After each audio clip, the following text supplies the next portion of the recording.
Gotta fight them trees. Oh, yeah. Should probably log off my server.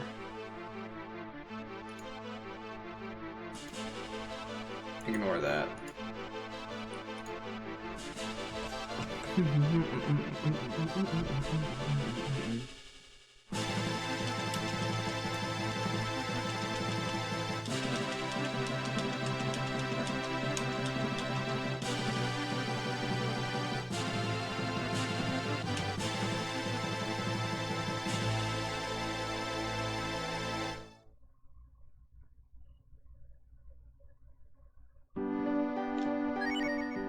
Nina.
I should actually probably buy some herbs for this.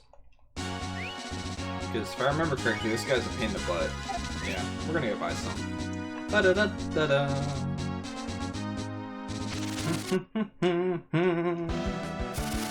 Bump bump bump bump bump.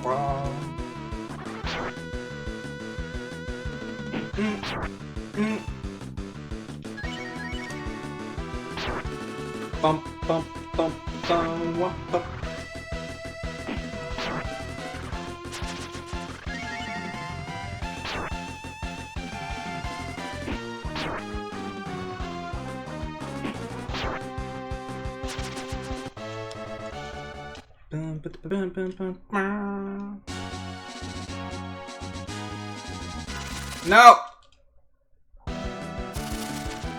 I got this.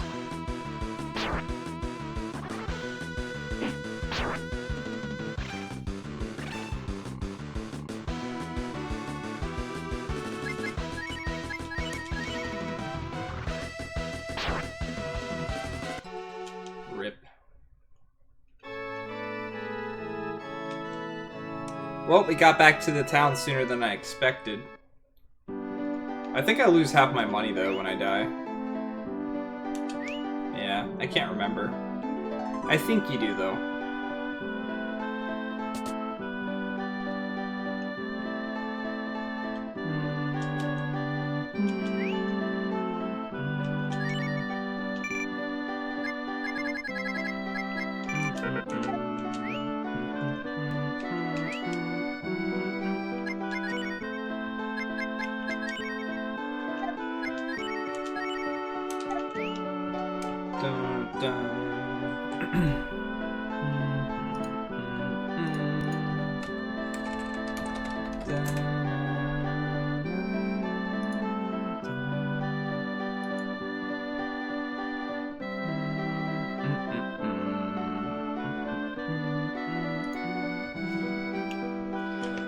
What's up, Deformed?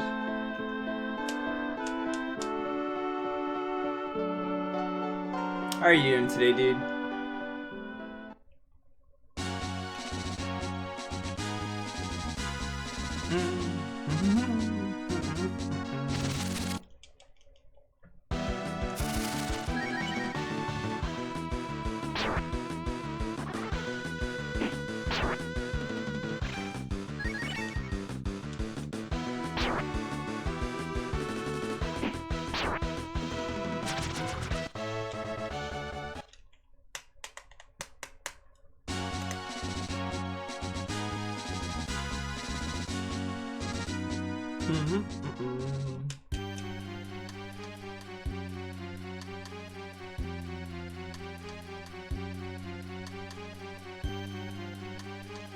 That sucks, man.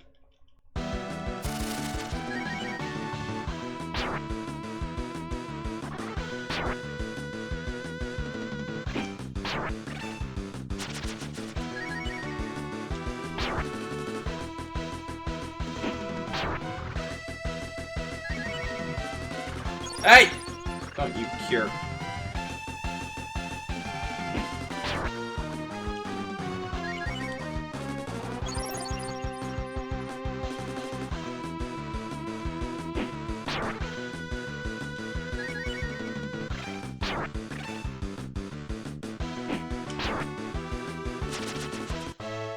I had these headphones, and the left side stopped working for them.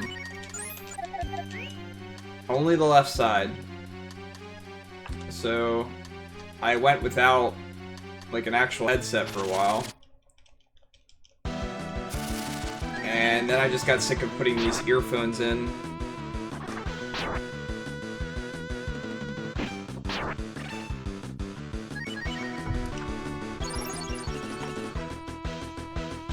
Freaking Harpy Man.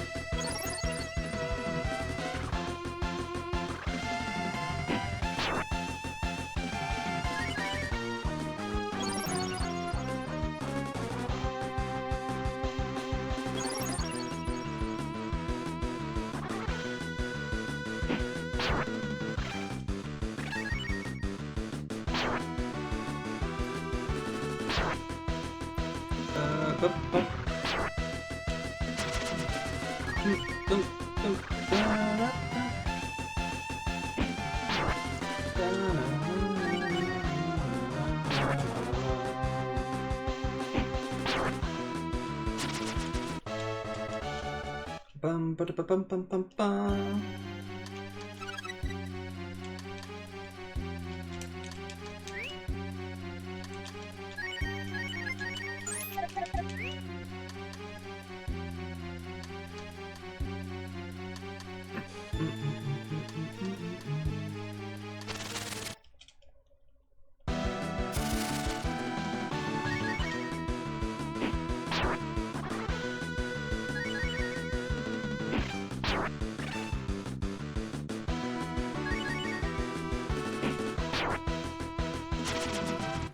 Lol.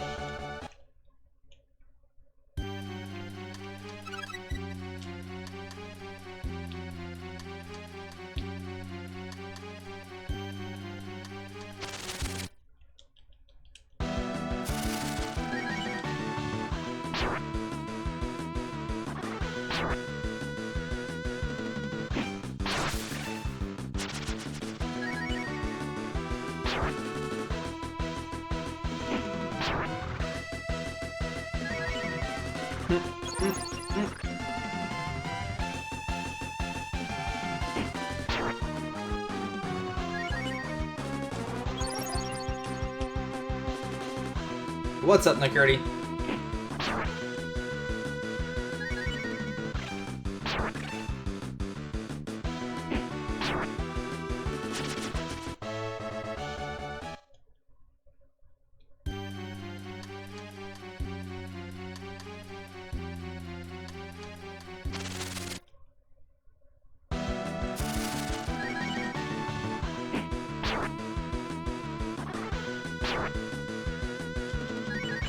Uh-oh.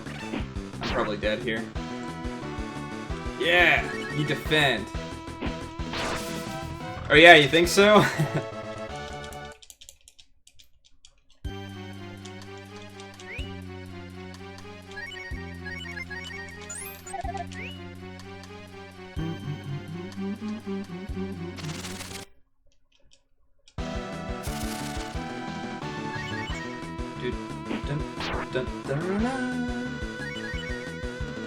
I wish they would stop healing themselves every freaking time.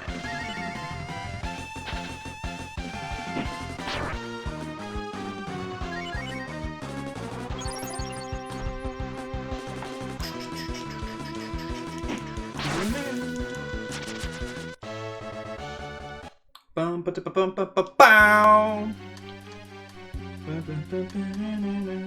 what is in this chest, cause I really forget what it is. Probably just another herb. Uh-oh. It's Blanca. Lol. Back at you, buddy. Yeah, your bugbear.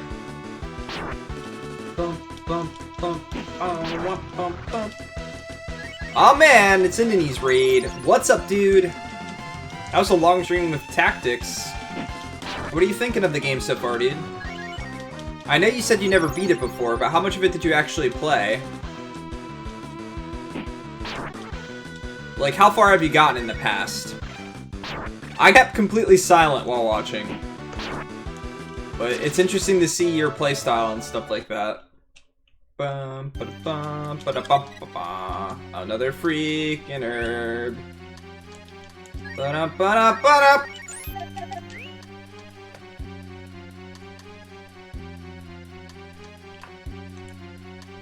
Yes, what are you thinking of it?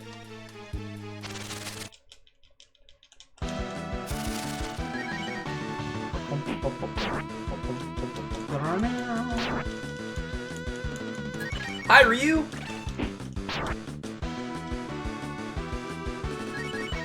You feel like you were pretty far in the past. Okay. Do you remember, like, what classes and stuff you had available to you at that time? Because that's actually pretty helpful. Well, tactics games tend to be as long as you know, are willing to put in them. A game like FF Tactics where you can do a lot of side stuff and, also you can grind if you want to. You were trying to work towards Black Knight, then you were playing the PSP version.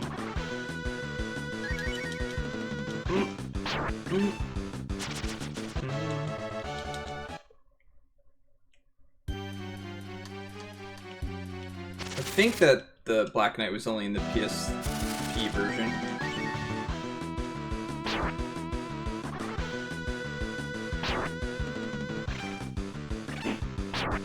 I don't think Black Knight is in in the PlayStation version though. But I could be wrong. I haven't beaten the game that many times.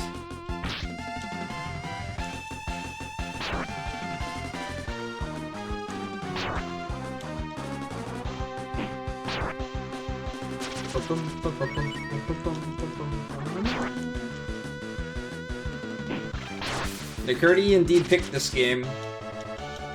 I doubt it's far from rigged, though.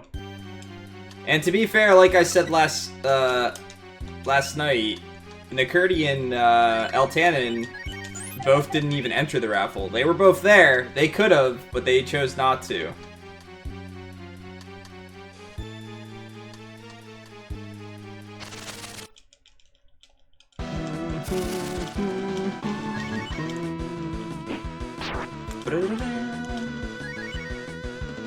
Ugh.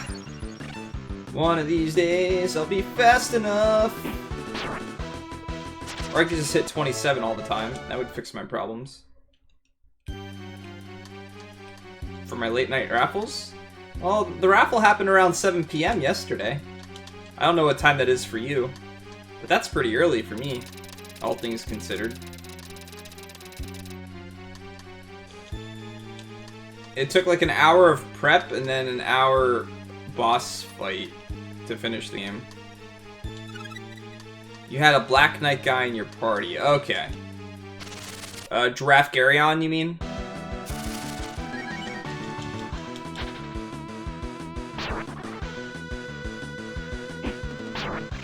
I don't think that Curdy's gonna stop entering raffles.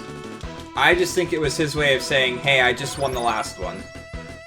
Even though that he's not required to do that.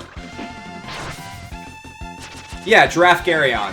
His name's Gaff Garyon. I just call him Giraffe Garyon.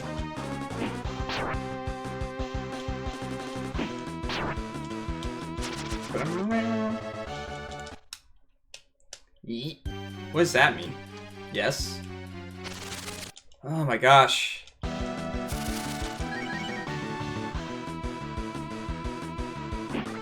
It's a yes, okay.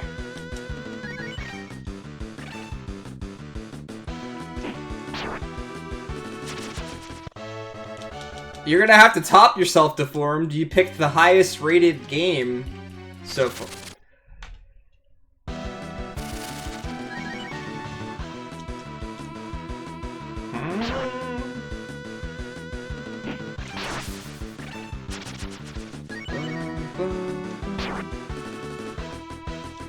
Oh, you made it the Grand Pulse? Cool. And you've never beaten that before, then?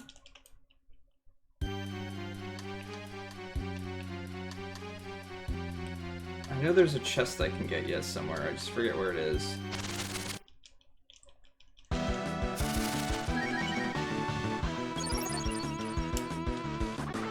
Eh, 13's not terrible.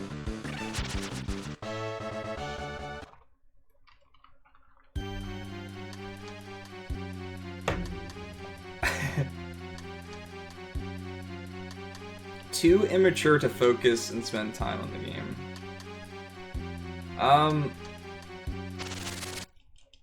For me, I had to get a new 360 at the time. So I got a... Oh, shit. I got one of the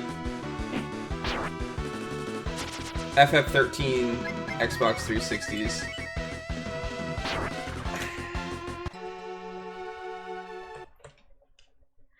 It's definitely not my favorite Final Fantasy.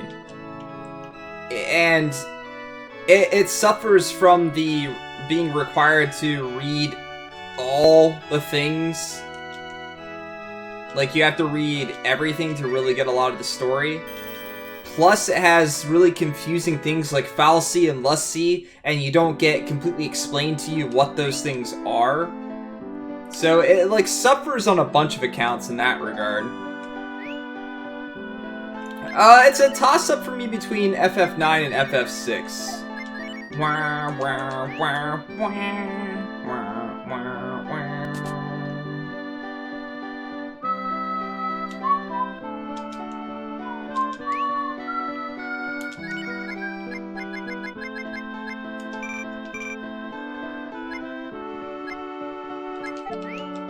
La la.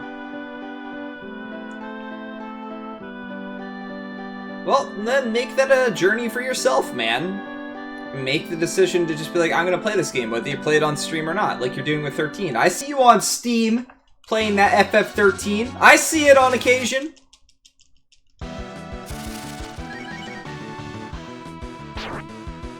What's up, Fidel Infidel? How you doing, man? How was work and stuff today? You getting caught up with your work that you were hoping for? You're doing? You doing?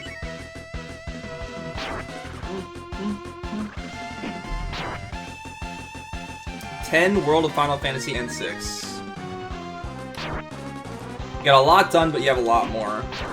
Yeah. That's what it's like whenever I want to go on a vacation. I feel like there's an endless supply of work coming towards me. Is it just me? Like, I don't remember the encounter rate being quite this bad. But I guess that's just nostalgia.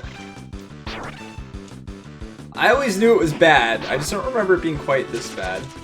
So you've only beaten 10. Okay, out of those 3, Nin, which is your favorite?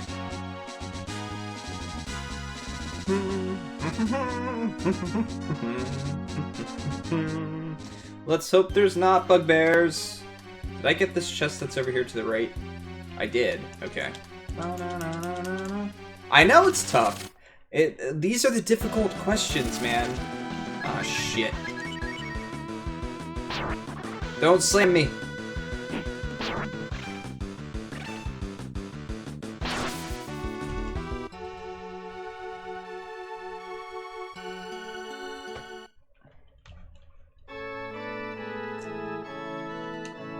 No, out of the 3 that you like. The 3 that you've beaten.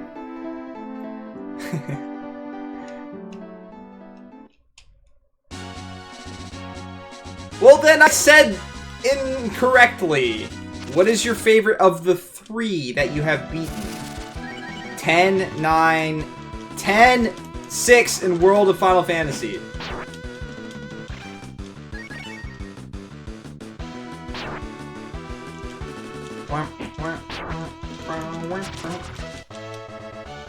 Why haven't I leveled yet?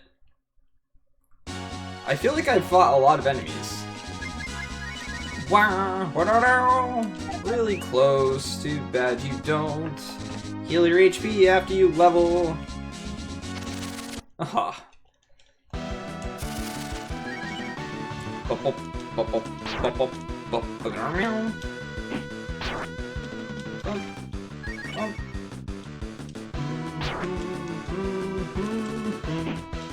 Hey, look, I'm set up exactly where I was last time.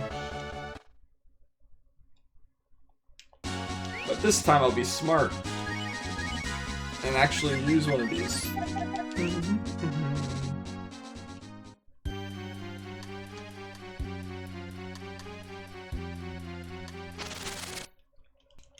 You're gonna cheat? How are you gonna cheat?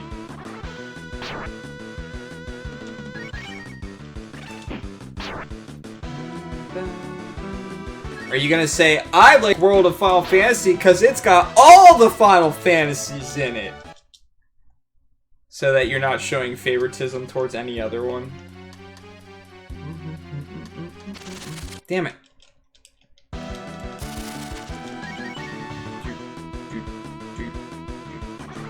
I wouldn't have left you off the hook from that one.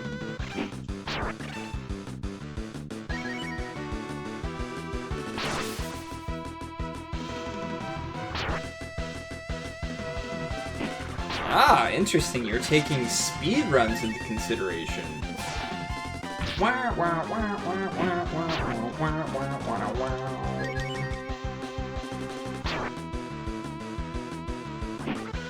You always remember your first names.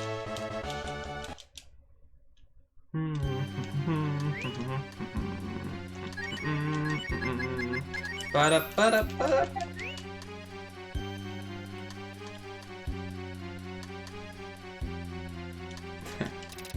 That's not a decision. That's the exact opposite of a decision that you just made.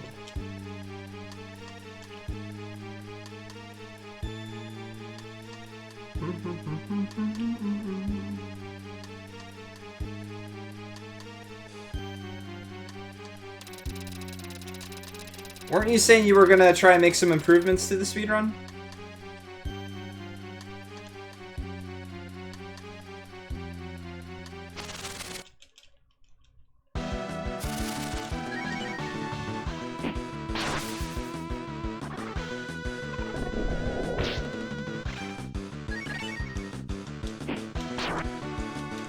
What does Dokadan mean?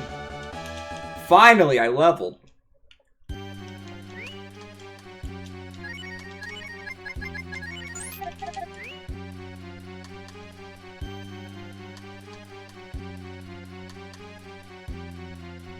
Aha!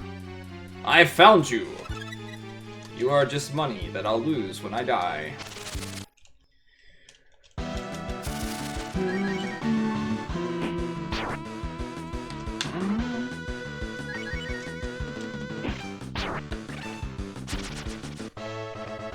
Six and 10.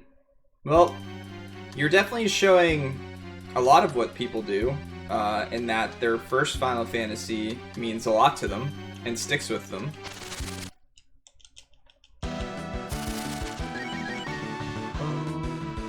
I personally, 10 grew on me as I played it, but when I first started playing it, I wasn't a fan. In fact, I didn't beat 10 until years later. Hey! Who said you could heal Bugbear? A lot of good it did.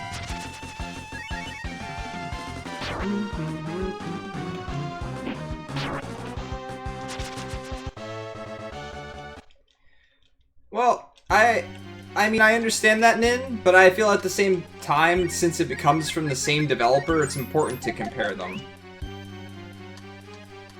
You don't necessarily have to have a favorite, but I think it's important to see the differences and take the differences and the aspects that you like out of each of them, because that's what's important in game development in general, is finding what's good, what's loved, what works, and running with that.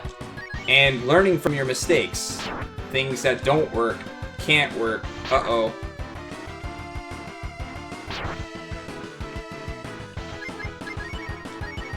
Bop. Bop, bop. Bop. Ba-da.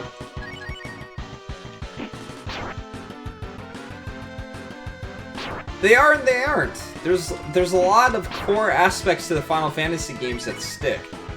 I personally feel like the core aspects that were the most important to me are the ones that got to change the most between the series. And the ones that were less important to me are the ones that were left in. But again, I'm one person. I like what I like and people like what they like.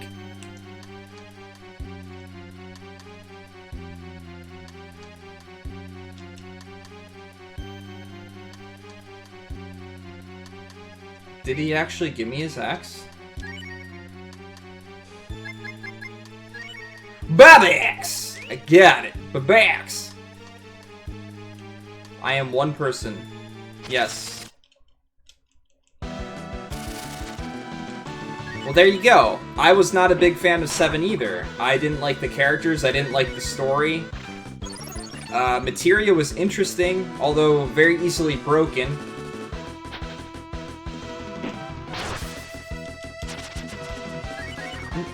But the game looked really good, had really good music.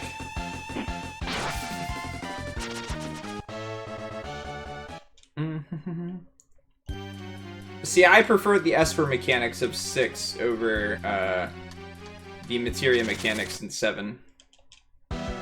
Maybe I should Death Ward. Although I got some money that I'd like to not lose. Because I think you lose half your money when you die. There'd be no other reason to have a bank in this game then.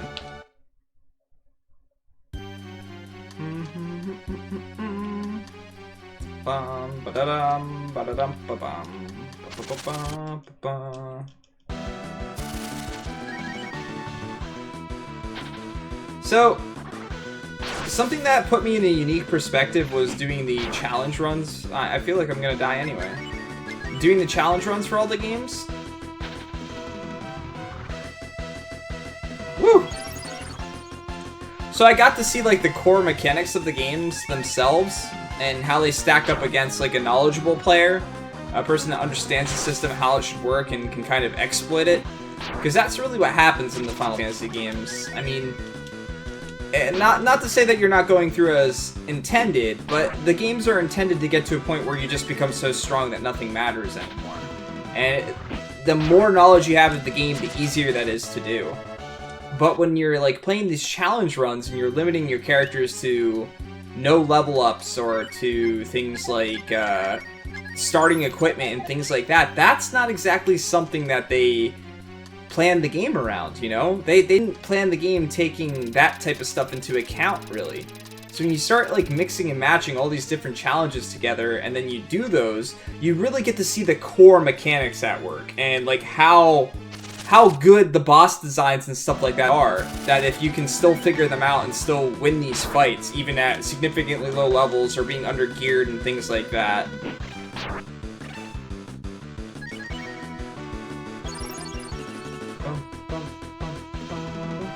I'm not sure what you mean, Hitoshi. You mean that Ryu's in Breath of Fire 3 and Breath of Fire 4? And Nina's in Breath of Fire 3 and Breath of Fire 4? But yeah, let's take Final Fantasy VI for instance. I did a low-level starting magic run of that game, so I didn't have espers and stuff like that to use. I didn't know any magics other than the starting magic that I had. It all became based on the equipment and sometimes the usage of items. Because you can't just sit there and grind money, because grinding money gets you experience. You had to go to the Veld and get money that way, and the only way to get money that way is to fight certain enemies that would drop certain items that you can sell for decent money.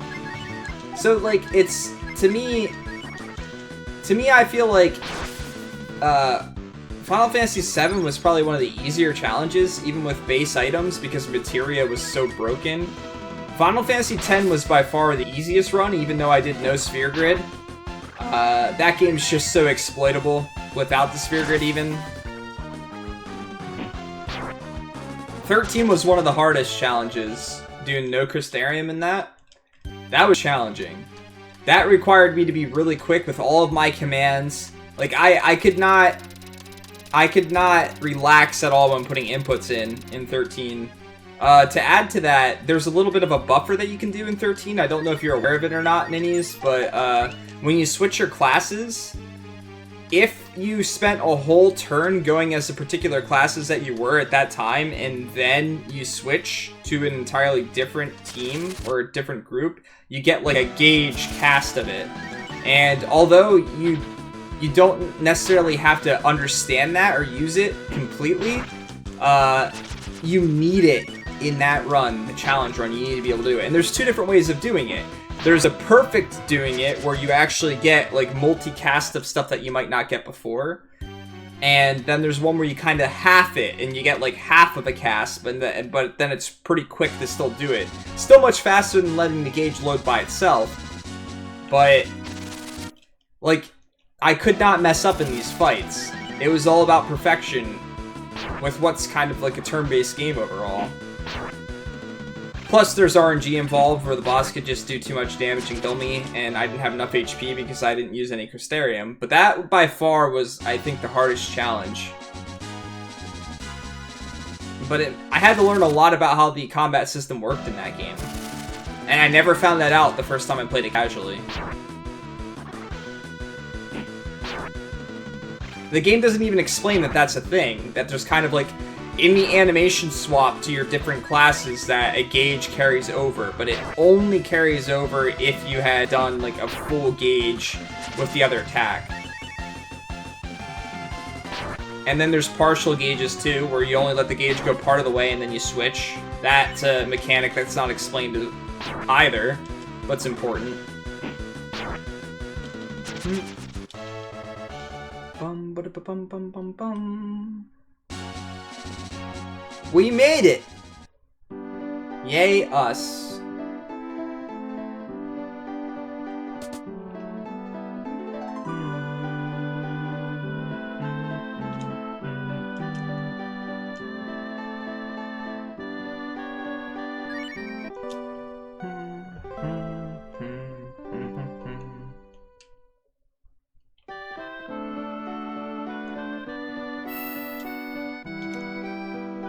Baba.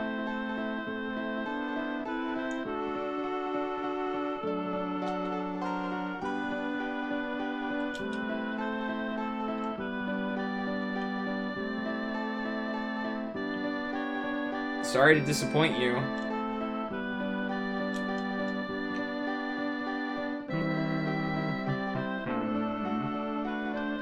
And then it like switches my name to Baba at some point. Yeah, there we go. I'm Baba now. I've always been Baba. Who am I kidding?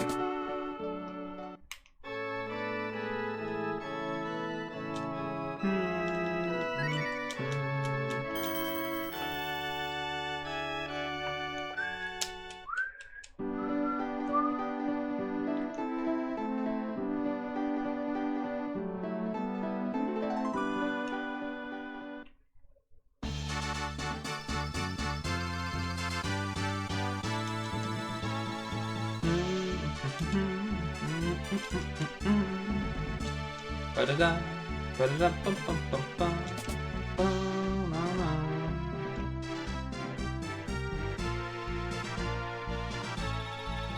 By Director HR.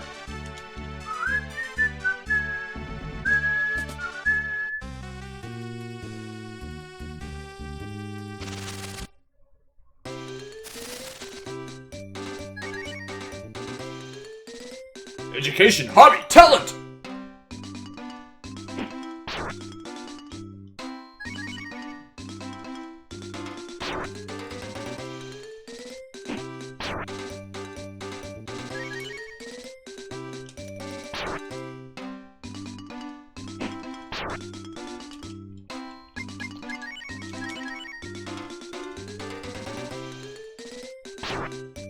Don't you flex your pecs at me.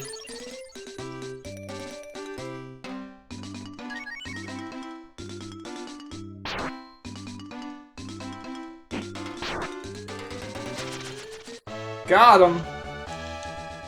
Kinda.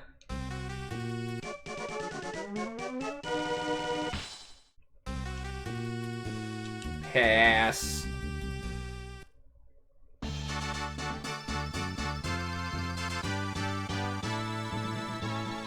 Got to go to talk to this evil dude. Hello, hello, brother.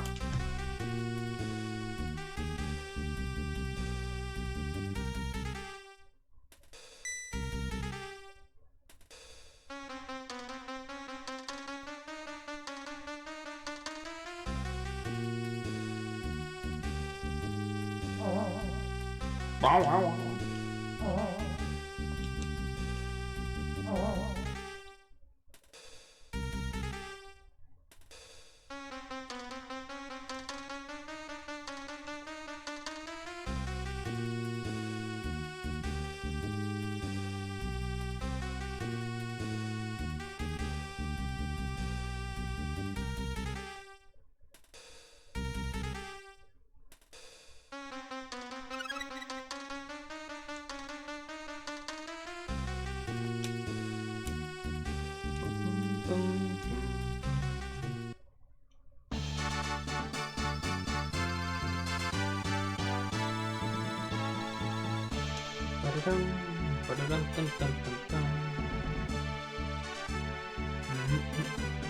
Did I heal?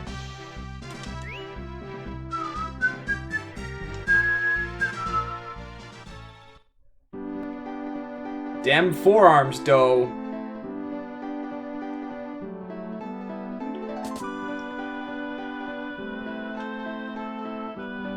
I need to look up Choke's training regimen. Plus, he's got extra arms.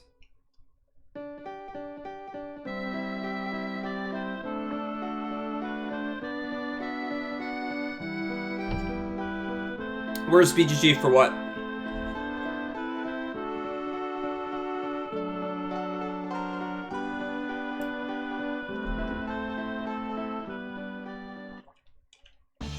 Get out of here, ninnies.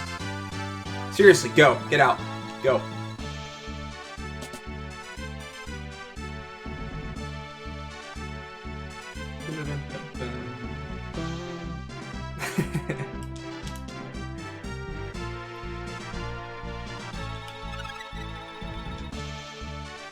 I'm gonna go buy stuff.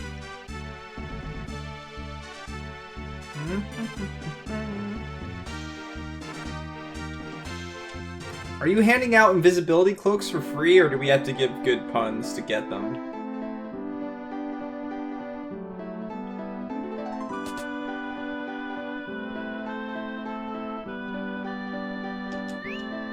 I will buy. I think that's what I already have.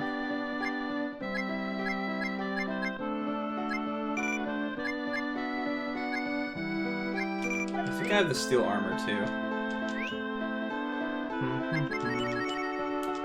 Yep. Yep.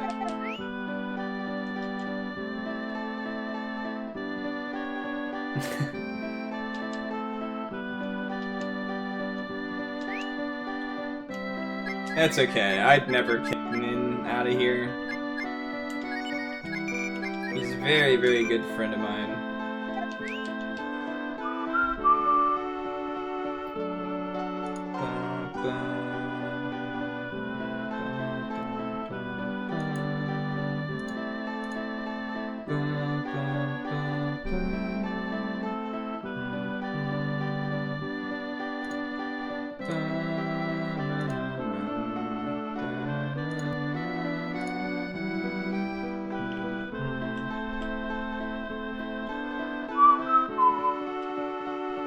I guess I'll save it again. I can't remember how this fight goes, whether it's actually losable or not, so I'm gonna play it like it is.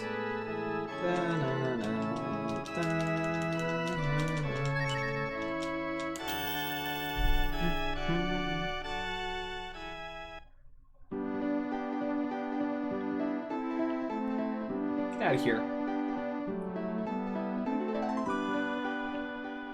I don't think I ever took that money and spent it before. I don't know what happens.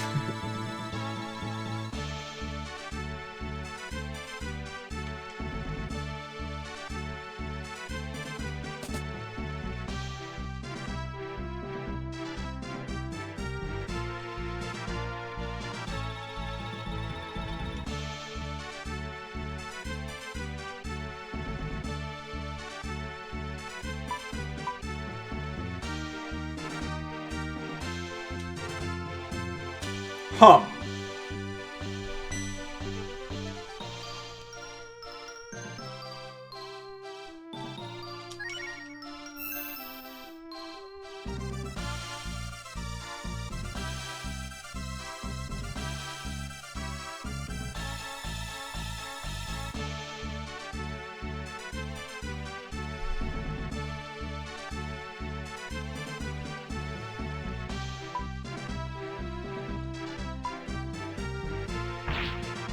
Rip.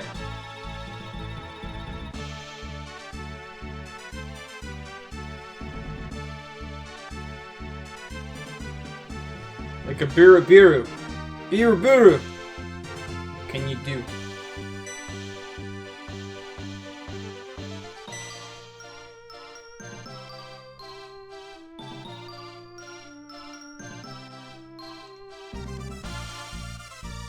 Take it!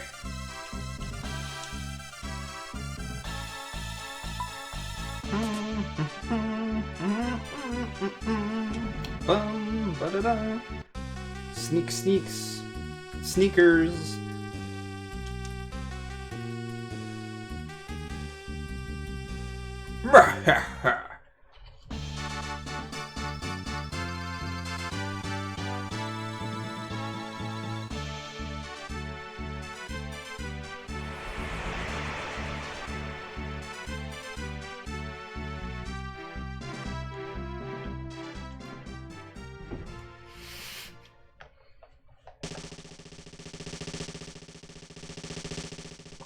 Why are they making fun of my name like that?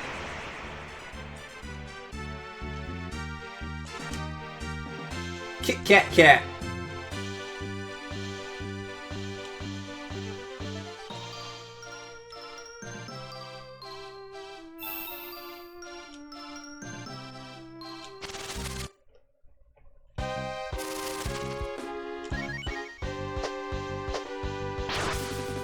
Ow.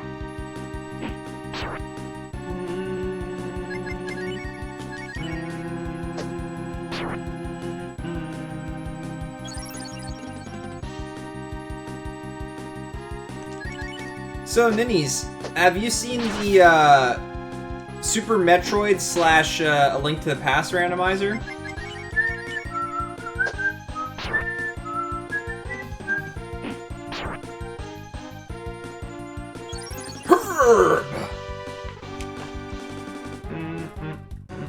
I'm also confused. I've looked up nothing about it. But I want to see if I can get, like, Unicurdy, Kolthor, BG, a bunch of people that just, like, mess around with it. Because all of you guys are way better at Link to the Past than I am. And Kolthor is better at Super Metroid than I am as well. I'm not even that good at Super Metroid. I just love both games. I'm gonna knock you out, waifu!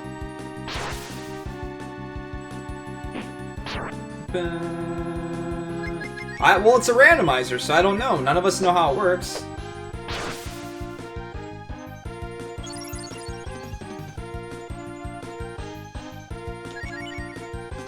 Stop slamming! Holy shit!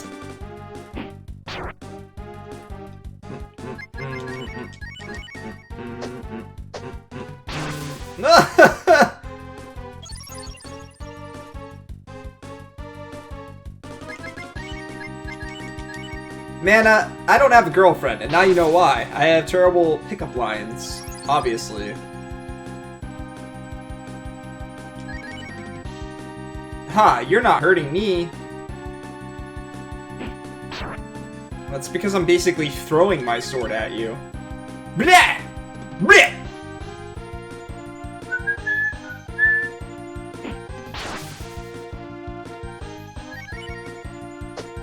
My name's Barbara Aberduder. I don't know. I've never tried it. I have no idea. I don't know anything about it. That's what I want to do. I just want to go in blind with a bunch of people and have fun with it. Ba-da-ba-da-ba-da.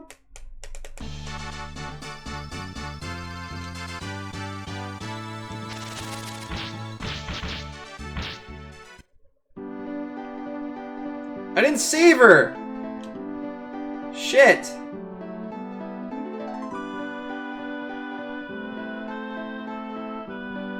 What happens if I don't save her?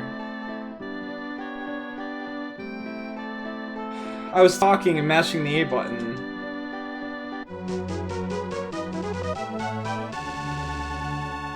Does she get poisoned anyway? I can't remember.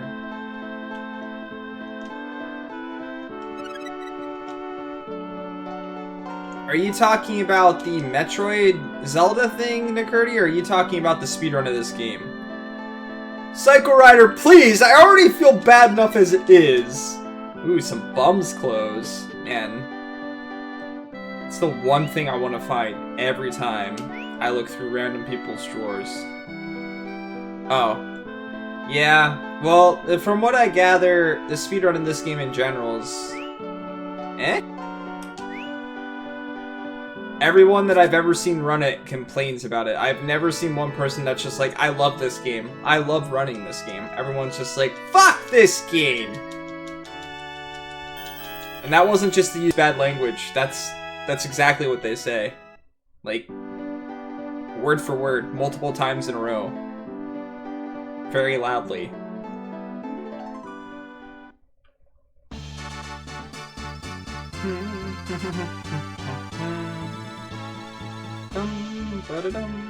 Let me in there! There's a chest over there!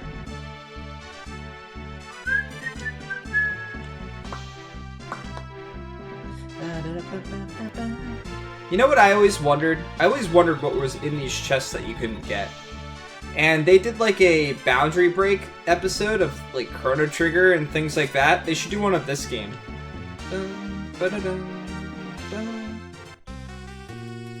What's up, Angus? August.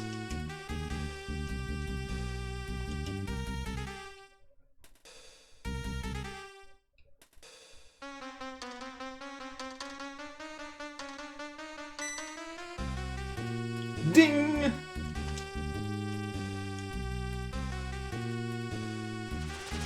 But now I'm a big wolf thingy.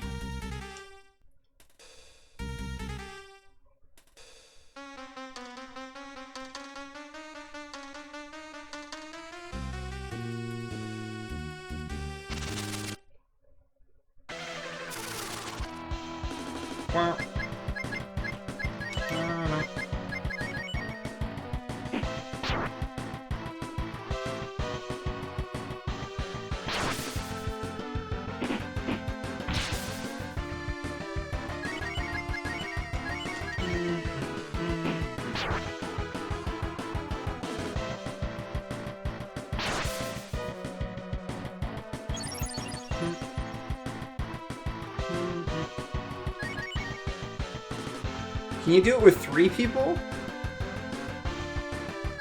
Is that what you're saying, McCurdy?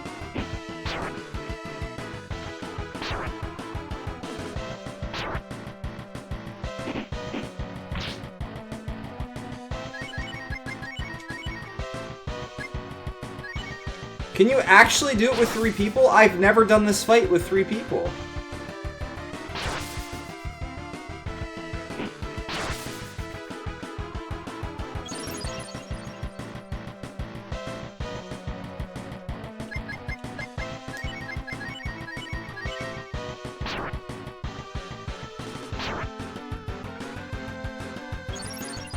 I don't know if you're trolling me or not.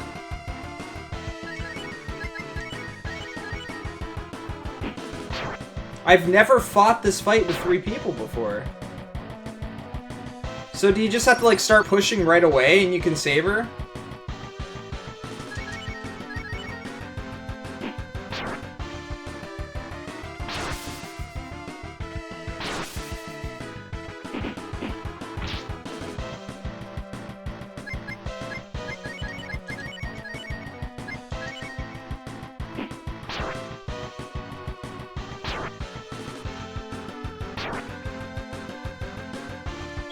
Huh. I've never done that.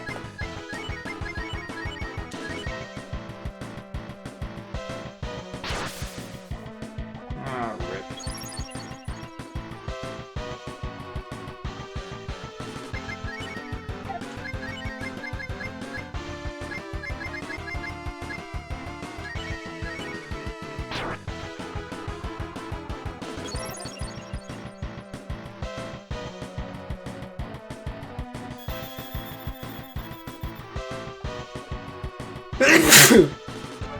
Sorry.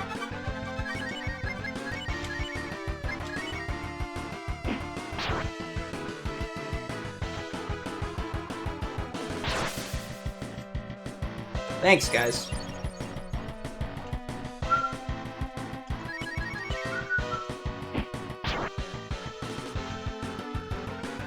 So this fight has to be 10 times easier.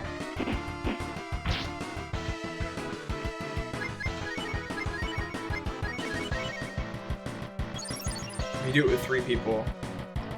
I don't mean to sneeze. That dodge, though.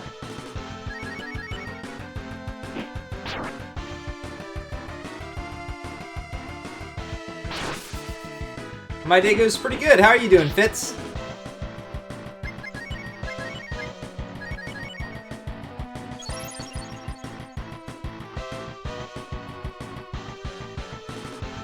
Just getting home. Get out of here with your faces. Roar. You have an official home from work uniform? Mine is just pajama bottoms and a t-shirt, but the t-shirt varies from day to day, so I don't know that I have an official one. Oh, boxers. You go the boxer route. See, I adopted pajama bottoms because I figured streaming in boxers is probably not a good idea while also having a webcam on.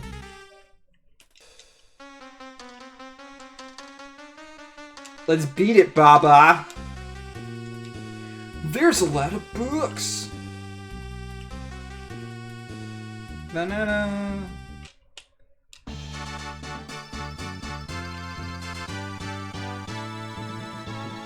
Well, I've always said, if you ever want to be more comfortable streaming, stream without pants.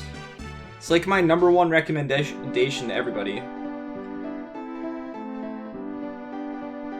Is she gonna die? Oh. Hey, what?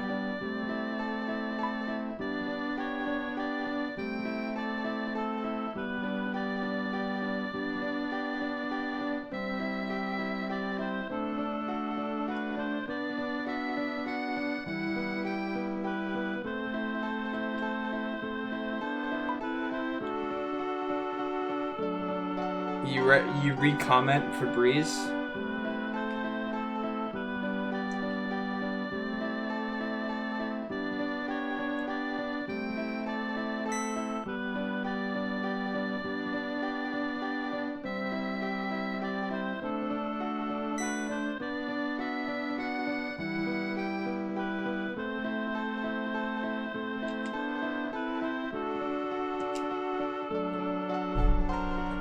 I don't know. I've never heard you comment about Febreze before.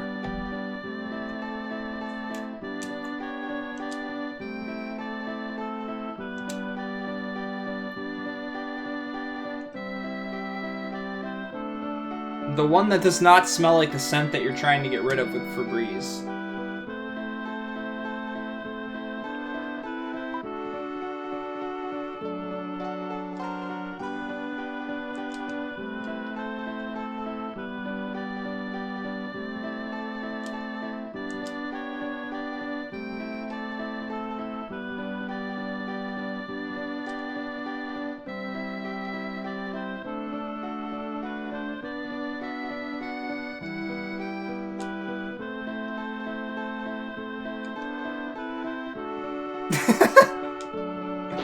Oh! Yeah! Toucan. Yeah, me too. Yep. Sure. what's up, man? How are you doing? How's your stream been lately? You're playing a game I have not beaten currently, so I can't stop by. Oh yeah? That's awesome, man.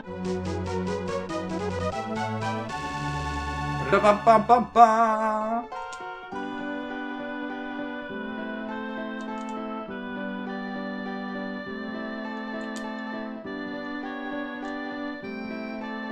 Good girl.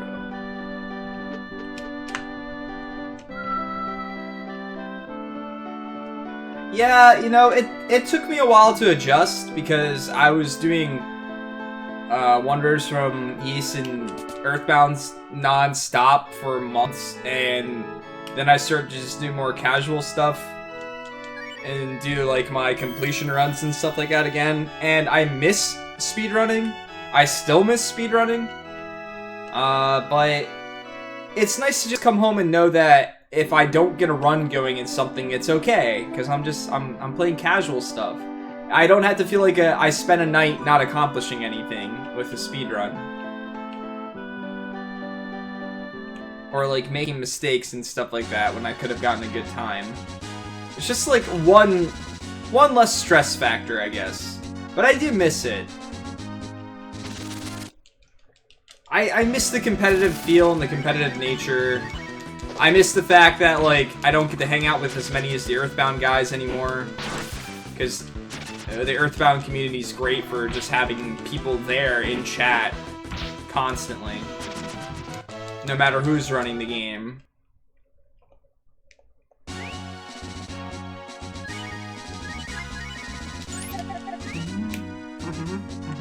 Oh yeah, that's right. I forgot. I can do this now. I forget what button it is, though. Yeah, well, Earthbound's changed. But, I mean, like, my thought process back then when I stopped running it.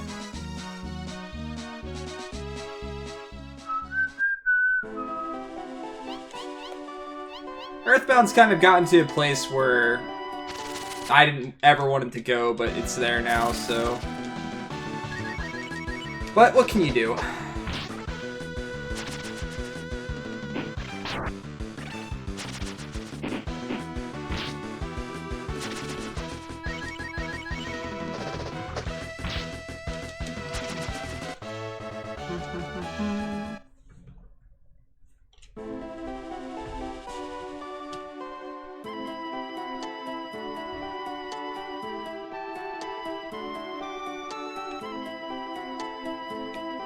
Yeah, I saw you were learning Donkey Kong Country 2. Did that kill the shit out of your hands like it did mine? I tried to learn that game for about a month, and I was basically playing it every day. Even though I wasn't playing it on stream, I was playing it off stream a lot. And it killed the crap out of my hands. Like, I mean... It just, like... I had blisters all over the damn place. It is a fun run. Some of the levels in that game are really, really fun to do well.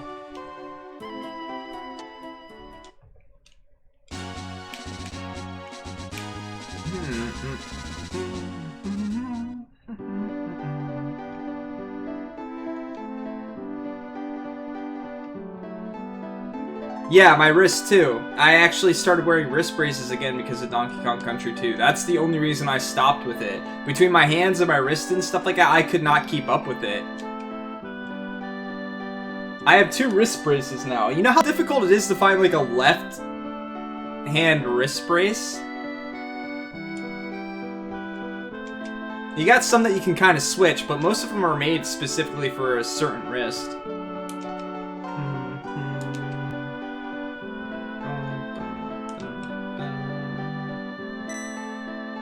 Fortunately, since I've stopped speedrunning, though, I haven't really needed them.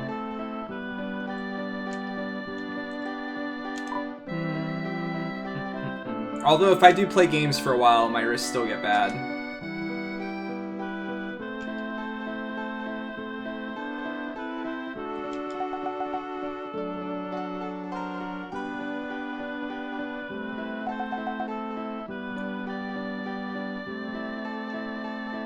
Yeah, I think it's really cool to see you playing a lot of games that you've never played before. Would you say overall that you've been, like, pleasantly surprised with some of the games that you've picked up? That you're glad that you played them? And were maybe surprised as to why you never played them before? And I haven't been there to see. How do you go about deciding what games you play next?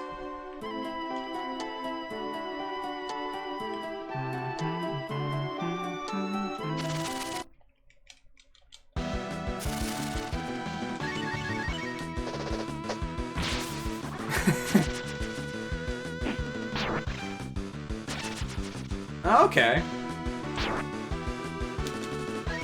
Yeah, that's one thing that the JRPG tour has been good for too, is some games that I just completely missed. Informally. Yeah, that's where Twitch is a great place. There's so many things I've never experienced before. I popped this game in that I've never heard of before. Not this game in particular, but speaking of other games, I've never played, and in come 15, 20 people that love the shit out of the game and played it inside and out when it came out and things like that, and it always blows my mind. It's awesome.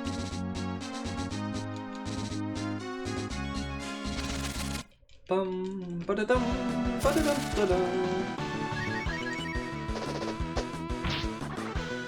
Yeah, it is.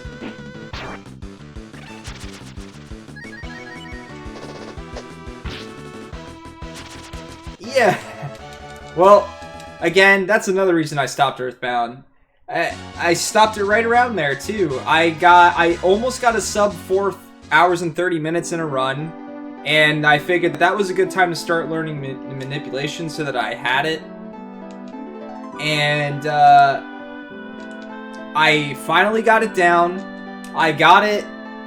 I managed to get it a few times, and I was just like, you know what? I don't want to do this. I absolutely have no interest in doing this. This is killing Earthbound for me. It made me dislike the run so much. Even though Titanic Ant and Onett and stuff like that is so frustrating, it's just not worth it to me. See, that's where I was at, Toucan. That's exactly where I was at. Everyone's like, no, we have a gentleman's agreement that we'll only ever manipulate Onett, and that's it. It will never go outside Onett. And I called bullshit. And I called bullshit like 2 years ago. I knew that eventually someone was going to say, hey, I'm going to get a run, I'm going to get it that far, and that's it. And what is someone gonna do? No, we don't accept your run because you manip slightly further than we say is allowed? Like, I don't know. I just never... Manipulation in JRPGs makes sense because it makes the games much quicker than they are normally. I get it, I understand it. You're turning games that are 20, 30 hours into 4, 5, 2 hours or whatever. I understand the reasoning behind it. I understand why people want to adopt it and things like that. But for me, it's always killed the spirit of the game, and the spirit of the RPGs in general. Most speedrunners will disagree with me completely and say, like, we wouldn't speedrun the game otherwise, but I don't know. A game like Earthbound, to see, you know, the top-level players all play it the exact same way for the first 30 minutes, like, not seeing how they adjust or not seeing them get lucky and get a bomb and put them a little bit ahead or something like that. Just little things like that are what made the run special.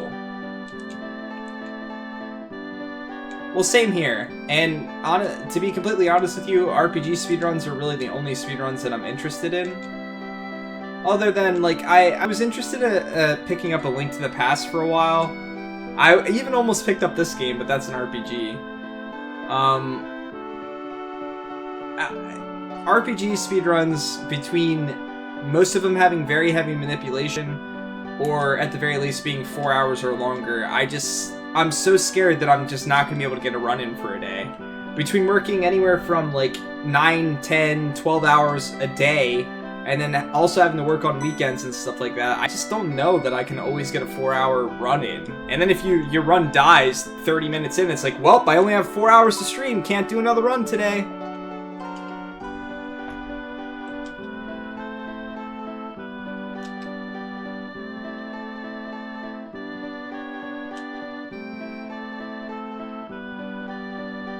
don't know. And then it's like even that, like the step counts in FF4 and FF6, like those to me even kill the spirit of an RPG and what an RPG is. I kind of liked RPG speedruns in their infancy when like no one knew about all this stuff, and then it happened in one game, then it's like, oh, well, hey, let's see how we can manipulate this game, let's see how we can manipulate that game, and it turned more into, let's take a game to the absolute lowest time, but at the same time making it suffer. Oh, Toucan, Nikurti and I were talking for a long time about picking up Chrono Trigger because it's one of my top 5 games of all time. I love it. I love the music. I could play that game to death again and again. I play it every year as it is.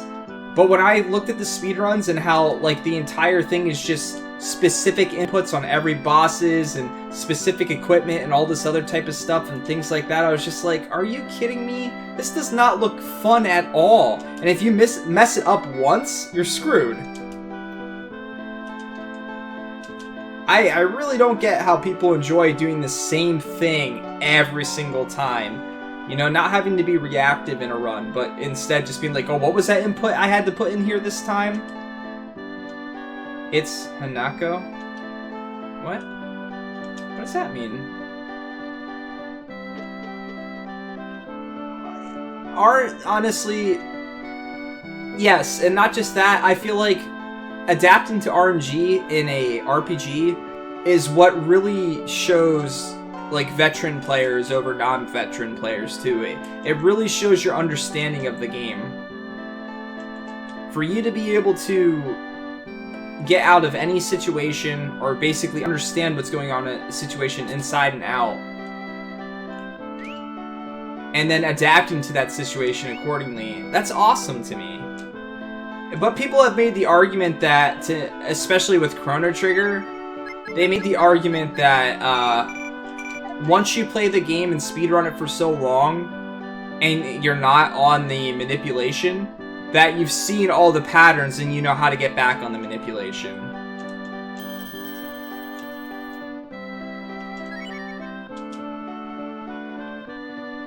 Which I kind of like, if you're that good and you can remember all of it and get back on manipulation and things like that, you're getting back on track for manipulation. I'd rather you avoid it in general. But if you could figure out how to do a fight because you've seen it 100 times, that's a different thing. So, Link to the Past randomizers for me, I love them before they became super popular and then everyone was doing them. Like, I loved it when they were still writing the differences in them and things like that, and we were doing races and we all didn't know the best places to go and like, you know, what the best approach for every situation was and things like that. People were still learning it. And now it's kind of become streamlined to some extent.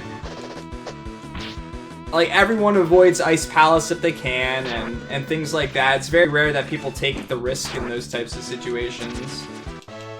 But other than that, I can't do them by myself, but I enjoy racing people with them still. I think they can be a lot of fun in a race environment, even if it's just a casual race for fun. Nikurti and I did a bunch of those. BGG and I, too, did a bunch of them.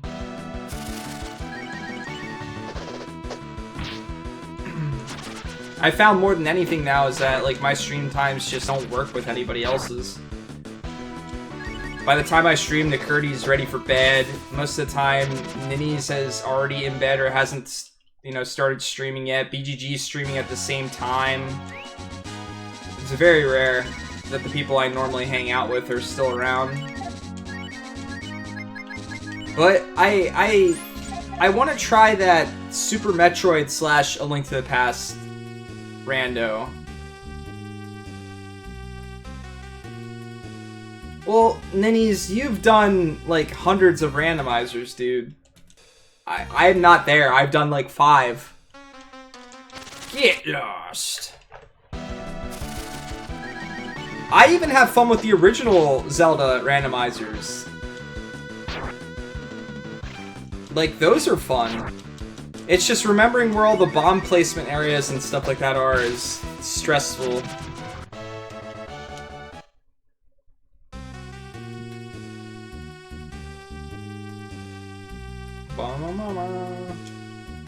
My father is the boss's younger brother, you know? Okay. If you say so.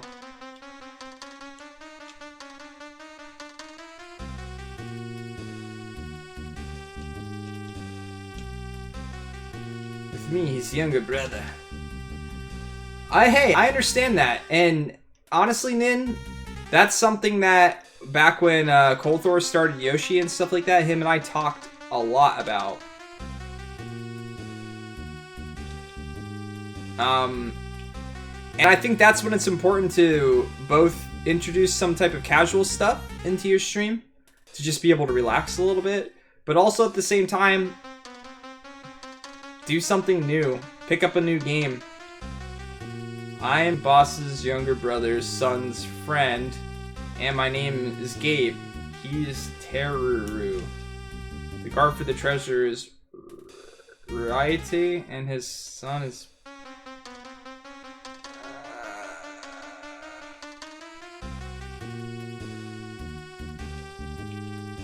You guys got all that, right? Totally gonna remember all that? Sure. No problem. This guy's probably taking a piss.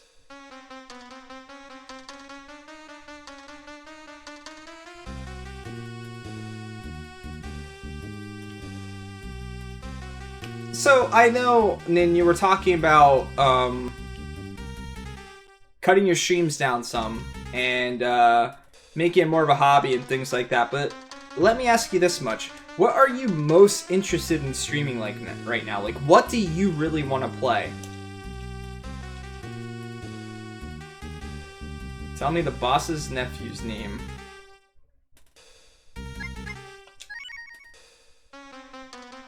Ha!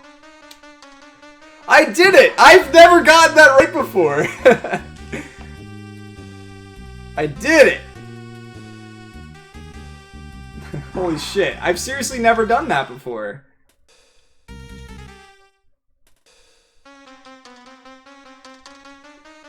I won't fall for it. Is there a way to actually avoid this, or do you have to fight this? Alright. Then have you been doing that stuff lately? Obviously you're doing tactics, but...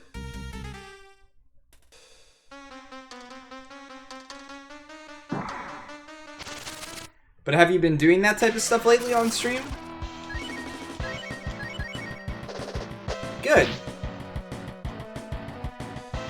Then that's exactly what you should be doing. She's probably dead.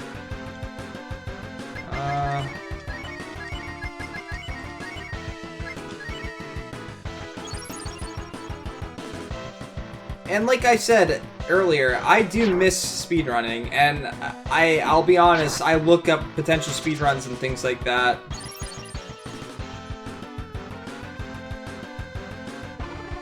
Because I miss the atmosphere, and I miss racing. There's a lot of stuff I miss. But I've met so many really cool people by just doing stuff casually and having fun and not taking every stream like super seriously, feeling like I have to get better, I have to do this, I have to put on a show, because if I'm not putting on a show, if I'm not good enough and things like that, then why are people here? I want to show that these hours that I'm putting in the game actually mean something, that I'm getting better. But sometimes the time doesn't always reflect that. You just have to have fun. And I'm not a very good entertainer to begin with, but I'm a lot more in my element when I'm just relaxing and playing a genre that I love. I don't think I have any more antidotes left. I do not. I don't think I've got that as a spell either. No. Well, I can't remember if I can get an antidote in here somewhere or not. I'm gonna double check all the areas.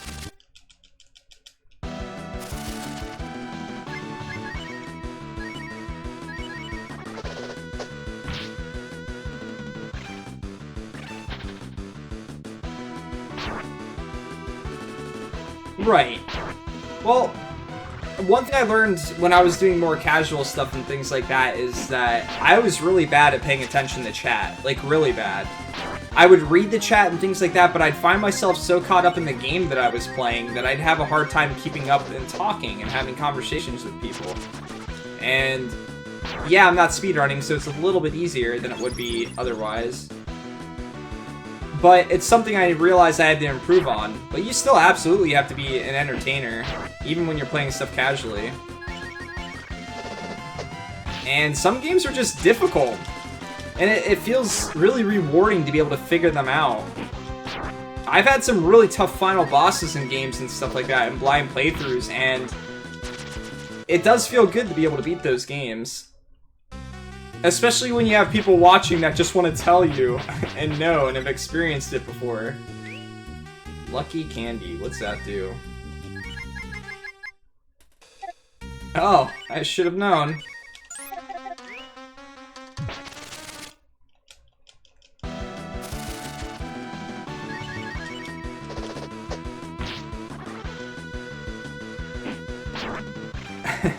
I can still talk, I found. I have a hard time reading chat. Like, my focus jumps so much that I'll read part of a sentence and I'll go back to finish the sentence, but I'll have to reread it. If that makes sense.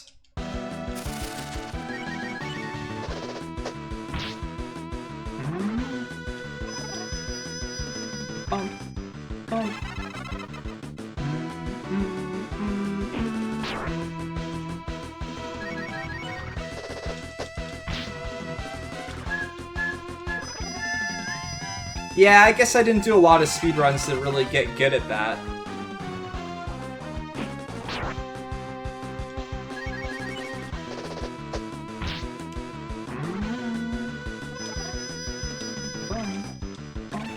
It doesn't help that most of my setups, too, have the chat significantly far away from the actual screen that I'm looking at for the game.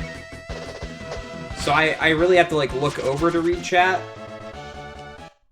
Yes, this is a very good game. What's up, Grouchy Samurai? Is this the right way to go? I guess I'll go down and check to see if there's an item down there.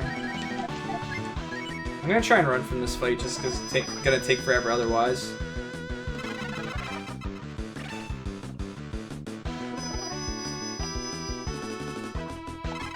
This drink did not mix together very well. Ah, yum. Keep an eye out for the reindeer.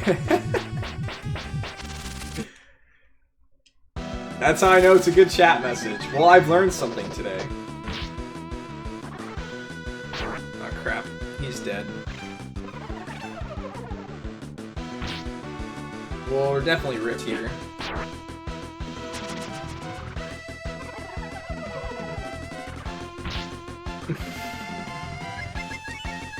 No reindeer is suspect. Wait, didn't I? Oh, I chose it with him, like an idiot. Oh! The 1 HP! We lived! Bum, bum, bum, bum. Another thing I realized about keeping conversations in chat is sometimes it's important as a streamer to kind of steer the chat in a direction where you can continue the conversation. I have a lot of people that come in here and they talk about, you know, things that I don't know a lot about, and maybe I need to learn more about those things. For a long time, I had a bunch of people in my chat that were constantly talking about Record Keeper. And I played that game very little, but they were talking about strategies and things like that, and there'd be 4 or 5 people having conversations about something like that. And I just could not jump in on those types of conversations. And it's up to me at that point to kind of like, that conversation can keep going, sure, but for those other people that are here and maybe not into that type of conversation, to steer the chat somewhere else as well.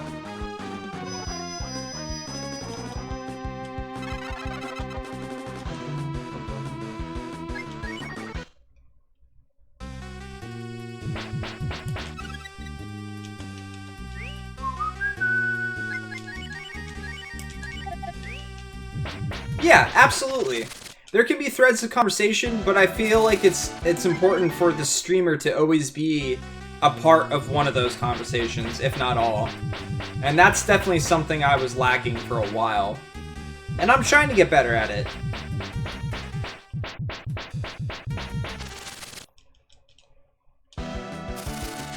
Ooh, there's a lot of them. Yeah, I'll use the bronze sword, that'll work.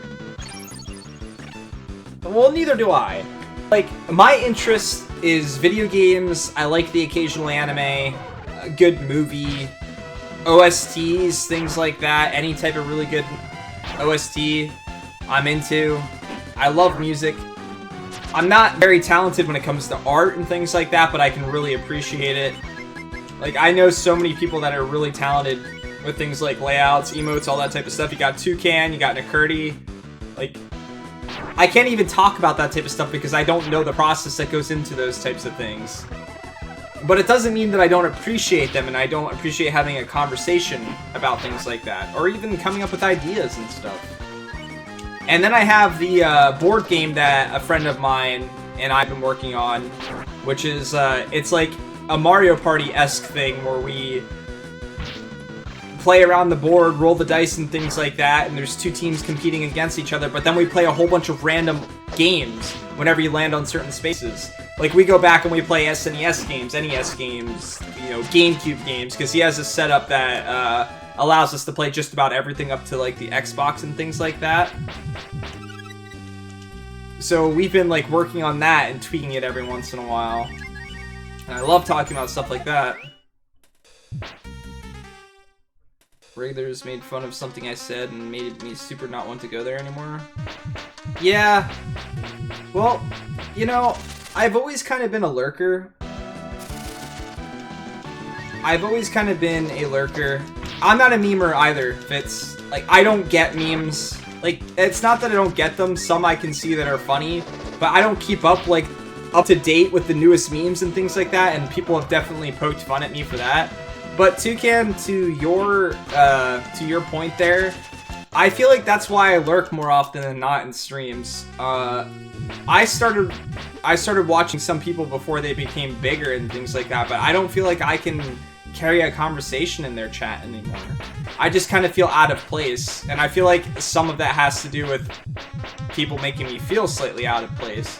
Even if that's not their intention, I just feel like I haven't been there for everything, so, like, I'm not meant to be there type of thing.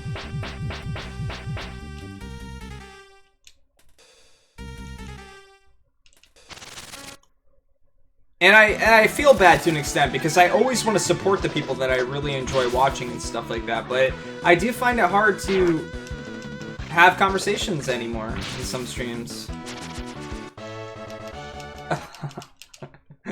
That was not meant to be lewd, but that's a really, really cute lewd emote, though. Is that character from something, or is that like an original character? Yes, you guys have done a very good job at making some memes yourselves.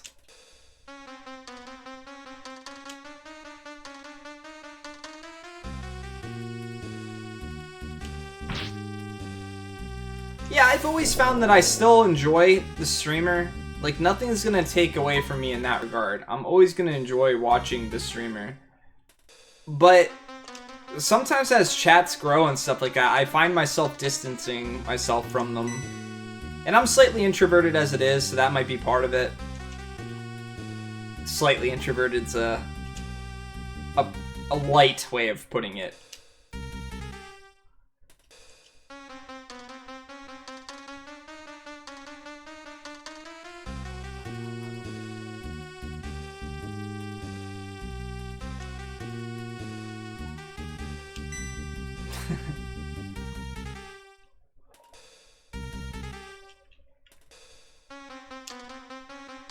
I've never followed a person or subbed to a person yet just for their emotes, but I've been pretty close sometimes, to be honest.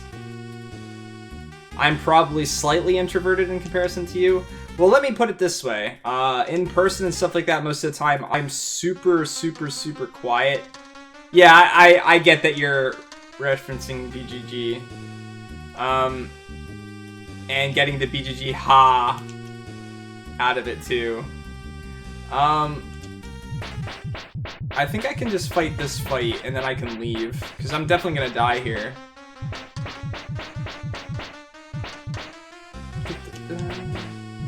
Yep, that's my face.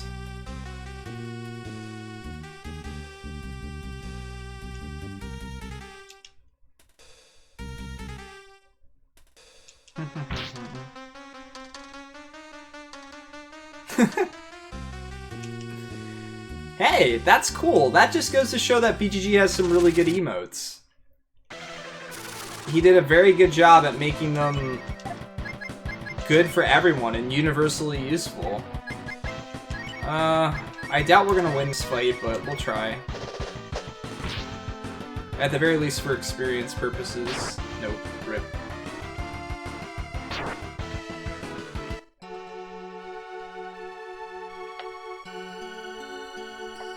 You still haven't used Cloud Hero Final Fantasy VII? How could you not? It's Cloud Hero Final Fantasy VII! Do I have anything else for her?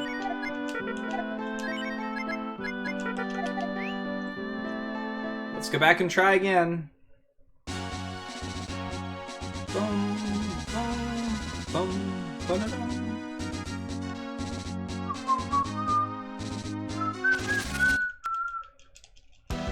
Admittedly, though, I've cut down on my subs a little bit. I was subbed to a bunch of people.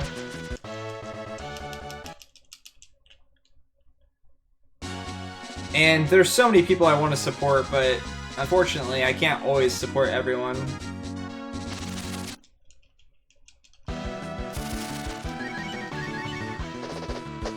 Does Solo not like Cloud Hero Final Fantasy VII emote? Bum, ba-da-ba-bum, bum, bum, bum.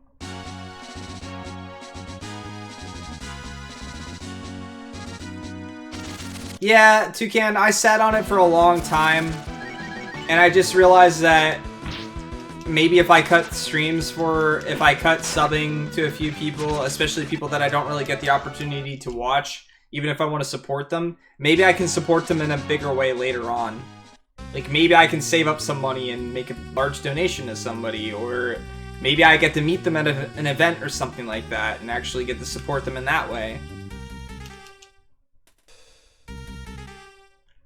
Well, at least now I'm not poisoned.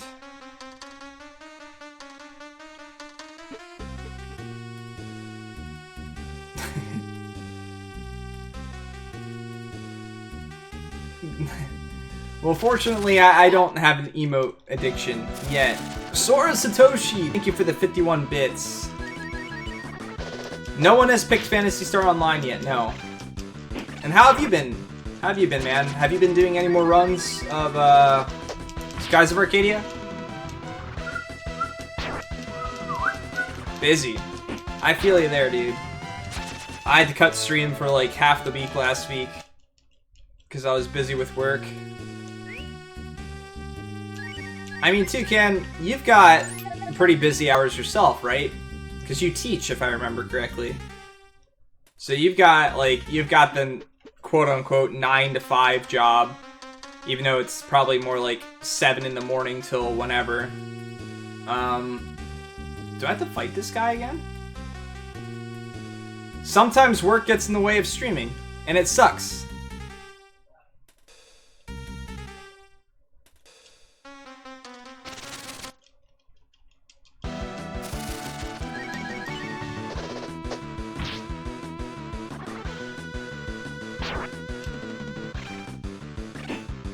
You can combine the bits? I'm not sure what you mean. You can combine the bits with Frank or Phase Z? I've only purchased bits twice, and both times I purchased bits, I gave them all to one person, so I don't know a lot about bits and things like that. So do I, Toucan, and, you know, obviously I enjoy streaming more than my job. My job's not the most fun. Sora, thank you for the 2 bits again. Yeah, I only see one cheer with cheer 51, not 51 cheer 1s. Oh, okay. Yeah, I stream for what? I stream anywhere from 4 to 5 hours a day. And then on weekends I tend to stream longer. So, I guess I reach about 40 hours each week with streams, I guess.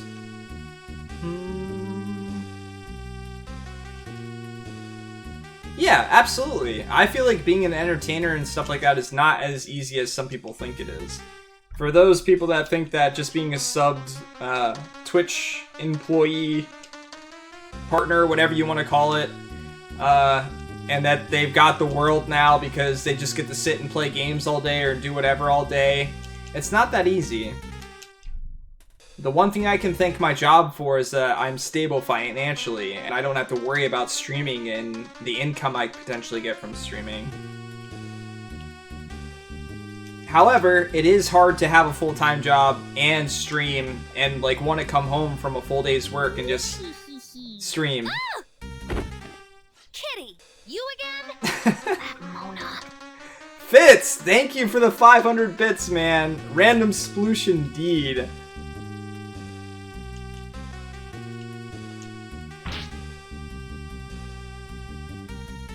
So, like I said, I'm pretty introverted, and streaming has been my method of kind of trying to get over that. I'm still not that great when it comes to hanging out with people and stuff like that, and people that have met me in person can probably attest to that. Sora, thank you for the 20 bits, man. Yeah, I'd be scared to try. Toucan. I mean, and that's not to say that people that have shown ridiculous support to me, and I don't want to in any way, shape, or form belittle the support that I've been shown in this stream, but to rely on other people to be able to make my livelihood possible, that scares me.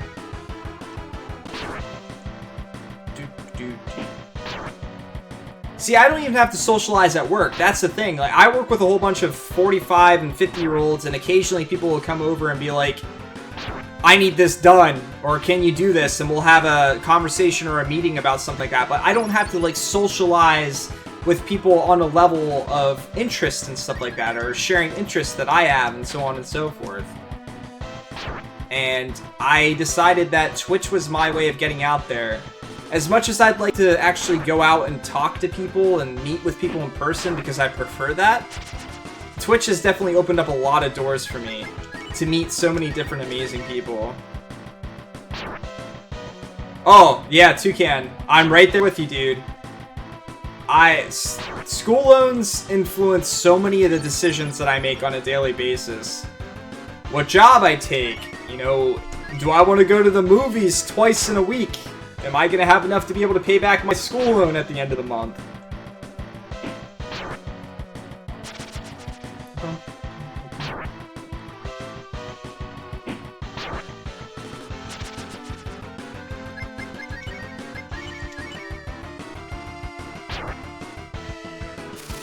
Well, see, that's the thing too, and I don't. And I'm gonna take BGG for instance, and I'm not going to put words in his mouth or anything like that, but I think that he was worried for a long time about streaming casual stuff, and I don't blame him. He built a majority of his stream around speedrunnings. That's why a lot of people followed him and things like that, and that's probably got to be something that's constantly on his mind. And it's hard to put your best foot forward sometimes when you're just not feeling something. You're just not enjoying yourself as much as you would like to be. I feel like that's a big part of being an entertainer and stuff like that too. You have to love what you're doing in the moment, and it shows, and people can see when you're not. And I think most of us have learned over time that that the people that follow us and that support us and things like that are going to be there regardless of what we do. But it's still hard when it's something you're relying on.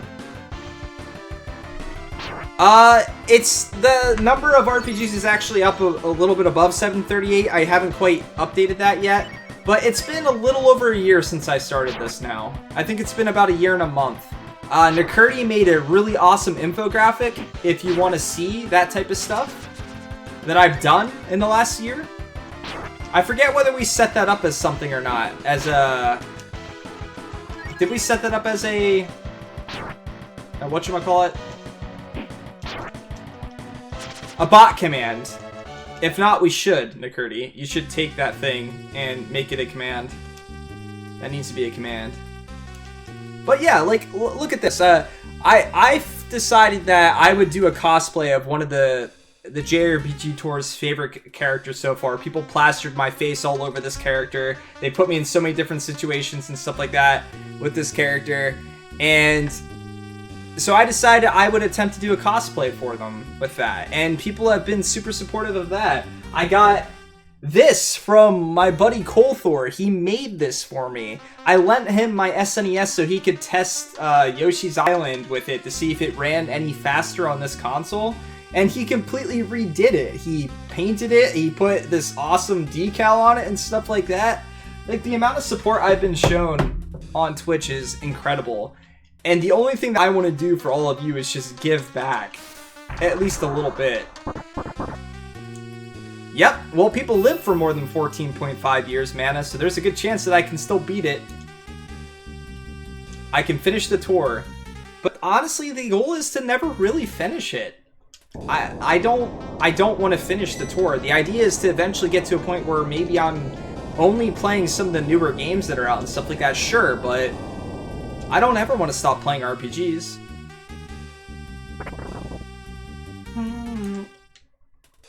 You'll pay for that, that insult. Then I'll kill you. So first we'll pay for it.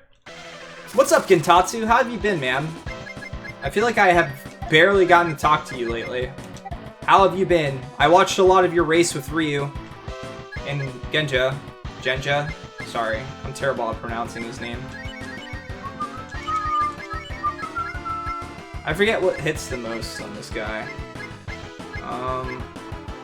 Let's just go with Spark.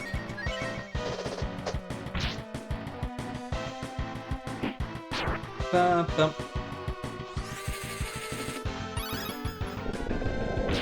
Okay, it did 15.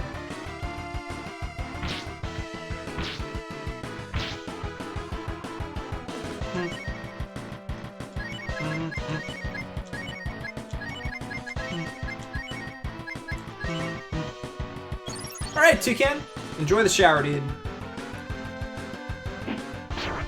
Oh yeah? What type of trip are you going on, man? Oh, the trip. Are you going to, Limit Break, I'm guessing?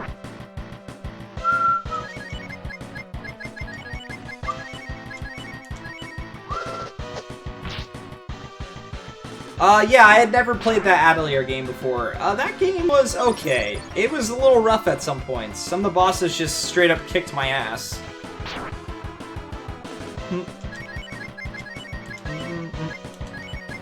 Let's try Cold. See if it does more damage. Oh, he's actually running Breath of Fire 1 there. I knew he was practicing, but... That's awesome, dude. I want to go there at some point. I think it's actually going to be my goal to go to RPG Limit Break next year. I think I'm done trying to go to GDQs. And I think I want to go to Limit Break. I mean, I'm playing the JRPG Tour! Oh, I didn't know BGG was going this year. That's cool. Yeah, BGG's an awesome dude, man. You'll enjoy spending time with him. He's a really down-to-earth guy. And he's a lot of fun to be around.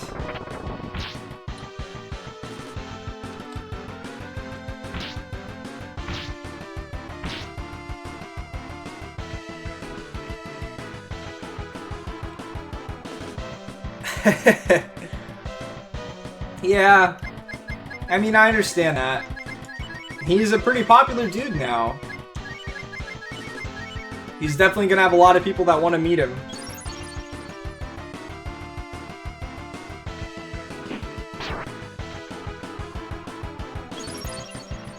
See, for me, I went to GDQ last year, and at that time, I was, not to get sentimental or, like, talking about my past and stuff like that, but at that time I was dating a girl, and we had been dating for about 4 months, just about 5 months, and that was the first time we were going to get to meet each other. But I was also going with Cole Thor, who's been, you know, an awesome IRL friend for years now. And BGG was going to be there, so I got to meet him too. So it was a really exciting experience for me the last time I went. But I gotta be honest with you, it's less people are interested in watching the runs like they used to be. It's all about partying and stuff like that now, which I'm just not into. And if you're not like there, and if you don't speedrun stuff, you're kind of gonna miss out, because a lot of the people kind of like group up together and they do speedruns against each other and things like that. GDQ just isn't quite what it used to be.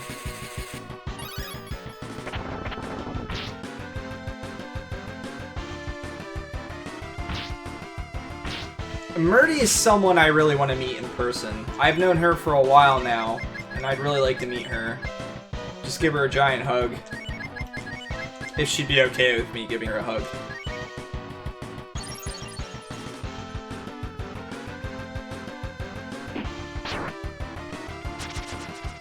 Oh yeah, she's totally awesome. I consider her a very, very close friend. Even though if we don't talk quite as much as I used to. Enjoy your shower, man. Yeah, I was never invited to one of Caleb's parties, but I know he already has one. Oh, okay, well, that's just kind of who I am, I guess. Yeah, she's awesome. And if you don't know who Murdy is, you should totally check her out. She does a lot of cosplay work and stuff like that. She does some speedruns. She does some casual plays and things like that as well. Unfortunately, I haven't had the opportunity to host her in a while. She also plays a harp a lot. More so recently, which is cool. It's really cool watching somebody learn something and being good at something in the first place. Oh, it is? Like, I did not see. That's the type of stuff I don't know, man. It's awesome that you keep up with her with that. I had no idea that she was even doing something like that. Now I want to wish her luck, but I feel like if I wish her luck, is that going to make her worry about it? Or think about it more? And I don't want to make her worry about it. And I don't want to just be some random person that comes out of the blue and good luck tonight type of thing either. So I'll wish her luck from here, I guess. Yeah, I know it's not on stream. I figured that.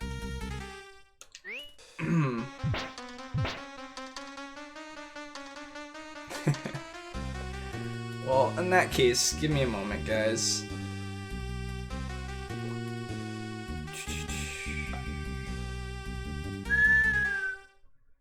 You have to support the people that you love and that you care about in your life. It's very important. I kind of wish well, I don't kind of wish. I absolutely wish I knew about this. And wish I was supporting her before that.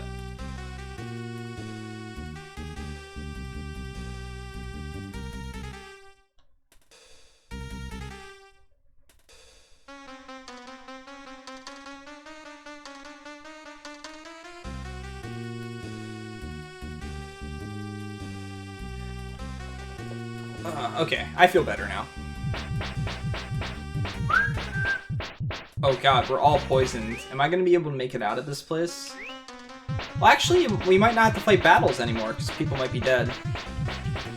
Yeah, it's the other way around. I'm the crazy one!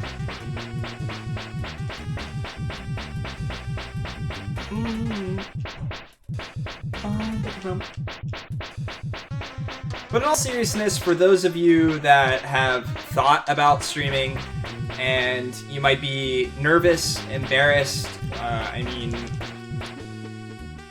that's gonna be there. I mean, I still have that to this day. Sometimes when I'm about to hop on stream and stuff like that, I'm like, oh man, do I look like crap today? Am I gonna scare people away?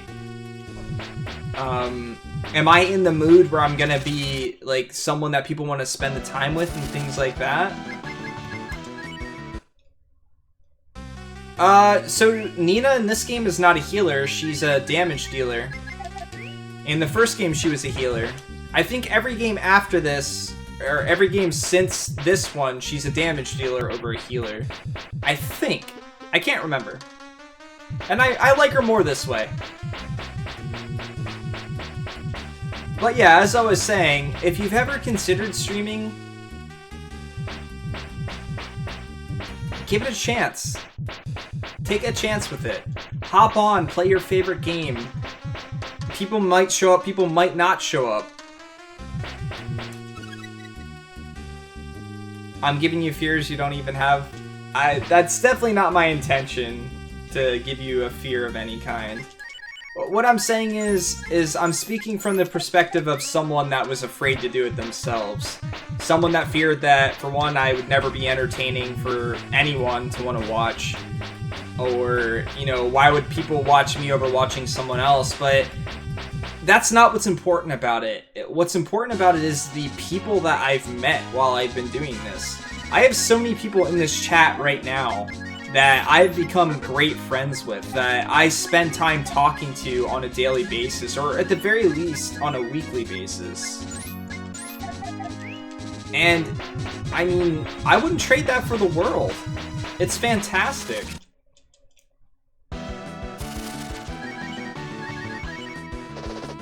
Drink water. Yeah.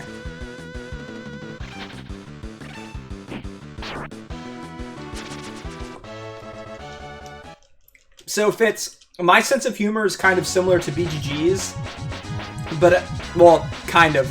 My sense of humor is very, very much like BGG's. However, I don't have his awesome, fantastic laugh that he has, so, like, when I make myself laugh at stuff, it's fairly silent and, like, kind of not there. Whereas his laugh is so contagious and fantastic that when he cracks himself up, he makes the world laugh with him. I love that about him so much. Yeah, as cheesy as a statement as that is, that's absolutely right, Gentatsu.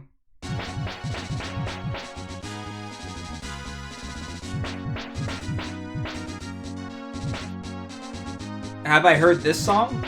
Like the song that's playing right now? Or do you mean the BGG song that Ryu made, which was fantastic? Look out! Bitch! You thought you had to run!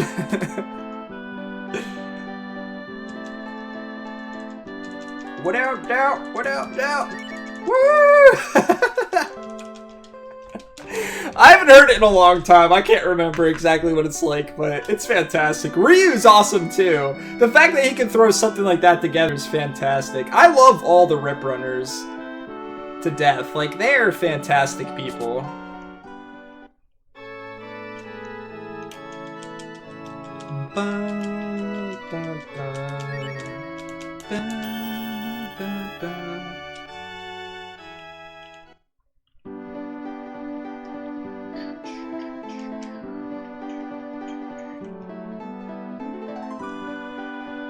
But yeah, Nina's definitely a damage dealer from this point out, and I feel like it fits her character a little bit better than being a healer, because she was always more of like a strong person that could try and take care of herself and things like that.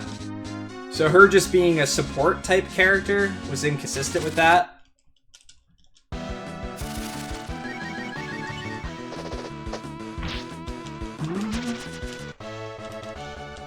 Bump, bump, bump.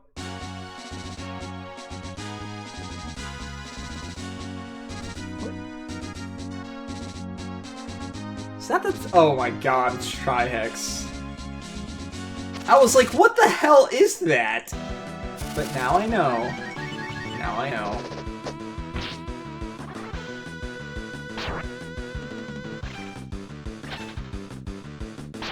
Yeah, never would have thought that was a thing.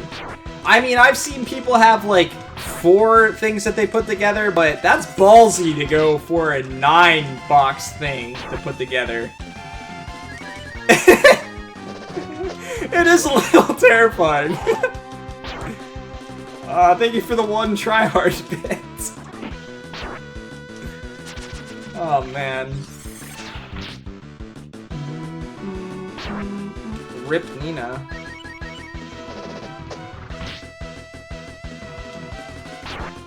Hey, you are more than free to interrupt pyramids or anything else that happened in chat. That's entirely up to you. I interrupt them myself sometimes, but I always act like it's an accident. Bum ba da ba bum bum bum bum. Bum ba da dum da da dum ba dum bum bum bum bum.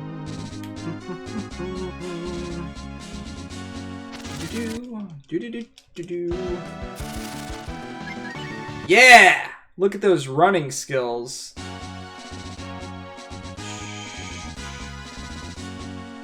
Whoops, I leaned into my keyboard at that absolute perfect moment to ruin your pyramid. My bad.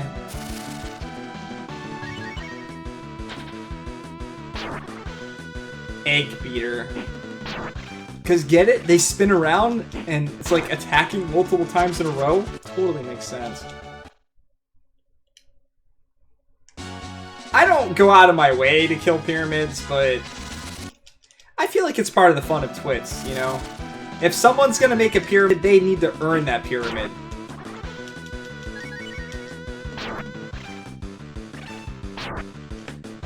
What is that? Oh god. Sora, please.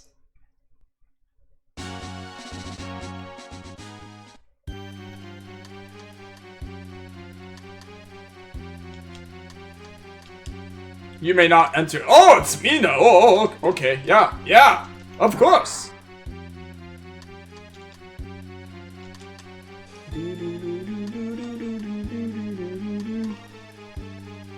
It's amazing. It's amazing! Why are we looking at Fitz?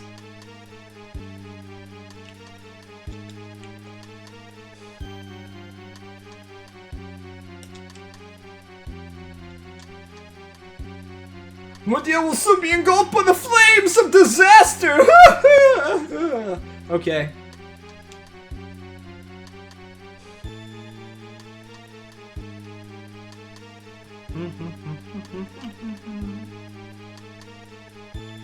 I've heard that before, Fitz.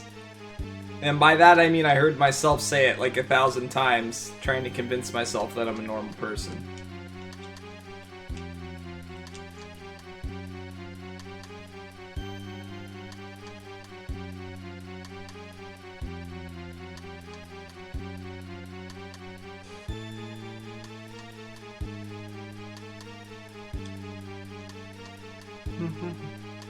Oh yeah? You throw down the pyramids in BGG's chat?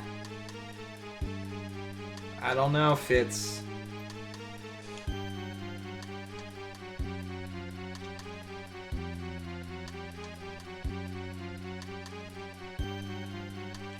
I forget which way leads to chests and stuff like that.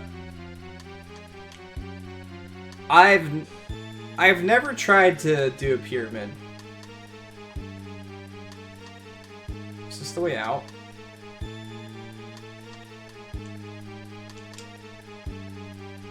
Alright, we're gonna go back up and check.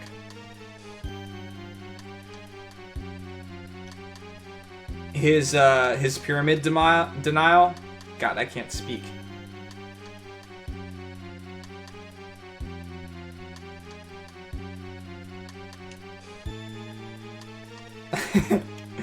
I feel like that's what this track's supposed to go for, Mana. It's supposed to kind of get you like, oh crap, what's going on? What am I gonna see at the end of this tunnel?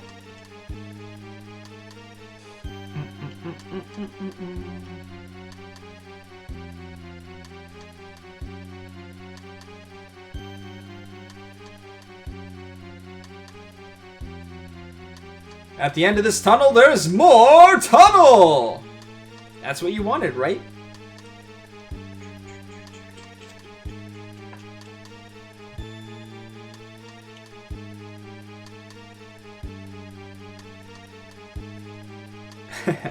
See, I kind of love this game.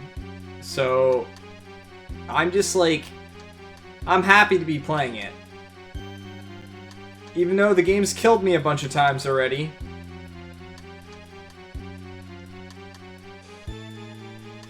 And I've had the grind. It's all okay. Because we're in Windia, and we're about to hear some amazing music. Are you guys ready? That's okay. It's okay, Mana. You're about to hear some more. You ready for this awesome music? Oh crap, this is the music that plays when you're inside. Ignore this music. This music's okay, at best.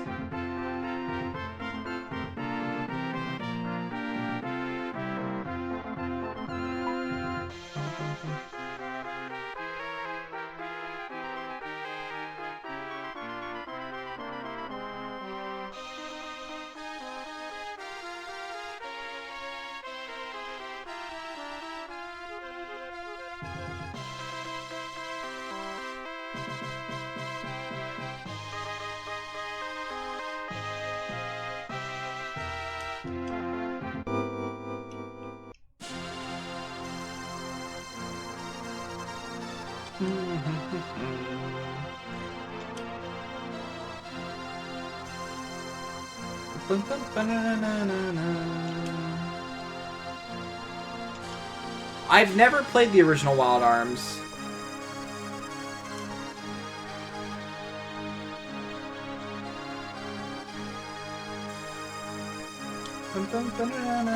This is one of my favorite tracks in this game. You have no feelings? Like, you're numb to Breath of Fire games? You haven't played them yet, Fitz! Get on that right now. Right now! Is it really good, Gintatsu? I was worried that it was going to be like Final Fantasy V's and it was just kind of meh. And it didn't really do much. How much does it actually change?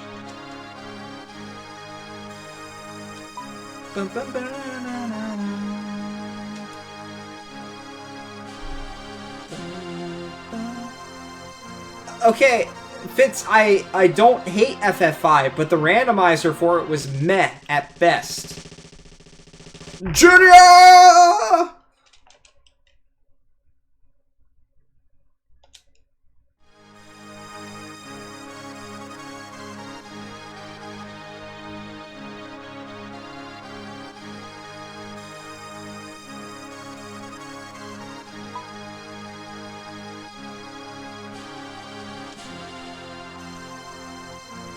I've done lots of 4-Job Fiesta, Fitz, trust me. Nakurdi and I did a charity event last year. We raised 500 bucks for charity.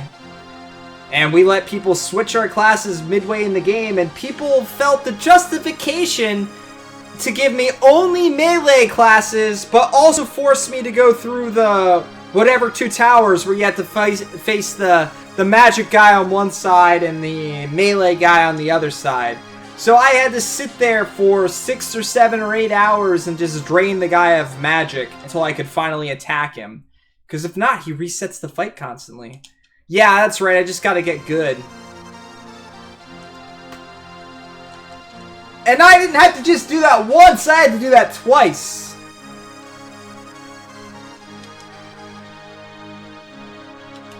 Yep. Fork Tower with all melees. I also had to, well, not last year, but I've done an all Zerker run. Have you done that yet?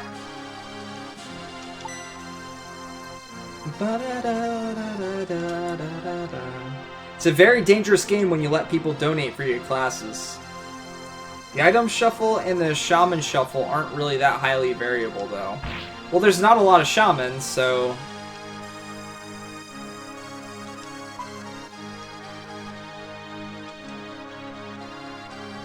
What are you talking about, Fitz? I managed to nearly beat 3 games in the amount of time it took me to level up enough to beat the Sandworm. I beat Super Metroid, I beat Super Mario World, and I got 75% of the way through Terranigma. I played games at the same time. I had a screen where my webcam was, but instead I had another game I was playing at the same time.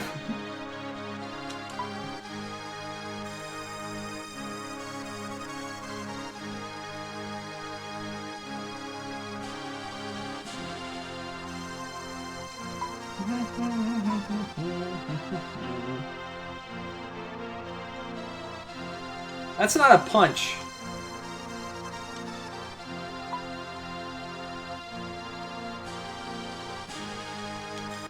Cool! Bum, bum, bum, bum.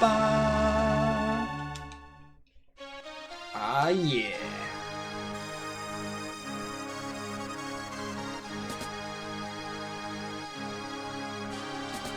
So I haven't really looked up the Breath of Fire 2 randomizer, but I am curious of it.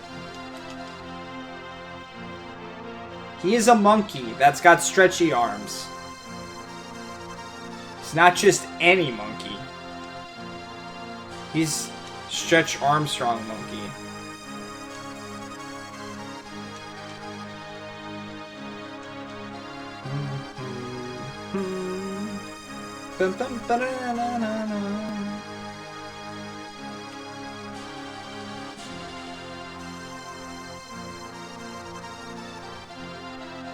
I have no idea. I've never looked at the randomizer, so I don't know anything about the variability in the game. How many of these do I have? I have 9.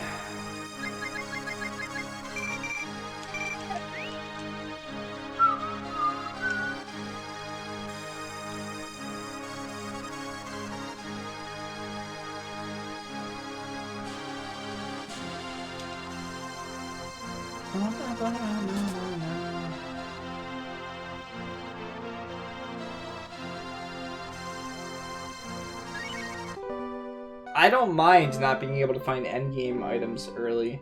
I feel like my favorite aspect of randomizers is when bosses change, though, honestly. Like, that's why I like the Earthbound randomizer. I like the different perspective for bosses.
Daily Wild Arms dungeon?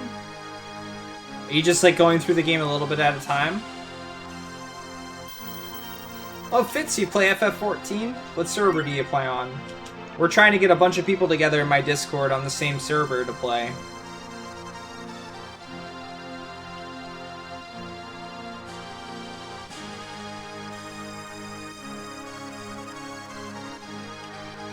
See, I'm not interested in stuff like that. I like seeing bosses all shuffled up and mess around and things like that. Actually, I'm going to leave you guys in Windia for the music. And I'm going to go make myself another drink quick. And I'll be right back.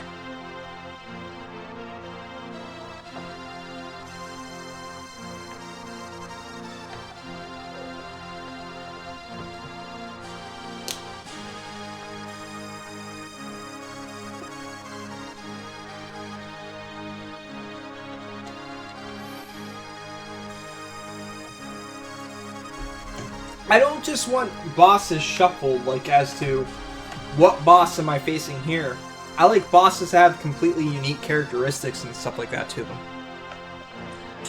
I'll be right back.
What did I miss?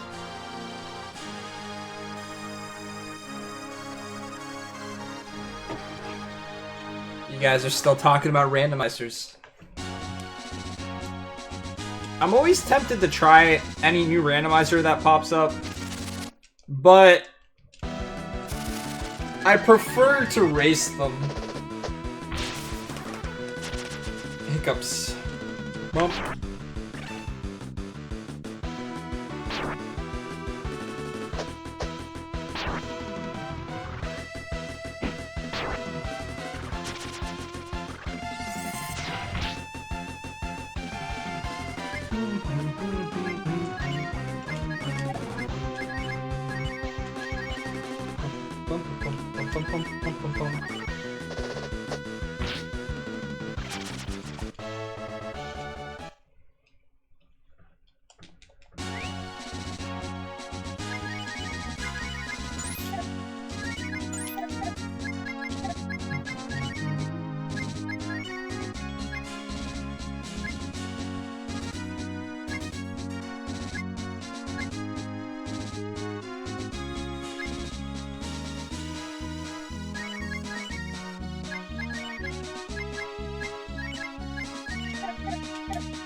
Holy crap.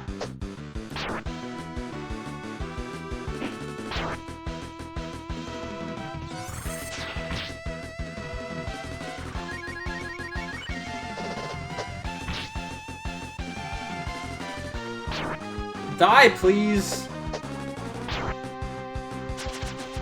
Thank you.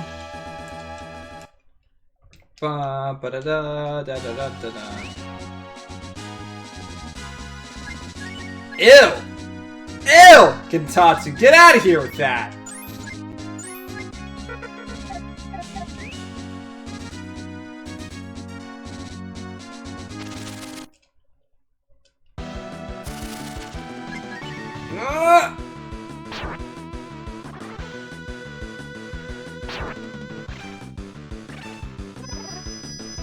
Not my death! Give my death back!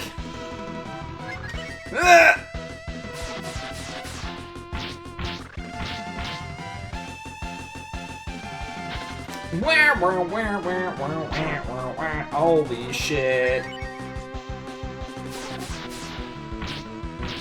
I'm gonna die. It's not looking very good. Ah, yeah.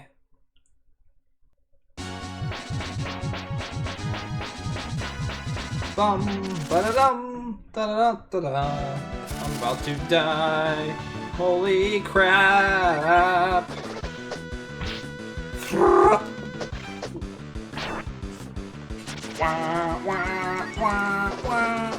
What is OP about Gene? I never, ever, ever have gotten him to a point where he does anything decent for me.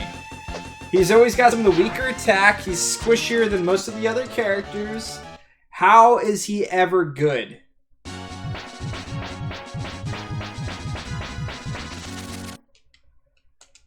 That means nothing to me. Run away!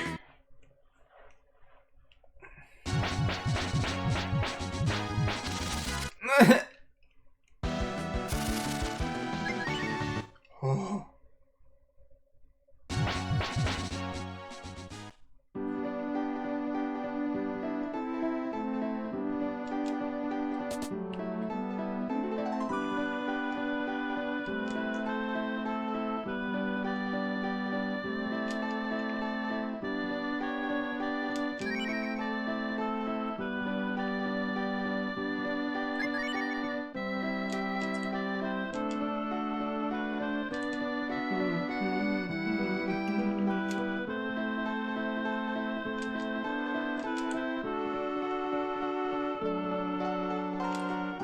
He's gonna sell a girl.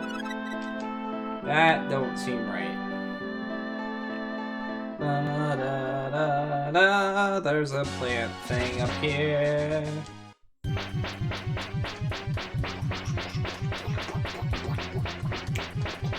That's not an annoying sound. I love it, in fact.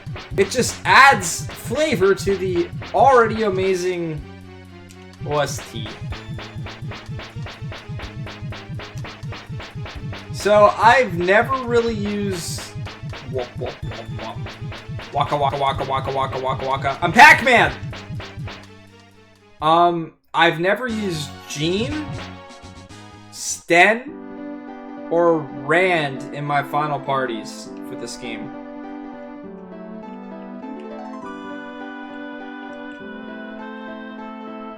NANI?! You always use Rand? Get out of here, Nakurti.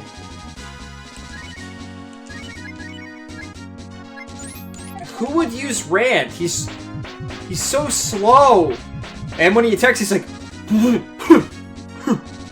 Because it's cool like that.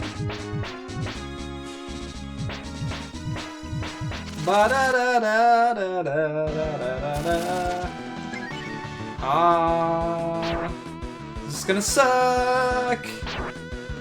Shit. I'm dead. Run away!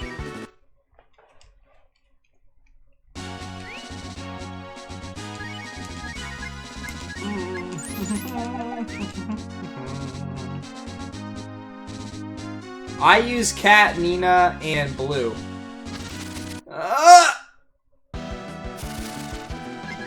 Yes! Don't need to tank anything when you kill it super fast.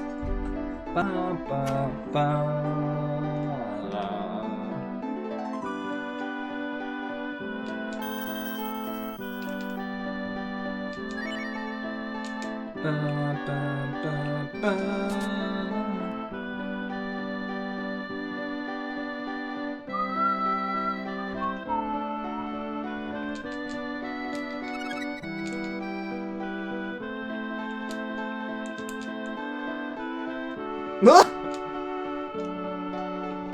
Guys, do you agree with me that those curtains look like bears? They look like it looks like a bear that's like got his arms up like, oh no, or like an owl. Do you guys agree? Do you think it looks like that? Like, look really close. You can't see like a bear face. What do you think it looks like then, Nakurti? Yeah, with a little hat. Yes, exactly. See? Nakurti, you're the odd one that doesn't see it.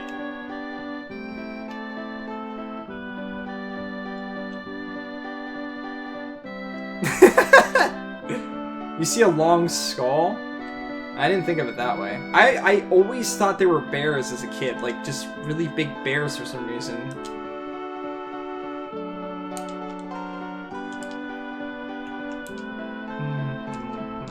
They look so welcoming, though.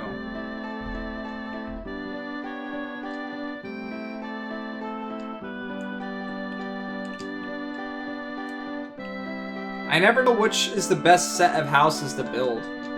Which do you guys think is the best set of houses to build? I don't really like these ones. Because you have to climb ladders.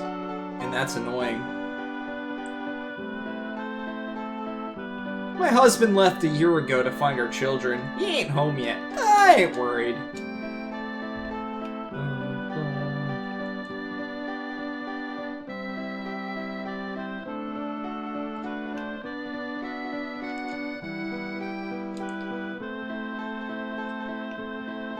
Arabian? I planned on going west on a boat, but instead I figured I'd stand in the one place that lets you have access of getting out of this place.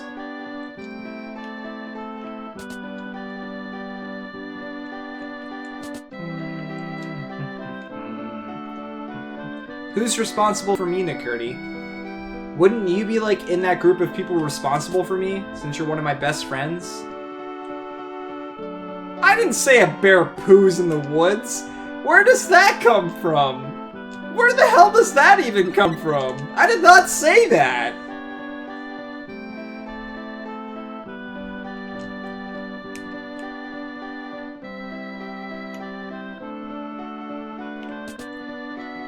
Don't the types of houses you picked...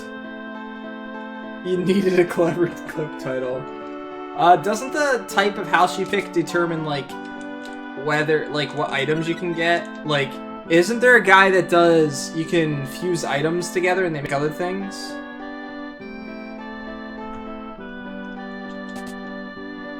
Does the Pope shit in the woods? Yes! I love that emote, by the way, Toucan. Your emotes are fantastic, man. Suede armor.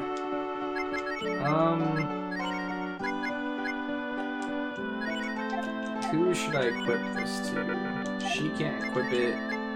You can. Alright. To him it goes. The normal house is that the cooking? What? Was that English?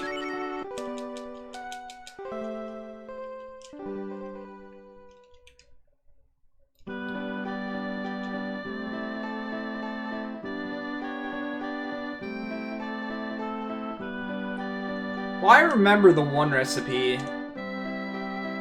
Like, don't you want stuff to be burnt for the one recipe? I've already played this game multiple times, so I'm not against spoilers and stuff like that this time around. I'll ask a bunch of questions. I smell something burning. I'm all for just enjoying this game completely. Alright, I'm gonna save again, then I'll go down in that area. Although, if I remember correctly, this area always kicks my ass. The early part of this game always destroys me. We're getting towards my least favorite part in the game, if I remember correctly, right after we beat this area. Hey look, it's Ray.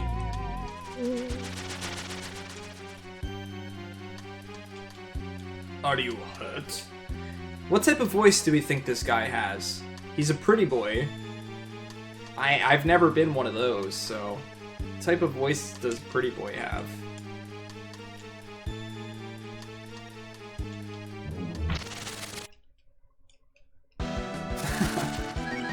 Were you in Nini's stream, BGG?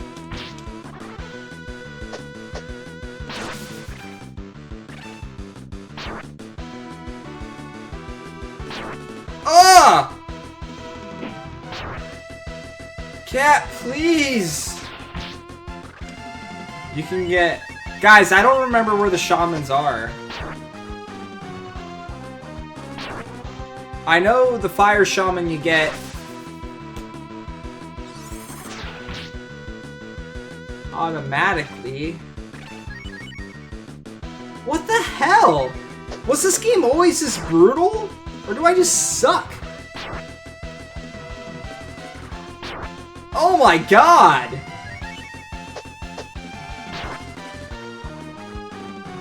Please! What the hell?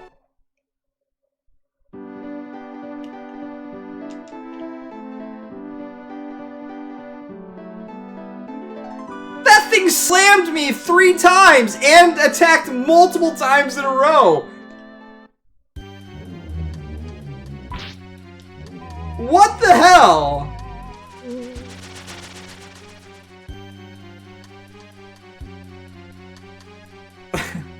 Gotta get good. Thanks for the advice, guys. I'll get right on that. We need a get good command. Just put my face on something stupid. With me smirking. Let's try fire first.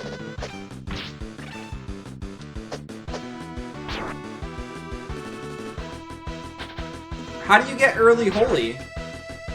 You can die in RPGs? I'm so good at them, I never had that happen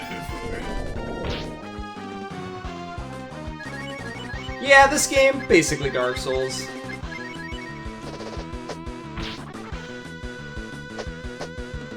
Bum, bum, bum, bum, bum, bum, bum. Die!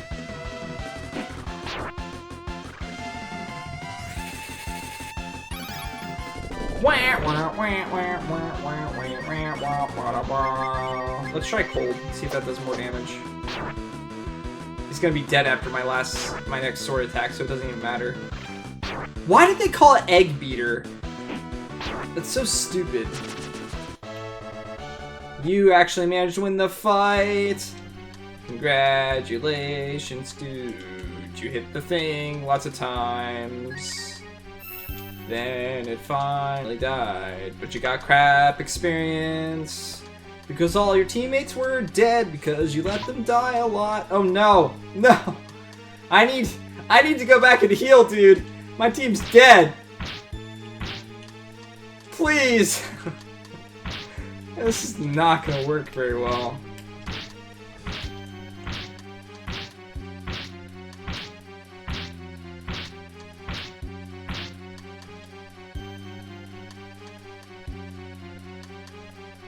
I'm so dead. Rip me! Oh, where my son is, please save him. I don't see him, bro. Alright, well, we're not gonna win this fight.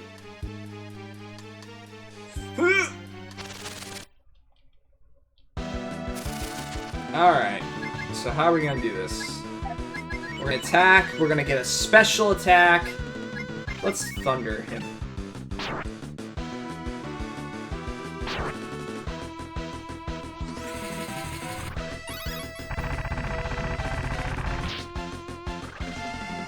Rip us. I did not see the damage that did.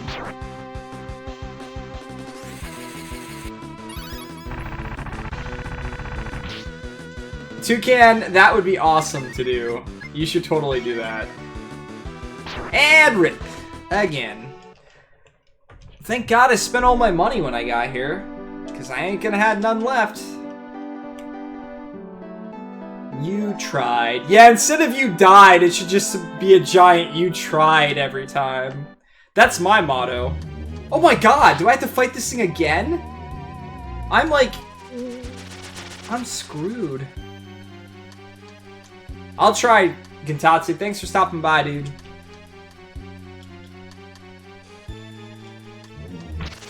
Who you gonna call? Buff Busters!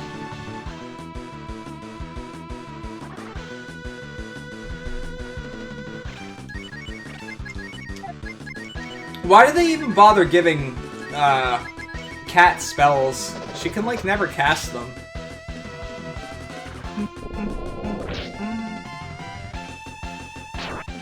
And Nina's probably dead. Right on.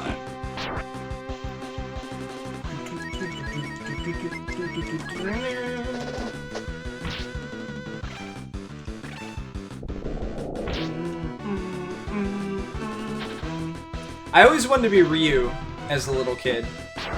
I just thought he was like the most awesome character in JRPGs. He could turn into dragons, he used a sword, he has blue hair, and it was long, and people didn't make fun of him for letting his hair grow long.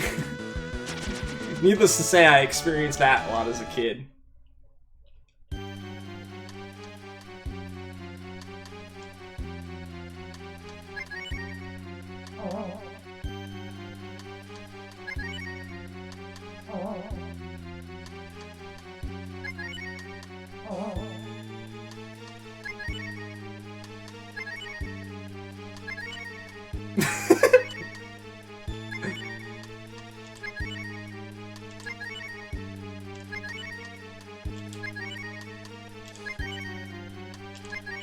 You won't fool me, game!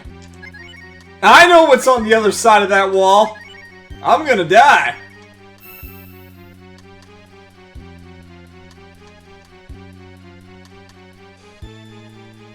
Yeah, like, and like I said, I told you guys this story before.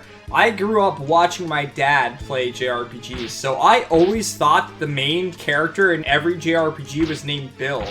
Because the concept in my mind that my dad actually named those characters, it never crossed my mind. I just thought that all heroes in every game were named Bill. And so, I used to jump around with a little blanket tied on my back and act like I was Bill, the hero from Breath of Fire. Oh man, good times. Being a kid. Oh! Wait! Guys, I can't move.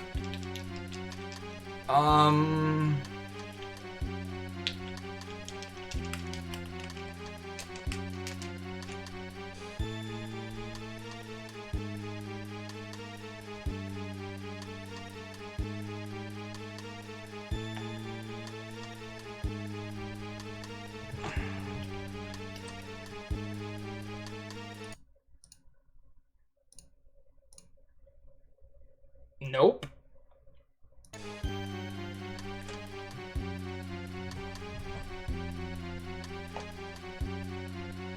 I think I meant I went into the menu just as I was going to get into a battle.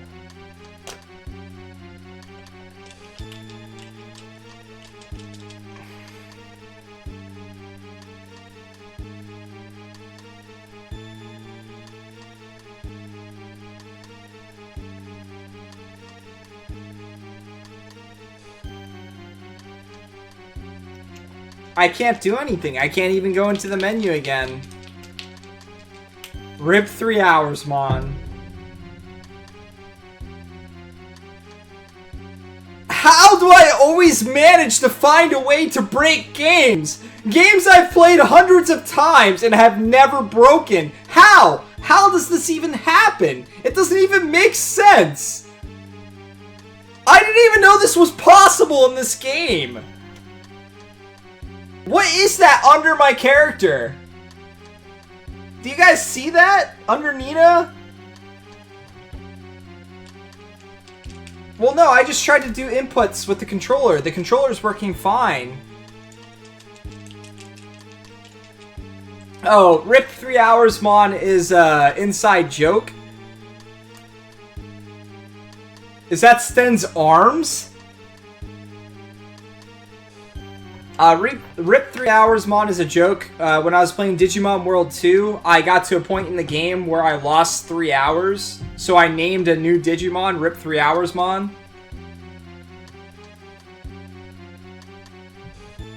I need a clip of this, guys. I need to show all the buff 2 speedrunners this glitch. And ask them if they've ever had it happen before. God damn it.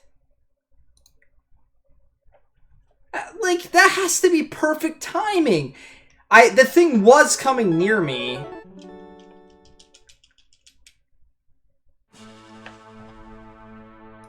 Hold on, I'm gonna watch this. I wanna see how it happened.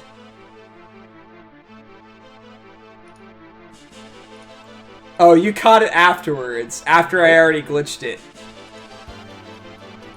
I wanted to go back. I need to go back and watch the VOD to see what happened.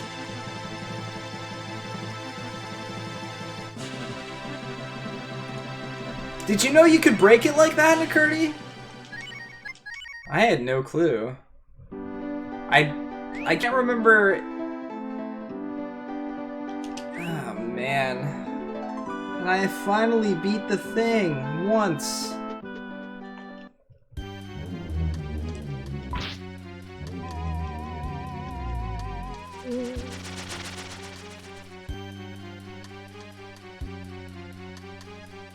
How do you get out of bounds in this game? I can't believe almost every game I play I find some type of game-breaking glitch.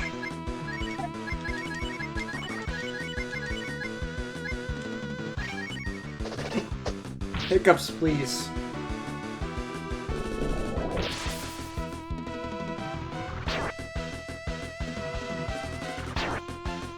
You should replay it.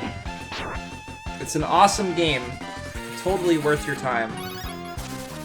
Ba-da-da.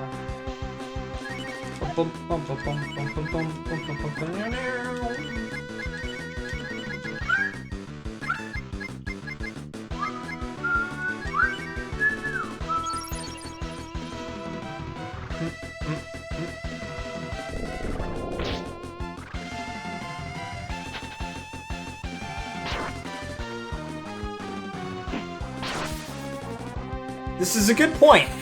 Or you could play it at the same time I'm playing it, and we could have conversations about it as I play through it. That's always fun too. I'd love to save the game, but now Ray's gonna be an asshole and make me go through the cave, even though I really don't want to, because I'm going to die. Or somehow glitch the freaking game to the point of not being able to move. Alright, yeah, Yep, I read this before. So I have to make sure I heal prior and going on that platform.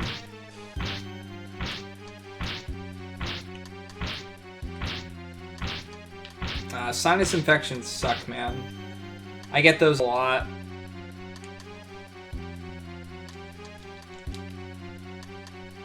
My boy's all the way over there. He's hiding behind the boss guy. So, guys, what did we learn? We learned, do not go into your menu right before an enemy is about to attack you. Who says you can't teach an old craze some new tricks?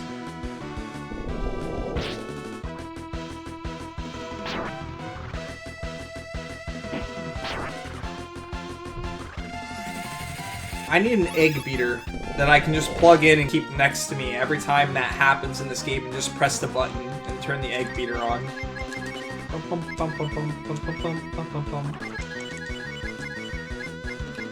What does the most damage? Yes! You're absolutely right, Atheist Man. This game has 0 bugs. Eh? Oh no! I'm never gonna have all the characters alive for this boss. Thank you for the 1-bit, dude. Thank you for filling up the chest as always. I really appreciate that. Kappa! It's a pretty full chest. You guys have been having some fun tonight, apparently. Dun, dun, dun. Da da da da ba ba ba ba ba. Work, leave me alone. Da da da da da da. I'll fix that freaking thing later, cause I don't feel like doing it now. Ba ba ba da da da da da da. I don't know what that is. So you beat Earthbound, right, Nin? Like casually? Which reminds me, have you beaten Super Metroid yet? I feel like it's been like a year since I've asked you, but it might have been less time than that. I'm really curious to see what you think of that game when you play it. Nikurti's the only other person I know that never played it, then did play it, and he's like, this game sucks. So that's all I have to go off of, is Nikurti thinks Super Metroid sucks. Ah, shit. I should have healed.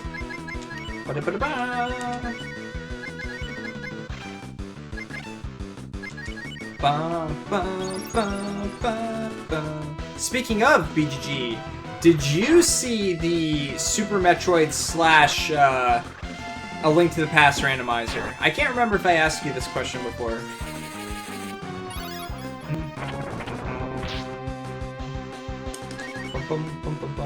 Wait. Did I not?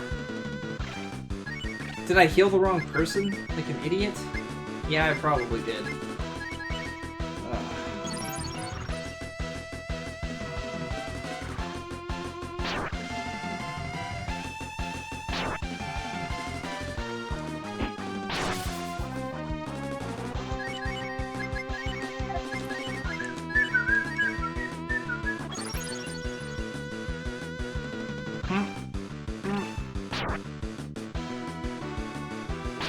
In all seriousness, when these enemies go 2 times in a row, what am I supposed to do? Bump, bump, bump.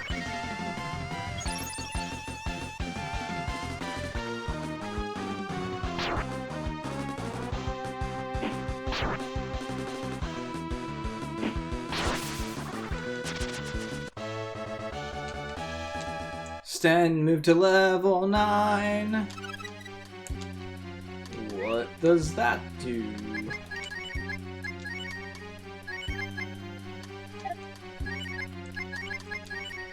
The world will never know. Alright, we ready to die to the boss now? Because I made it here with no characters. I see what you did there.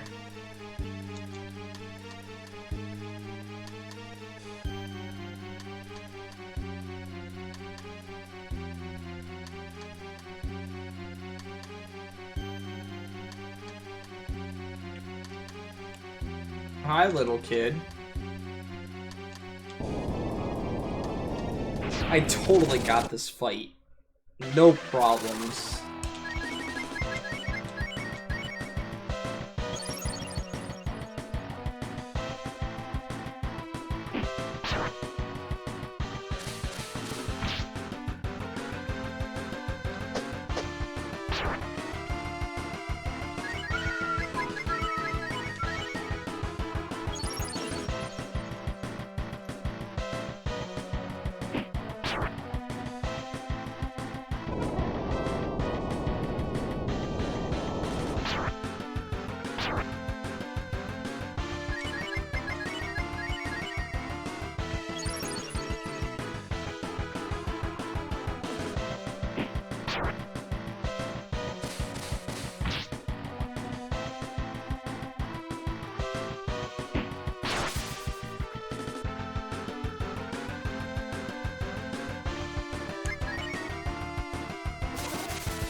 We freaking died. We got our asses handed to us.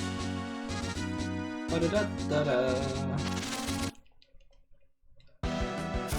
I've always struggled on this boss. There's never been a time I played through this game without struggling.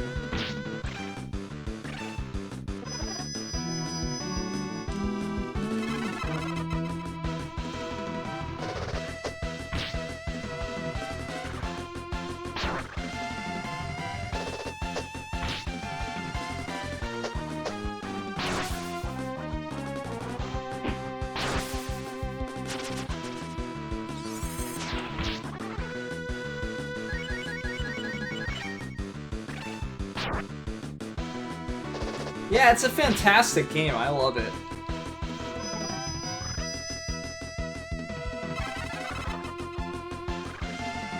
And then Breath of the Wild stream, huh? That is a game I've yet to play, but I did just recently pick up a Switch.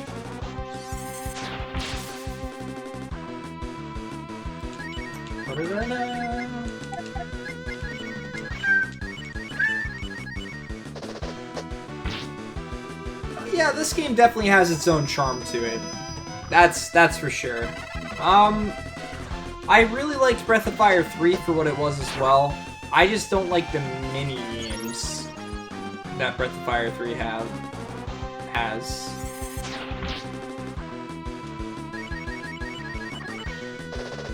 Is there a particular reason you're waiting for that long, Fitz?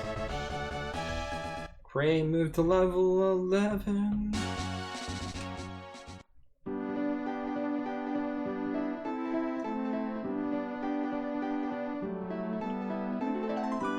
I am not a huge fan of open world games, but I do like Zelda games, although the Zelda games have been going kind of downward for me after a while.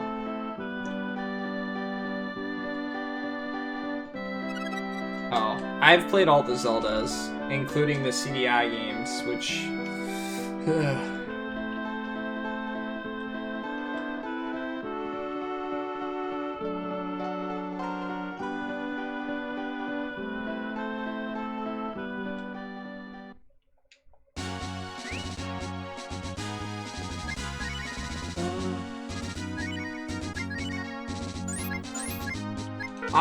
I really dislike open world games, Atheist Man. That's one of the reasons that I wasn't too excited for Breath of the Wild.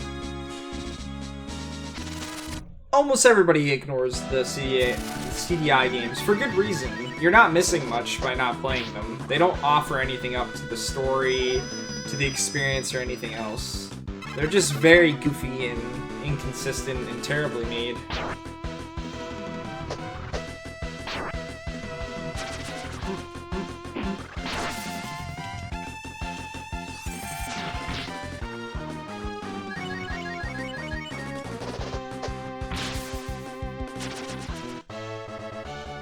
It's not that I don't enjoy going off the paths in those games. In fact, that's part of what makes it fun.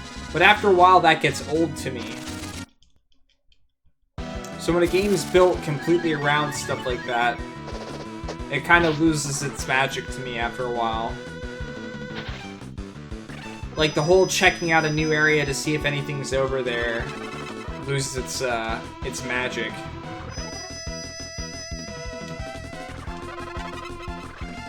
You know, that's that's a thing I hear pretty commonly for people that love open world games. They haven't even finished the open world games they're playing, and they're okay with that.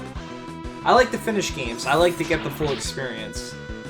I feel like Breath of the Wild might be the one open world game I like because it's Zelda.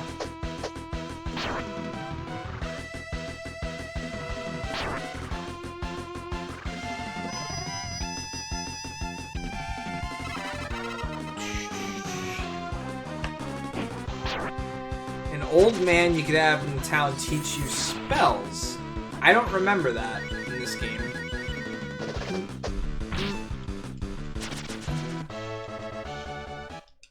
What's up, Zordon?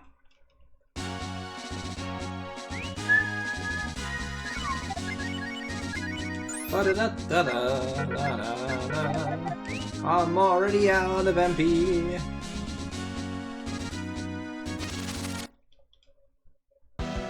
Yeah, but that's every Zelda. Every Zelda you explore, you're not going to get anything really that progresses the story by not following the linear progression of it. It's just the fun part of seeing the different parts of the world and how it, like, connects. The thing about open world games for me is I like depth in story. But I mean depth in story in the context of the actual plot. I don't need to know, like, a whole bunch of backstory about the world and stuff like that because I went and found a random book somewhere in some town that's got 50 pages that explains the backstory of every race that exists in the game. That doesn't interest me. I have zero interest in stuff like that. I'm just like, unless I'm super involved in a game and love it to death and want to know more and more about it, I don't care about that type of stuff.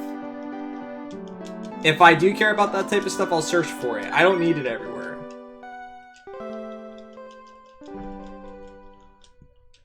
The Great Tree is mine. Oh yeah, I remember the Great Tree. I just don't remember learning spells and stuff like that. But it's been a while since I've played this game, so I don't remember everything about it. It's not that I need to do stuff that affects the story fits. It's just that I feel after a while, I want to feel like the things that I'm doing aren't just significant to the character myself. I want to feel like they're having an impact on something. You know? But instead, like, the games like Skyrim and stuff like that, the world is completely built around an individual going and doing random things all over the place. The game's built for that. And I feel you can go through a game like that and it's like every other character is just a side product of everything.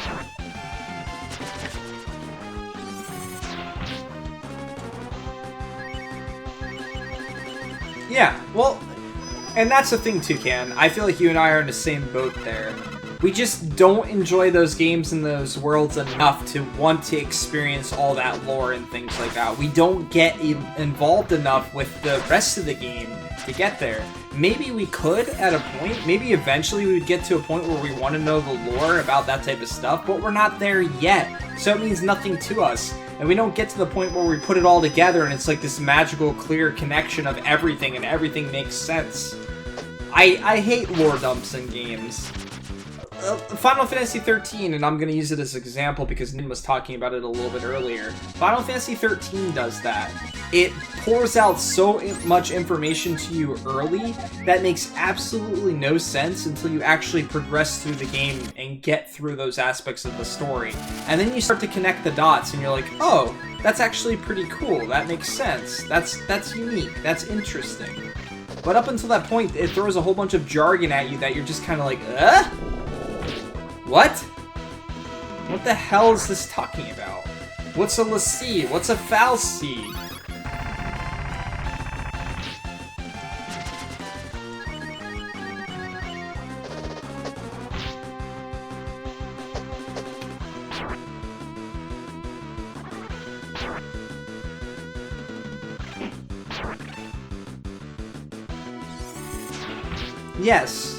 Yes, FF6 does it in such a way that you want to go and meet the characters and, like, you're at a point in the game where you don't even have to, but you still want to because you've grown to like the characters.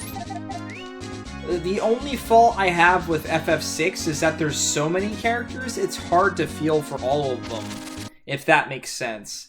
Like, there's so many characters to love that it's hard to get attached to every single one of them, you know? But that's a very minor complaint over a very, very enjoyable experience.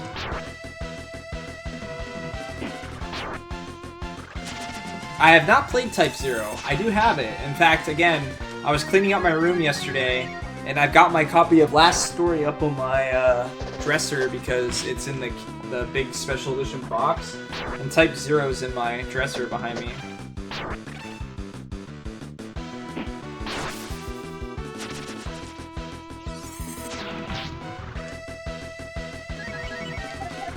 Let's see if... Oh, no, I can't heal her.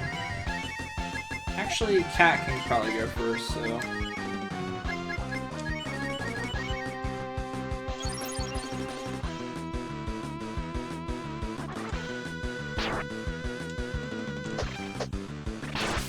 That becomes a common thing, Fitz. Like, you can really like a character and not use them because they're just not, like, your combat style and things like that. I've had games where I haven't used the OP sleeper characters or whatever because I really didn't attach their personality or anything in the game. You too, BGG? I was actually excited for it when I thought it was going to be out on the Vita or the PSP, and then all of a sudden they're like, oh, now it's out on the PS4! And I think, if I remember correctly, part of the only reason I bought a Vita was because it was going to be an exclusive title. And then I never got it.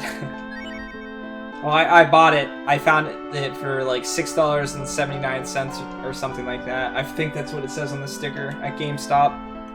I was like, okay, it's a game to play. Sure, I'll take it.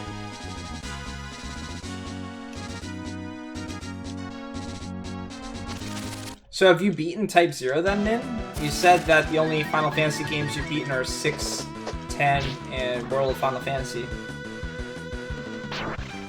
Yeah, I have not heard a happy medium at all for that game. People either love Type 0 or they are just like, ugh.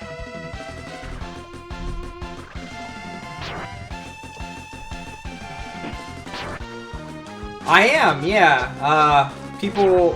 Hope brought it to my attention yesterday how to set it up, so I set it up. Ba-da-da-da.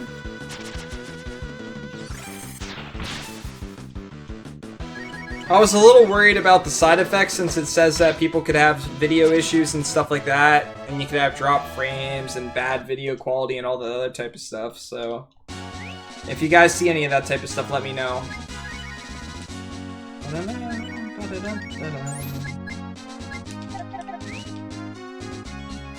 You're creeped out by low latency? I'm used to just like saying stuff in chat and either it going unacknowledged or it eventually getting acknowledged, so that I just don't care about waiting. But it is cool that you guys get to hear what I say much quicker.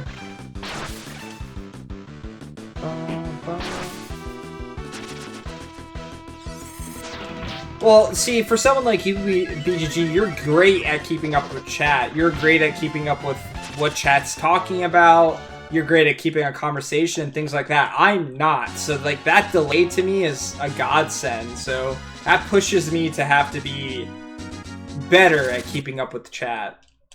Which is something I need to do anyway, so... if this is something that pushes me towards it, then so be it. What? What? You know, I didn't even realize that was going on, but I was typing in your chat yesterday, BGG, and you were responding very quickly that I thought I was just so behind in the video. Wait, that doesn't make sense, because if I was behind the video, it would take even longer. Ignore me. Ignore me. Forget I said anything, but that was my thought process yesterday.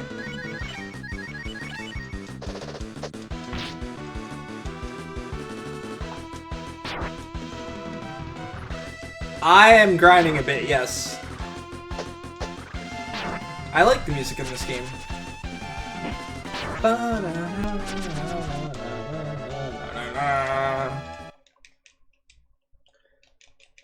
This boss always gives me trouble. I don't know how the speedrunners beat it, honestly. Unless maybe they death warp or they have specific deaths on bosses so that certain people get more experience or something. I'm not sure how they do it. Ba-da-ba, ba-da-da-da-da, ba-da-da-da, da-da-da-da-da. Come on, listen to this battle theme. This isn't gonna get old. Plus, the Breath of Fire games are known for changing their battle themes halfway through the game. So just like when you feel like you've heard one for too long, it's like, well, here's a new one. Plus, multiple boss themes as well, which is always nice. I hate when you play a game and it's the same battle theme and the same boss theme except the final boss. When there's some story bosses that actually make an impact on the game, I feel like it's important to have specific music to them.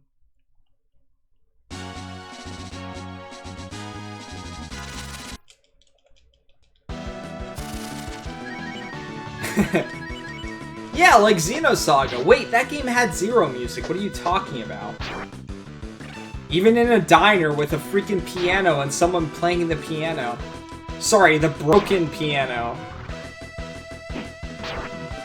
It's a shame though, the OST for that game is so good, it's just not utilized in the game at all.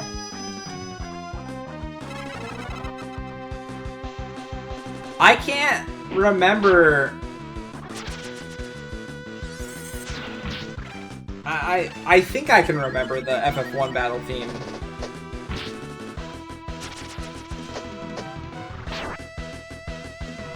But I can only hear like the remake version in my head. I can't remember the F1 version for NES.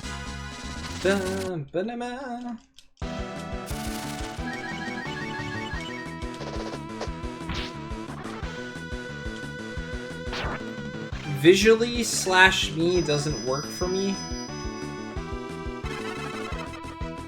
I don't know what you mean, BGG. What does that even mean?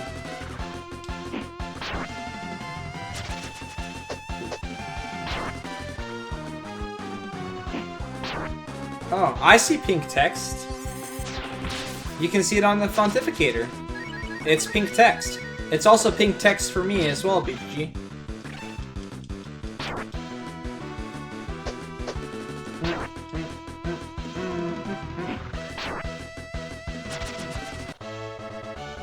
Bum ba da ba bum bum bum bum. You gain some experience. Will it help you beat the boss? Who knows? Why don't you try?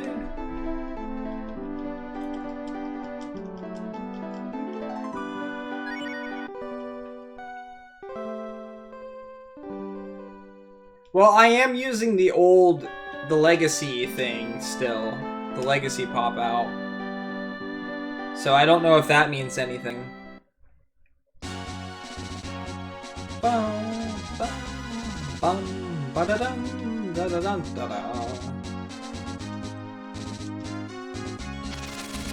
So, backstory for some of you guys. What made you choose your colors that you chose for Twitch?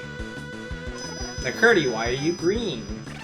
Fitz, why are you bluish, kinda tealish? BGG, why are you pink? Vaping Gamer, you went with red? I am also red. What made you choose your colors, guys? Is it your favorite color? Do you just like how it looks? I said it's teal-ish! I didn't say it was teal. Well, you're gold right now. You just picked random colors, Zephyr? That one looks good. Okay, I'll just keep it forever now. Your favorite color's red. Purple schmurple? Is that like a specific color, or are you just making fun words with purple? When I started running EB, no one ran strawberry flavor, and when it became a big thing, I changed my name to match. Also, pink is a pretty good color. Ugh. I go with plain. I'm one of the very few people that play with plain. I feel like strawberry looks like your characters are dead in Earthbound, and I hate that. I hate that color. Even if I could beat bosses or areas with a dead character, I would revive my characters because I hated that background. So I like the color black, which is technically the absence of color. It's not really a color, but I like colors that mix with black, like red and orange and things like that. However, for some reason, I like blue, green, or teal, like hair colors on characters in games and anime and whatever.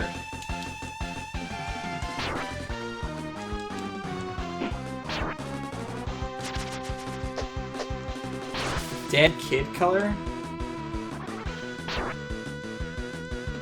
How do you not see dead kid color, BGG? It's pink.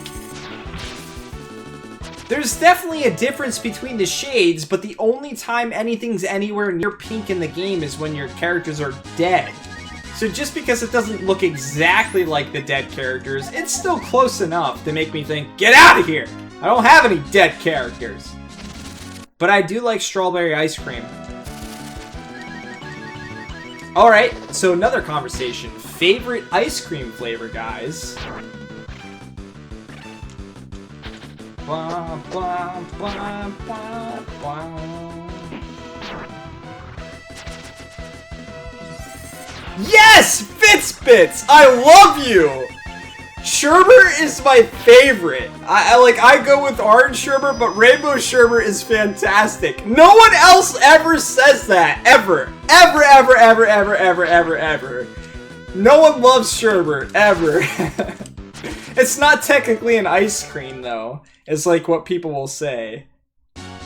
I've never, ever, ever had someone agree with me on that. That is fantastic.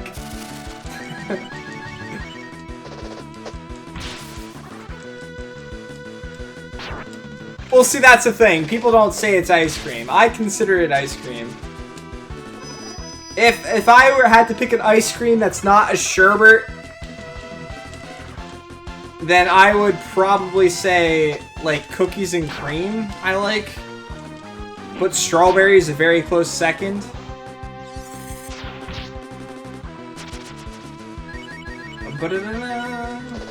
So for me, it's like, I'll eat cookies and cream, and if I can get sherbet, I'll eat that first. Yeah, BGG! We are exactly alike, man! I mean, in all seriousness, what the hell? That's like, 1-to-1 exactly what I just said. Shut up, McCurdy. You go to bed right now.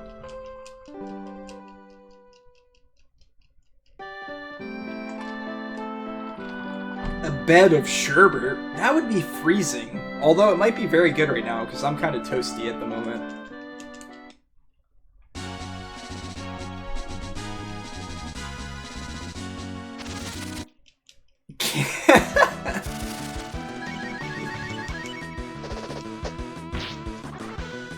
So, I used to remember, as a kid, my parents, like, if they got ice cream, they would only get, like, Neapolitan ice cream and stuff like that. So the only time I ever got to get sherbet, or, like, some people call it sorbet.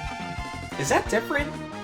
The only time I could get it is when I was a part of a soccer team. Whenever we'd win a game, we'd get to go get ice cream. So that was the only time I ever got to eat rainbow sherbet. And until I became an adult, and then I could go get it myself. When I get Neapolitan ice cream, Atheist Man, I just eat the strawberry out of it. I don't mind eating it mixed. I don't have any problem with chocolate or vanilla ice cream. I just prefer strawberry out of those 3 flavors.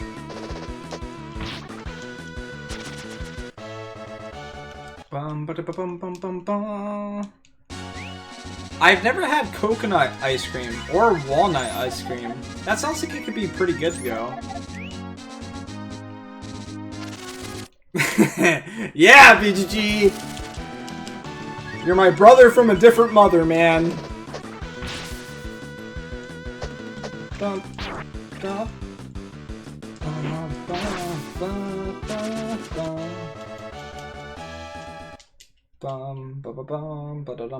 Like, when I was growing up, everyone liked or loved mint chocolate chip ice cream, and I tried it, and it's okay, I can eat it. I've never been a really big fan of chocolate. I can go without chocolate, but, like, everyone loved mint chocolate chip. And what about roof tin? What the hell is up with the roof tin ice cream? What the hell does that even mean? What is roof tin? Am I, like, eating a house whenever I, like, bite into some ice cream? What the hell is that?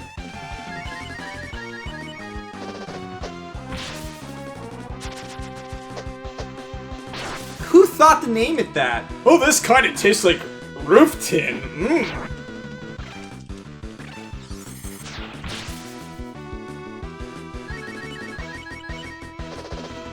Chocolate gelato. See, I've just never been a fan of chocolate. It's like, it's too rich for me. I for whatever reason, it's just like, it kind of makes me cringe if I eat too much chocolate. It's just too much. And when it comes to candy and stuff like that, I like sour type of candy. For some reason, chocolate's just never been my thing.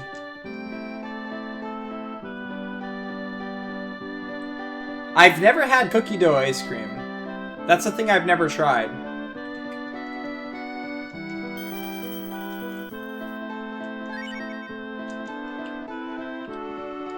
Maybe that's why I'm not a big fan of coffee. Well, then again, I haven't had coffee in like 20 years. I had it when I was a little kid, and I haven't tried it since.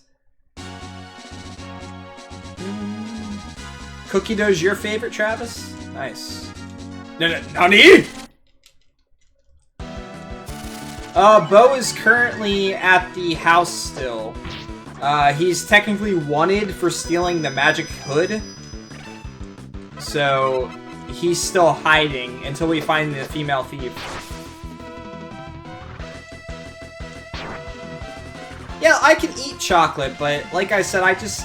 Like, people eat chocolate and they're like, oh, this is the most amazing taste in the world. And I eat it, I'm just kind of like, it's okay. It's not like when I eat, like, a really delicious pizza or something like that. I don't get that taste of, like, this is amazing. I never have from chocolate. Well, like, I tried coffee when I was a really little kid, Nakurti, and when I tried it, I was like, this tastes freaking disgusting. Chocolate tastes like asshole. Well, BGG, I'm not gonna ask how you figured that comparison at, because I've never actually tasted asshole. But I'm gonna take you at your word. That actual chocolate tastes like asshole. So whenever I want to call somebody an asshole, I should just call them chocolate. You giant chocolate.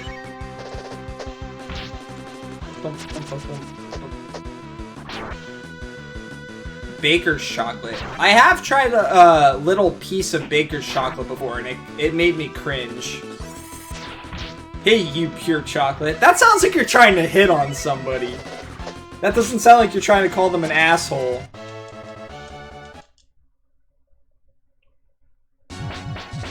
Bwah, bwah, bwah.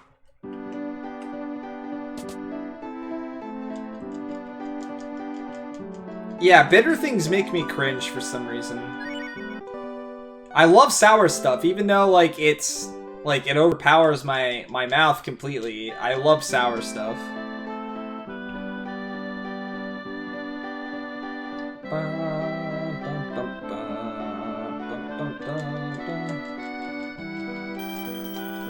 You like diabetes-inducing chocolate?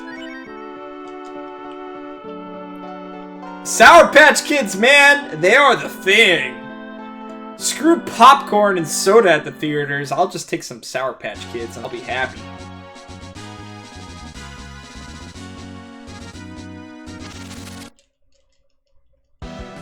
Freeze, Jolt, Flame. Interesting. I never knew that was a thing.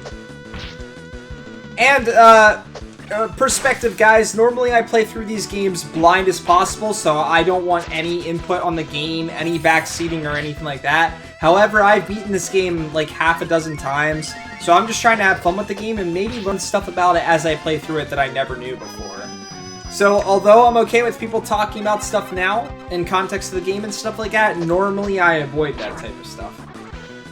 So if you weren't here when I mentioned that earlier, feel free to say stuff about the game. Except for speedrun strats. Please don't tell me speedrun strats for the game until after I like get past a boss or something like that, because I don't want it to influence my decisions. If I'm gonna grind for a while, I'm gonna grind for a while.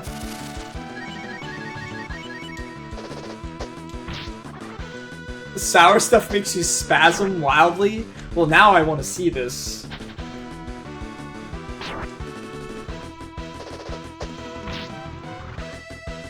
It's okay.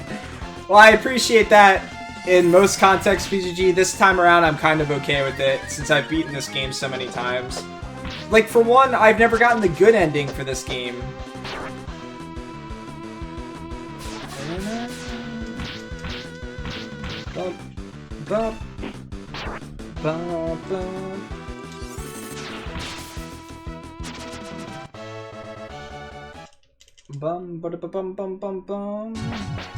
Sour stuff definitely, I like, that's the thing I like about sour stuff though, is because it gives me that whole like thing, like, I don't know, that reaction in my mouth is just what makes it worth it.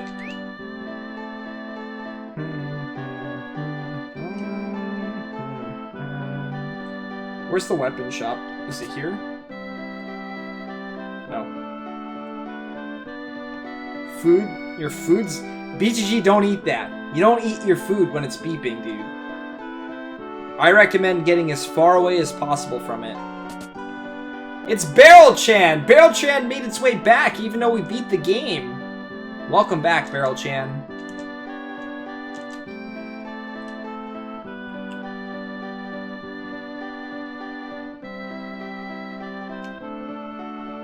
The enemy name for when you want to include an skeleton, centipede, monster, but have an 8-character limit. Deathpede. Deathpede. Yes. Absolutely.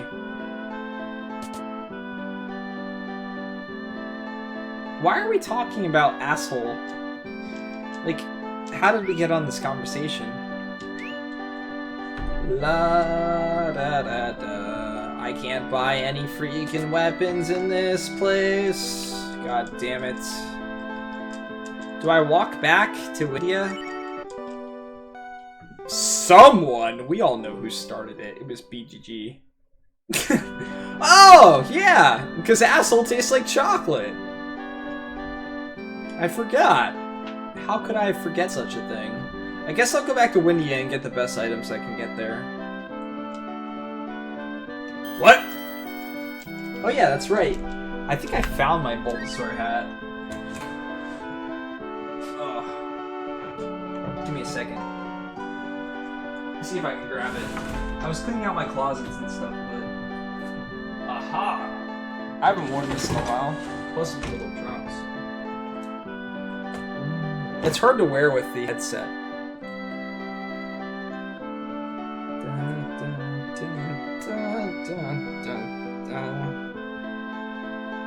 I didn't have glasses last time I wore this either. Hey, look, it's Bulbasaur. It's hot. The hat! When's the last time I wore this? It's been a long time. And someone snapped a picture of it and made an emote out of it.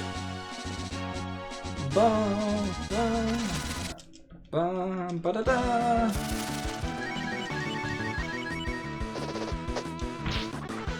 Do you mean is God an asshole for creating chocolate? If the answer's yes. Someone.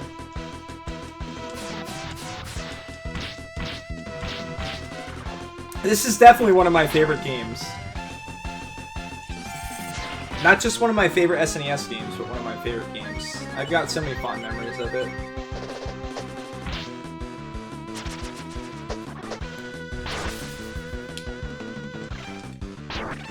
If you're happy and you know it, get your characters poisoned.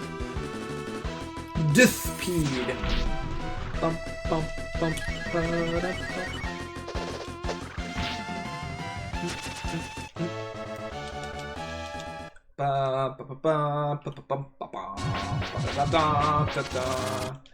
My characters are poisoned and it sucks!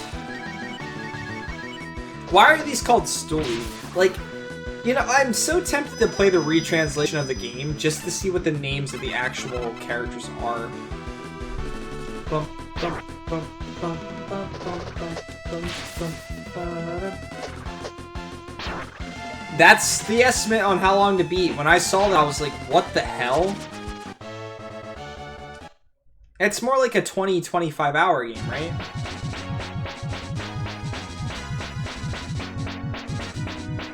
Oh god, Zephyr, please.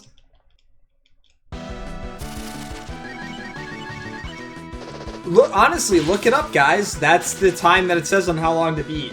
I saw it yesterday when I had to correct the fact that I hadn't done it, but I think it took me like 18 hours the last time I played it. I got really lucky on some of the bosses, though. Not this time around. I've gotten destroyed by the bosses. The cockroach kicked my ass. The harpies kicked my ass. That big ant with balls on its back kicked my ass. That is a yogurt emote. If you're not already following the Curdy, you should. You see this layout that I have? You like this emote that I also have? That is a character from this particular game that we happen to be playing. That's all made by Nakurdi himself. He's a fantastic streamer, fantastic friend, and very good at what he does when it comes to art and things like that as well. One of my best friends, for sure. If you're not following him already, you should be. He does Shining Force speedruns. He's getting back into it and things like that as well.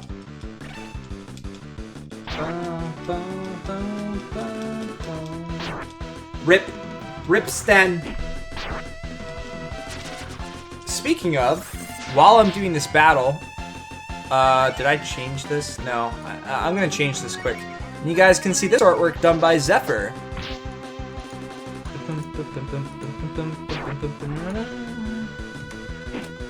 51.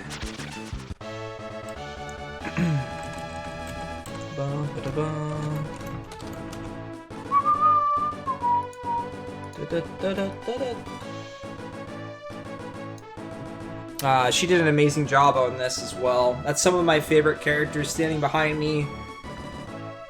It's really cool. Again, definitely reach out for those two if you need any type of artwork done. You know, whatever it is, talk to them first. They reach out to you, they let you know the progress that they're making and things like that. They're very easy to work with. And they're awesome people. Alright, let's go back and heal. Because why not?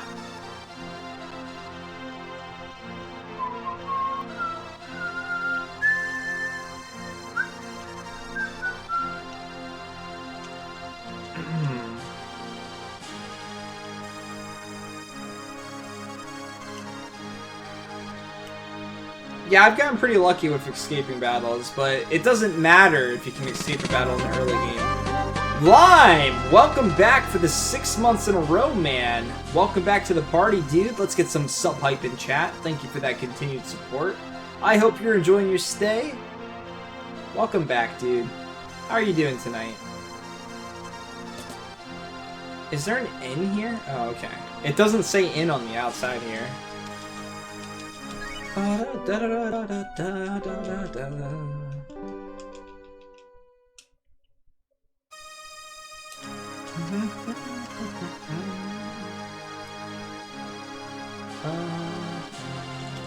there's weapons here that I wanted to buy. How's my money doing?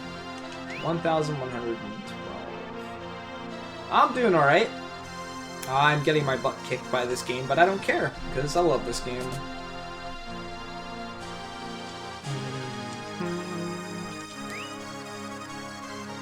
Alright, so what does everyone have? I didn't buy this armor yet for everybody. Excuse me. I don't have enough to buy it for everyone anyway.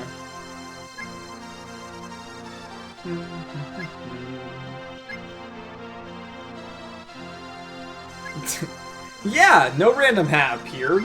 What are you talking about?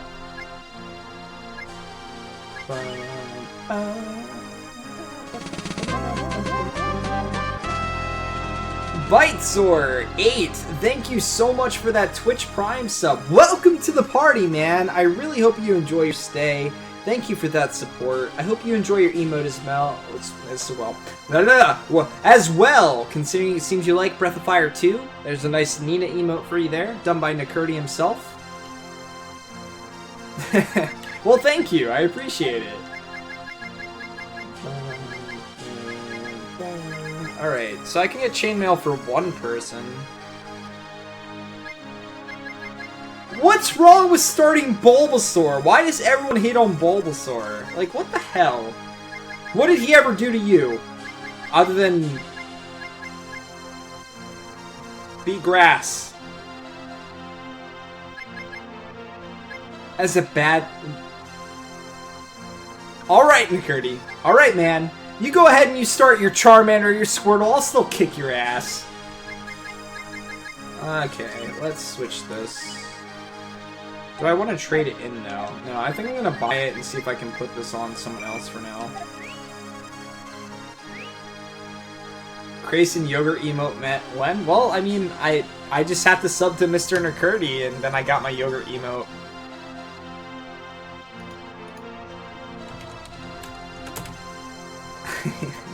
Oh wait, I already am. Ah yeah, squirrel.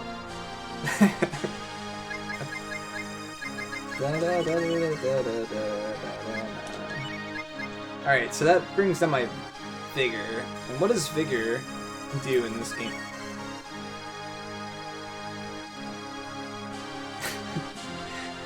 I have no idea what this is, but it flew off my hat.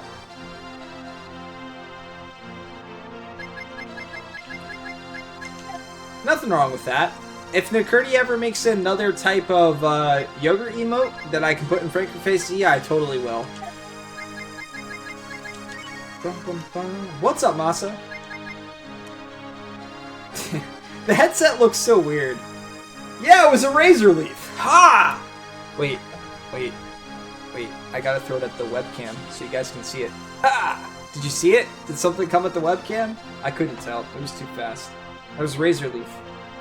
Amazing ability that can crit, by the way. I'm doing alright. My head's kind of warm. If you couldn't have guessed that my head might potentially be warm.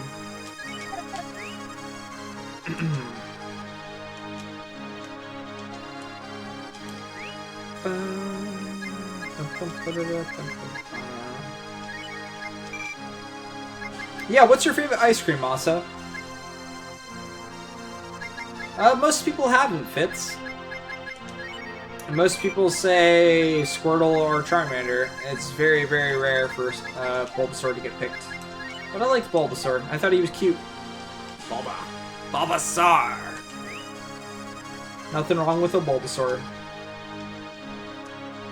he using like an abacus there? He's like, oh yeah, we're good to go. We're square. We're square, bro. So I can buy a chainmail for the two of them, but I could also buy a holy robe. Alright, we need to grind some more money. Almost everyone was a Charizard lover. So, like, I had a Bulbasaur, and everyone would be like, whoa!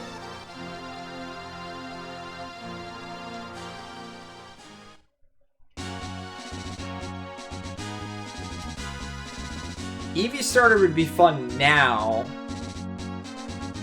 See, I didn't know Charmander became a dragon. Although, he didn't technically have the dragon typing in the original game, did he? He was just, like, fire. Ba, ba, ba, ba, da.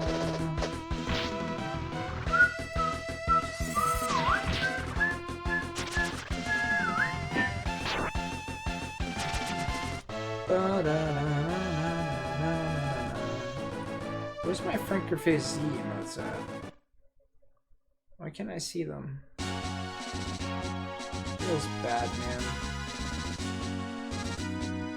Well, I hope you guys can see them. Oh, I can't see my better Twitch TV emotes. I was gonna spam a bunch of Squirtles. I love that dancing bird.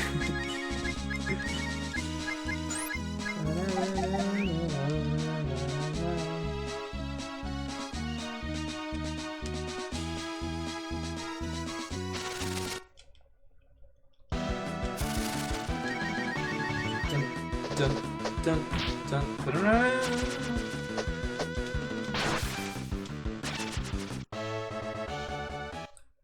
Oh yeah, so recently my roommate and my buddy Fidel Infidel, or Travis, we all were playing a Nuzlocke run of the original game because they released it for 3DS and you could download it. And I got blue, and I got a Drowsy? Yeah, Drowsy, and I literally just used Drowsy to go through the entire game. Like, hands down, I just went through the entire game with Drowsy.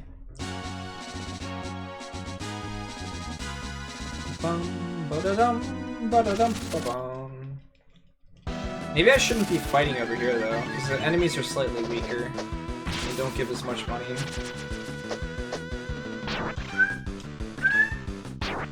So true story, guys, when I was in college and I was listening to a lecture that I felt was completely insignificant and I wasn't learning anything from, I used to pop this game out and play it in class. So I would have a laptop in class because we were allowed to have laptops to take notes, and I would sit here in the back with the audio turned off and play through this game and see how far I could get in a lecture. But I used to take 4.5 hour long classes, so I had plenty of time to goof around. And there was many professors that just like to hear themselves speak.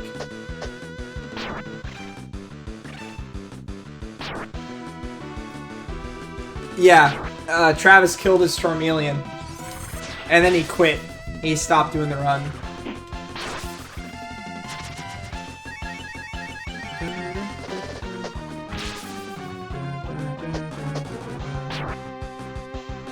Gen 1 physics is the epitome of...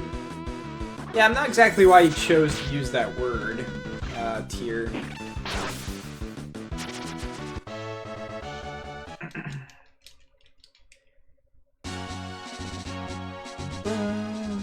Let's just avoid, like, context like that and things like that. We're all open to anything here. We understand we're open to anything here, but let's just not talk about it.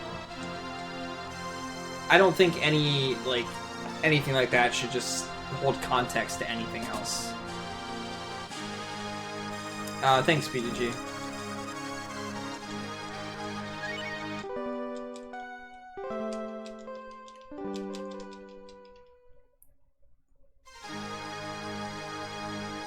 Yeah, not being able to hear the audio kind of sucked Deformed, but I liked the game enough where I would almost always get in a 4-hour lecture, but to be fair, when I was playing it on,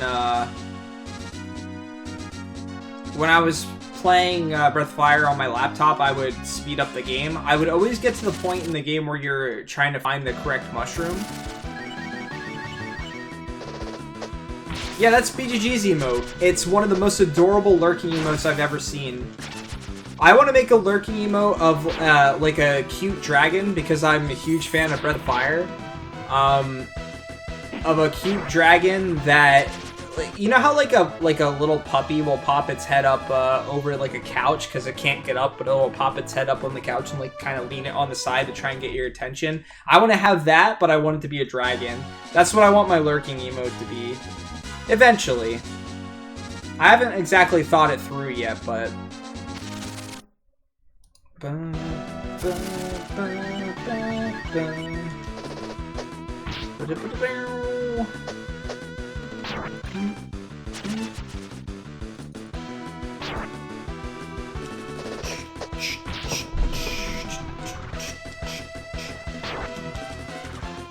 You wonder how Moogle tastes? That's a question that's never crossed my mind. Do you think Tomberries are cuter than Moogles, or do you just like Tomberries more?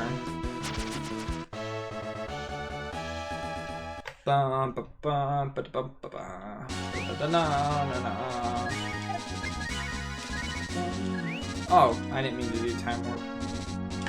Is that a Pikachu? It's a very, very shocked Pikachu. What the hell? What did that Pikachu see? I don't know that I want to know.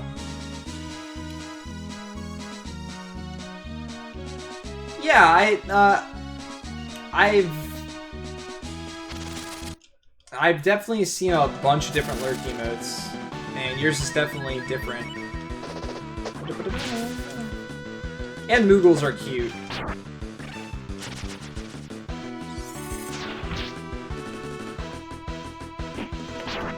But yeah, I just want like a little baby dragon, since I love dragons so much that it's like peeking its head up over like something. So kind of like yours is BGG, where you have yours on the side, but more so mine's just like barely peeking up over, kind of like trying to get attention, you know, in a way, but just like watching. Like with those eyes, you know, that like a dog has when it's just like looking at you, like wondering what you're doing.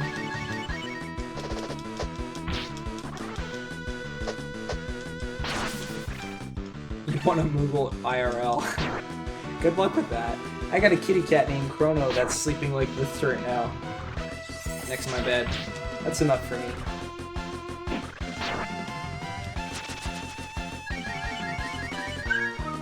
I couldn't even make my bed because he was asleep on top of my bed before I started streaming. Kumap?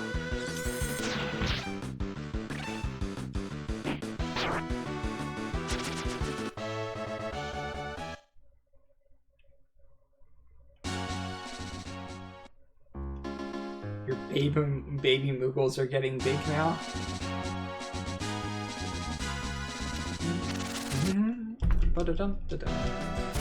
How'd everything go with the kitten as well, Zephyr? I remember you saying you were going to look at kittens at one point. I never got to ask you about that afterwards. I might have been incorrect with my remembering with the dates. You've had them for about a week? Okay, how's that going? Is that what you're referring to with your baby Moogles?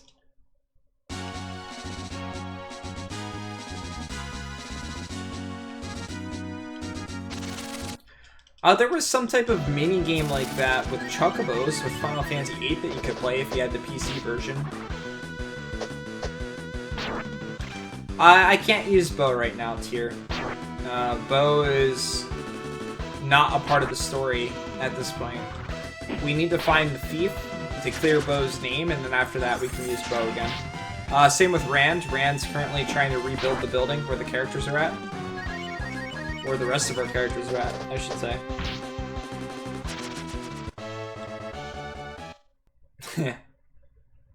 What did you name your baby Moogles?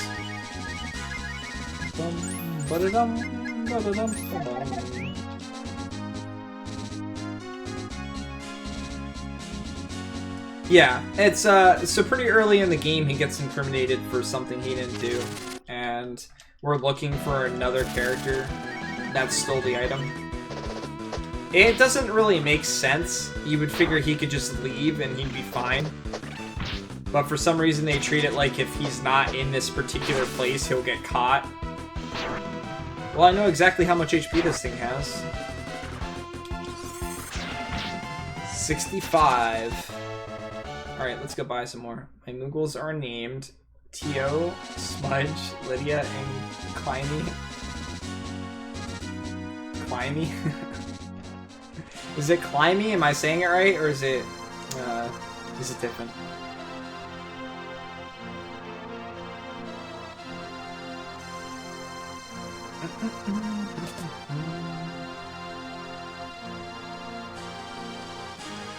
Oh, so Climby, okay, yeah. Why did... I guess you chose that name because he climbs everything? So, Chrono, I didn't name him because of anything he did or anything like that, but I picked Chrono because when I was looking for a cat, he was the only one that was super playful. Like, he would chase after the laser light. Like, he always wanted to play. And that's what I wanted in a cat, was a cat that just wanted to have fun. Yeah, it had some type of energy to it and things like that, and wanted love and stuff like that on occasion. That's what he is. He's a goofball.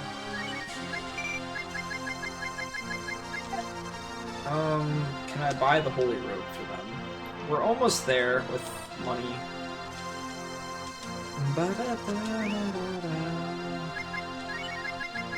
Alright. That brings her up quite a bit. Her as well. Yeah, we definitely want to get these on both. Okay. I already got that for everyone, I think.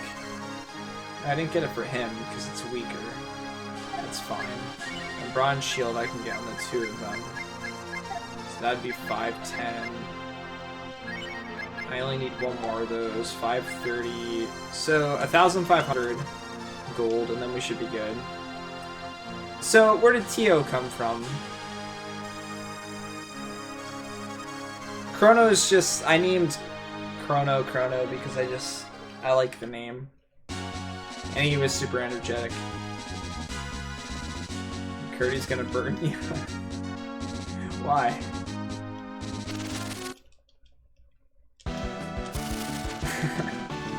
I don't think he's gonna burn you for that. Despite anything that Curdy and I have both said about the Trails games, they're not bad games.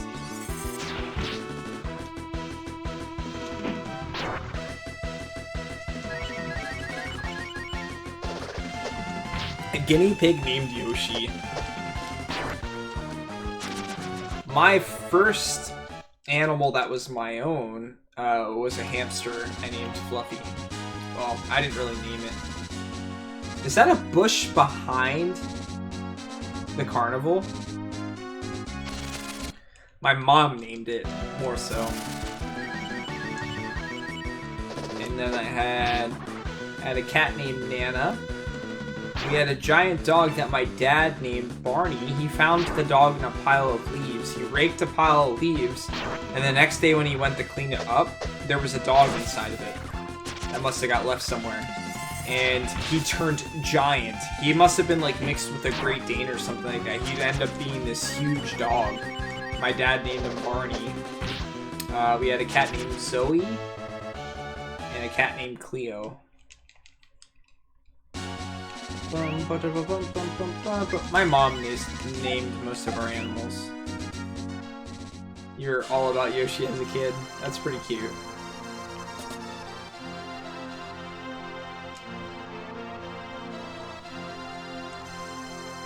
How do you pronounce that? Mycio? Micio? Now you can't use Yoshi anymore. That's right. Because you lost in Mario Kart. Get out of here, Nikurdi. Didn't even stand a chance. You can never use Yoshi again. God damn it, BGG. Thanks for the help, bro. Such a helpful brother you are.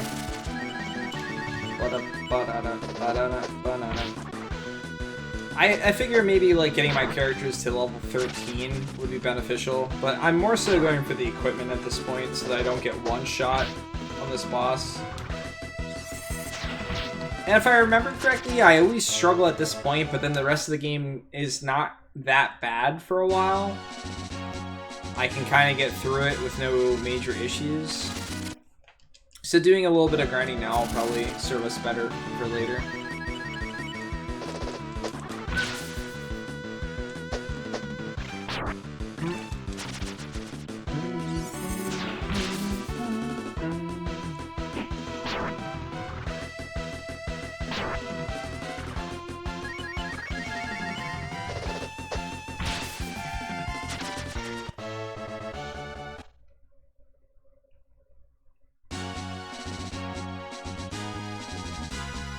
That's super depressing, Tier.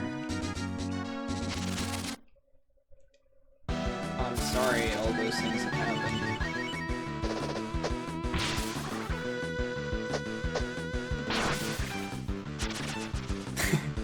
They're beating me out of my bum's clothes, indeed. Alright, Deformed. Yeah, you can pronounce it for me. That's the thing. I'm terrible about pronouncing things because I pronounce things the way I thought it was grammatically supposed to be pronounced, and people are like, you're wrong. And I like to hear it from a person's mouth. Because even things that are spelled in a way that can be pronounced a particular way, some people pronounce it differently.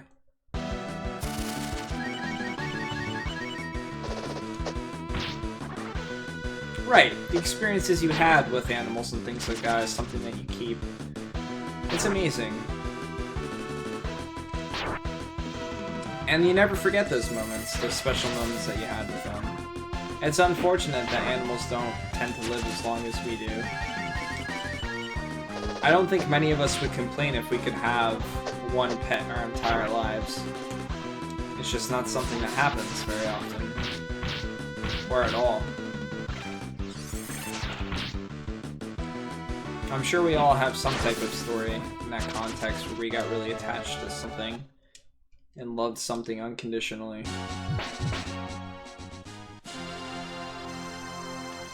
Yeah, unfortunately that's not how it works.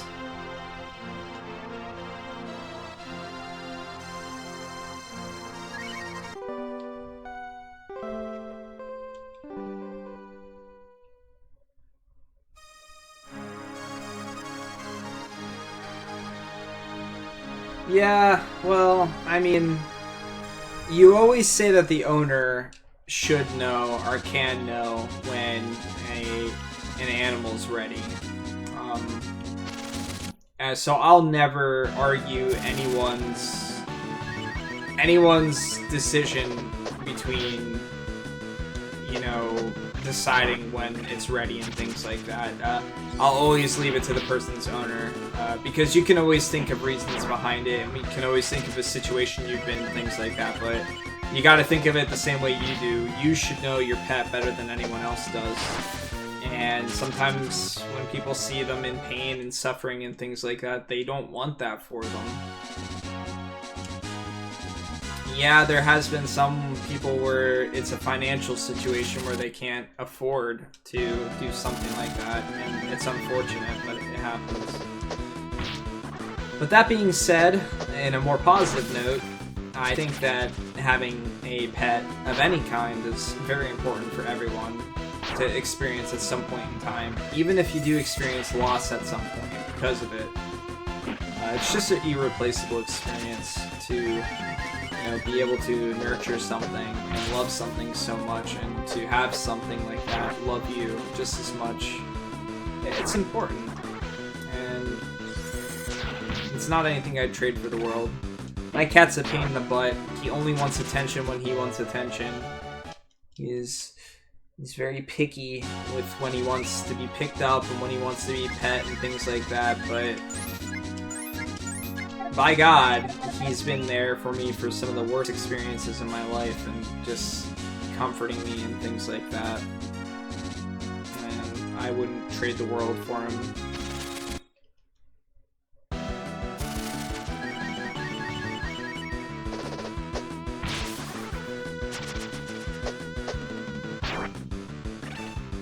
Yeah, and I mean, and like I said, it's all up to people's tolerance levels and things like that.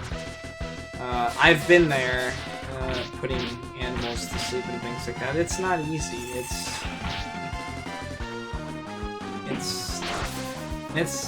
just sucks. Let's just say that. Alright, Fitz. Good luck, man. Thanks for stopping by. Thanks for spending some time with us. Really appreciate it. Bum, ba-da-dum, ba-da-dum-da-da. How are we doing money-wise? We are... How do I check? 491. We're not even ready for one item yet. I'd go fight at the other place for better experience, but... Better experience and better money. But I can't buy the items over there, and it's a long walk over here. 18 coins.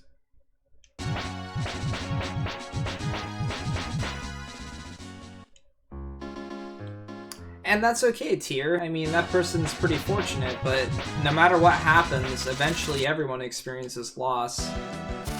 And it's just a fact of life. It happens. So, if I remember correctly, BGG, this particular area of the game is definitely beatable with RNG. You gotta hope for the boss to not do its, you want him to, I believe, do his Earthquake, not his Fire attack. One AoE attacks he can do does really good damage, and it's also RNG whether he can, like, brain shock you and take control of your character. So, you can definitely beat him prior, and I've beaten him without grinding before, no problem. However, I've definitely struggled, and most of the time I would go in and face him again and again and again and again until I beat him. And this time around I just figured I'd prep, because the next area of the game is my least favorite area in the game. And you have to fight a lot of, like, bosses.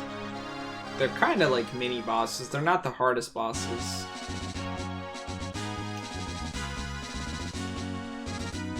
Yeah.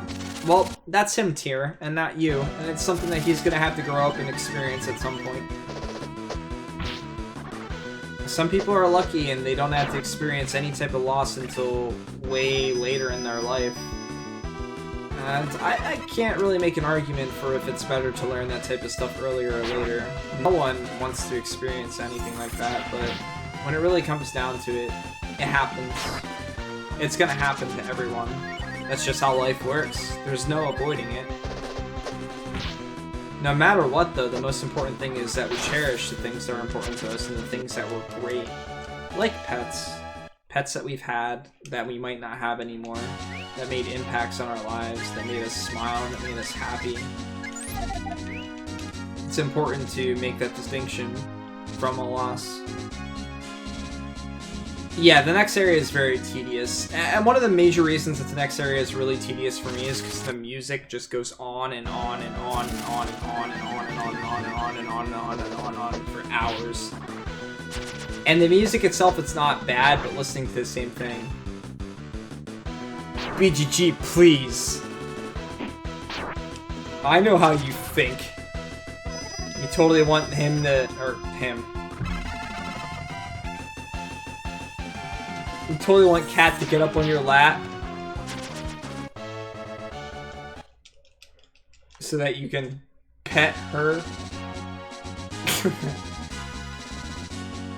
Nothing about that's wrong whatsoever.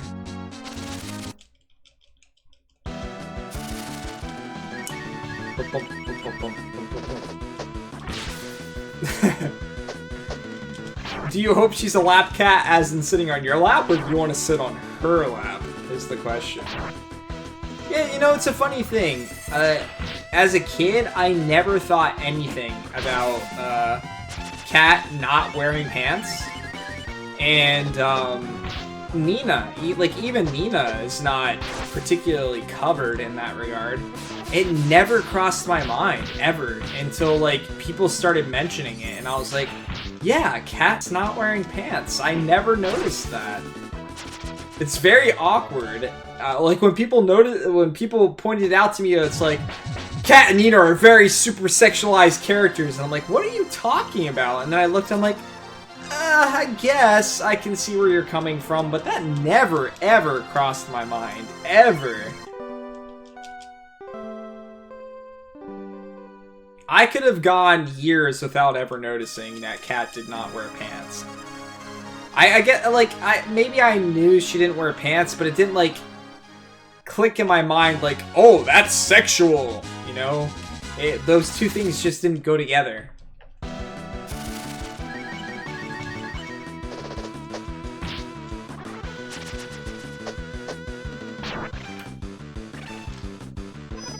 It depends, BGG. I mean, like, showing skin in general, it depends on the person.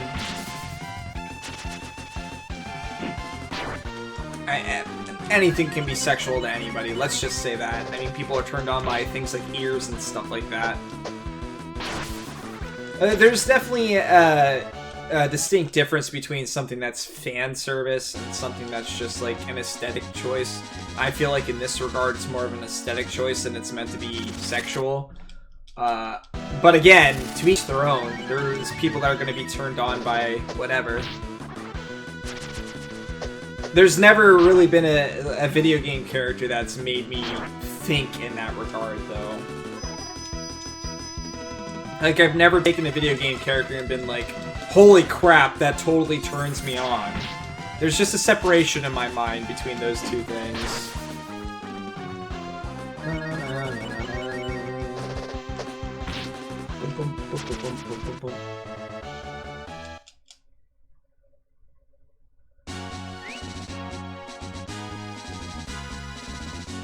Yeah.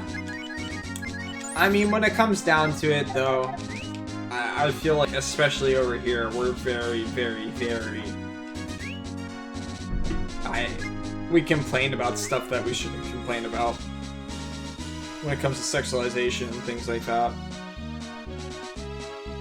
I mean, half-naked dudes have been in games for years, but it's never been a problem.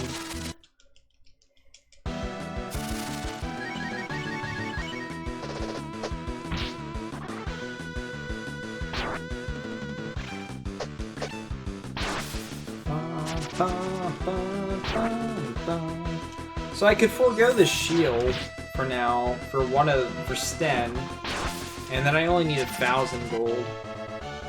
I think I'll go with that. Well, it's not even the real and fiction part. It's what it comes down to is it really comes down to stuff that's socially acceptable in your area, and I feel like things that are socially acceptable here is like the standard is abnormally high. In fact, I feel like we build some of that, you know, when you have parents that are like, oh god, that girl's showing legs.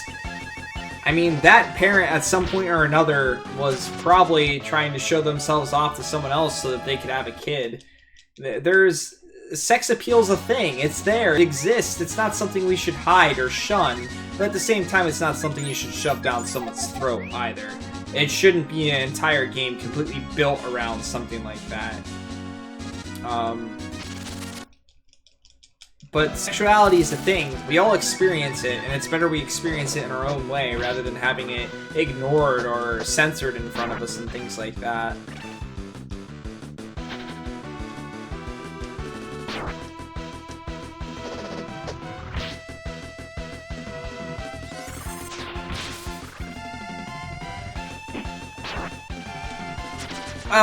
So if there was blood and stuff like that in this game, Masa, like if every time I attacked a character and things like that, blood showed, that's something that would be deemed as very violent. But since there's no real depiction of the enemies getting hurt, they're disappearing and things like that, it's not, like, criticized as much. Plus, they're not human beings, so, you know, that's another thing. If they were, it would be a different story. Especially nowadays, where our tolerance levels of things have apparently just completely gone to shit. Like, let me give you guys a little bit of perspective. I played video games with my dad, and we watched anime and stuff like that. And when we watched anime, this was before Toonami and stuff like that came, and like Dragon Ball Z and all this other type of stuff, and there was things on the Sci-Fi Channel, and they would occasionally play movies, and there would literally be scenes with naked girls on occasion with the Sci-Fi Channel. And at that point, my dad would do something like try and hide my eyes or things like that. But if it was just like a girl that was kind of dressed up and, you know, very visual, and it could be something considered sexual or things like that, he didn't bother with it as much. But it bothered the shit out of my mom. Like, it drove my mom crazy that anime characters had big boobs and were wearing nothing but short shorts and things like that. But I liked the way that my dad handled it. He handled it in a way that I was young enough to the point where I probably shouldn't be seeing some of that type of stuff yet. But he realized too that I was young enough that I wasn't going to take that type of perspective from it as well. I wasn't going to see someone that was showing a little bit more leg than normal and be like, oh man, I'm totally ready for something. Like, it's something that happens, and somewhere in the US and things like that, we've just decided to, like, hide it. Like, it's something that doesn't exist. Like, sex and sexualization and everything else, and, like, your ability to grow from that perspective shouldn't exist until it's allowed to exist type of thing. It's definitely not something that should be forced on somebody, but it's something that's outside of a perspective if you don't know to look for those things. Like, a younger kid and things like that is not going to be turned on from something because that's not where their head's at. They're not there in their life cycle at that point. It doesn't mean that you should let kids watch that type of stuff, but at the same point, there's a line to draw to what's okay and what's not.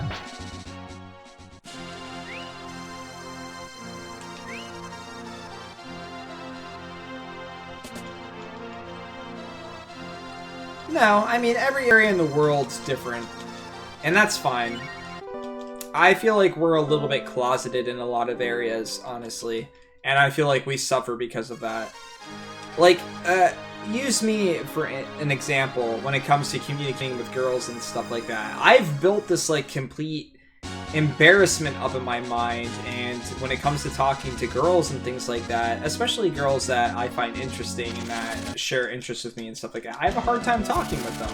And that's something that's been built up from my surroundings. Like, when it comes to a girl and communicating with them and things like that, it was something that was always just kind of like, I was only allowed to know so much about girls and stuff like that. It's like they're an oddity. And that's kind of how I was brought up in that regard. The fact that everything was shunned and sexuality and things like that, or everything else was just like, no, none of that now. And I don't want to say that that completely affects who I am as a person. I mean, when it comes to talking to a girl and being embarrassed, it's easy to be embarrassed when you're talking to somebody that you're interested in. But, yeah, I mean, it definitely has a perspective when it comes to communication with people. We don't separate that. In our minds now, I've been raised, like, when it comes to talking to a girl and stuff like that, it has to be because of something more. That's been so separated in my mind in that regard.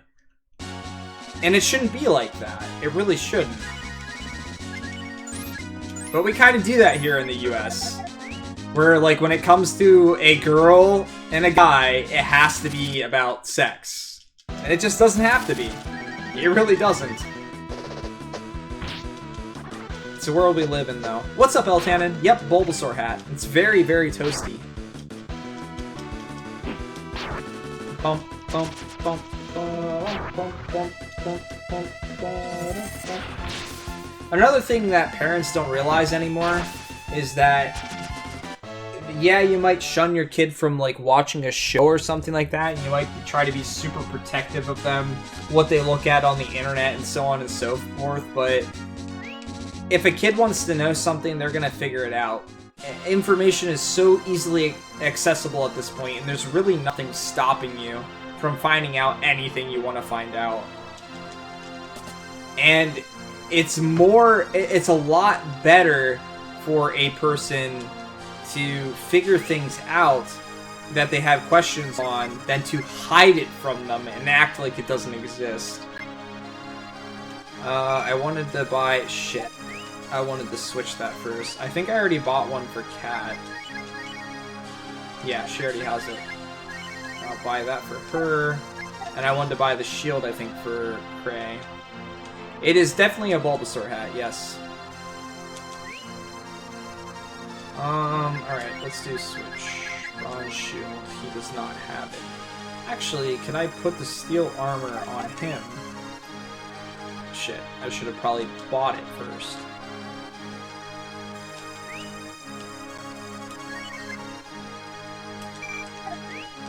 Alright, so that should be enough grinding, I hope.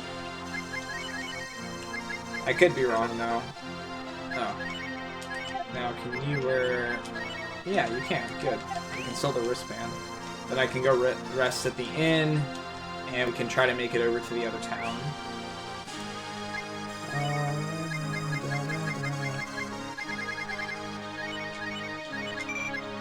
Alright, so we definitely increased our stats pretty significantly. We got a few levels, we got some equipment. I should buy a bunch of herbs as well, but I'll wait till I get over to the other town to do that.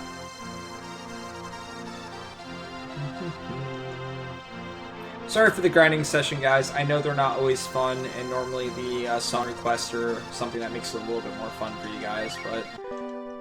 Again, for me, this type of game, this is a type of scenario where grinding in this game doesn't really bother me that much. Other games it does. And I really couldn't tell you exactly why. I mean, the battles are pretty quick overall. I like the music. I enjoy the characters. Seeing them get stronger and things like that, even though I only gained one level in that amount of time. Whereas sometimes other games, the combat and things like that just becomes overly tedious to me and uninteresting.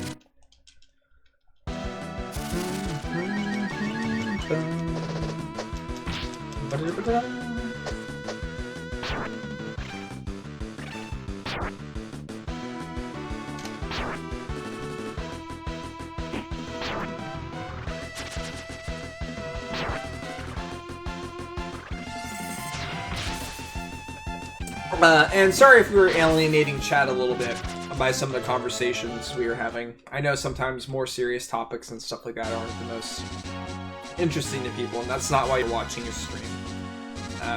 They are kind of a part of video games in general, but I do know that those aren't the easiest conversations to jump in on, so I apologize for that.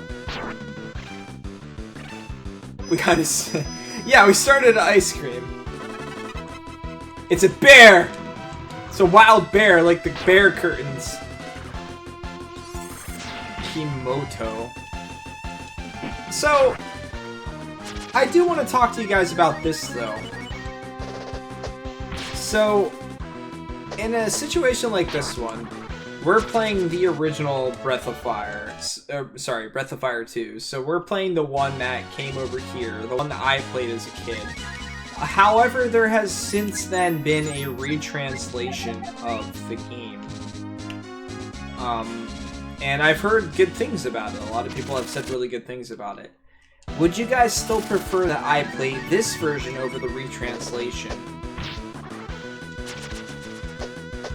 For the most part, I've played the original versions of the games because it gives me a more accurate review of the time as to what people experienced and things like that. And I really have no preference. However, I'm somewhat curious to see like what some of the translations are. Like I honestly, I'm curious what the names of the enemies are and what the names of the items are and things like that, because you're right in saying that it's very difficult. It reads like a proper story. So I'm very curious.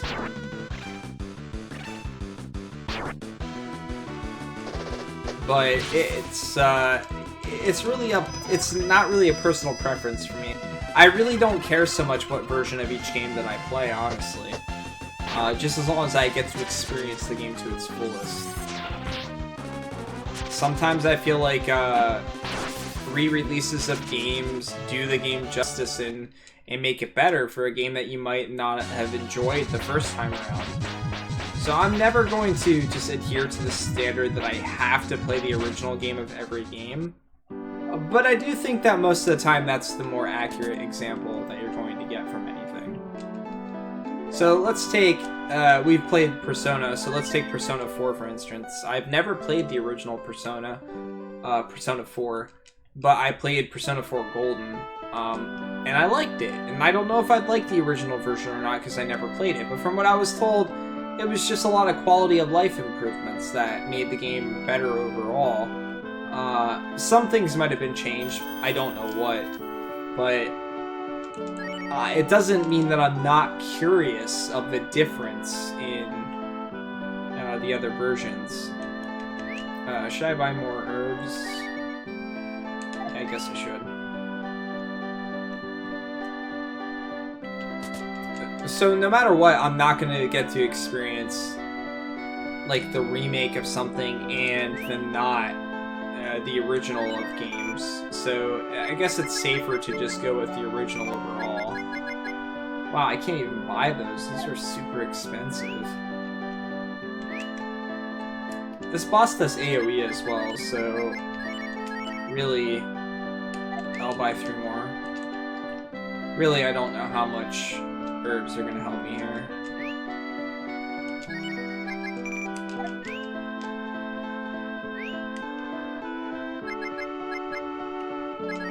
So that's one of the more difficult parts about this game, is that a lot of the bosses do AoE attacks that do a lot of damage.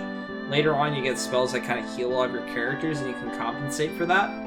But the earlier parts of the game, you kind of can't keep up with healing everyone if the boss decides to spam a lot of AoE in a row. So it's kind of unfortunate.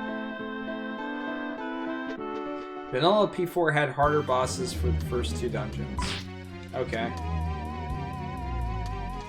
Harder bosses to the extent where you just had to grind more, or did they do like different skills, have loads more HP and things like that? Because I feel like the first 2 bosses were actually pretty difficult to begin with. I'm gonna try and not use my MP if I can. Unfortunately, I don't do a whole lot of damage to this guy. Nice special for 20 damage.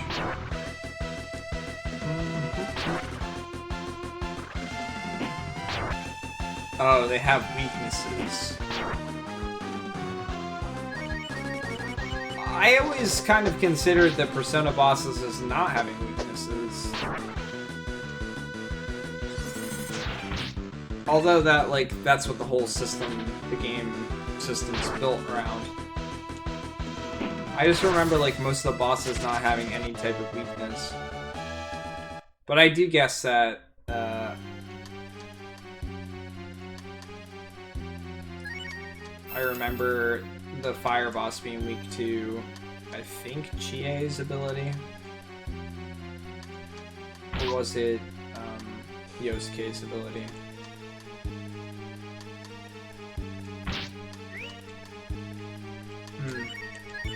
See, I don't know. I played the game on the hardest difficulty the first time I played through it. And I struggled on every boss to some extent, so...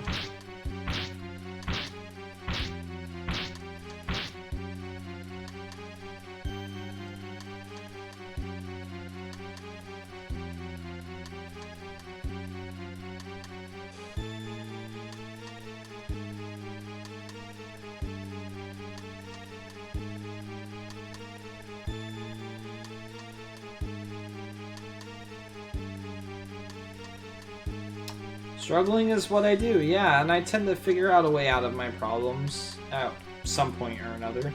I'm not the smartest guy when it comes to RPGs, but I tend to be able to build pretty effective strategies, I'd like to say. Things that could work consistently if I would try it again. I don't always understand the mechanics of every game that I play to the fullest, but I understand enough to make it work. Do I even bother attacking with him? Let's bomb. Tornado, I guess? Or the enemy's off. Is that even gonna work on a boss? Probably not.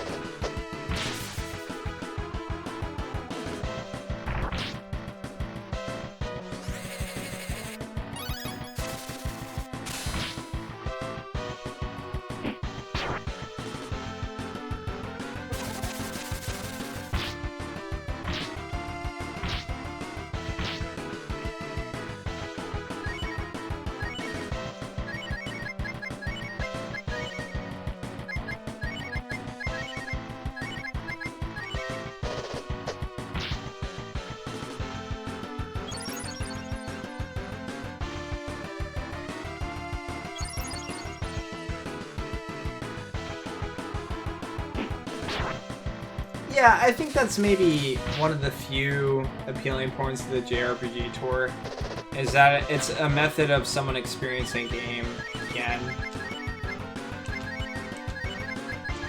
through the eyes of someone else.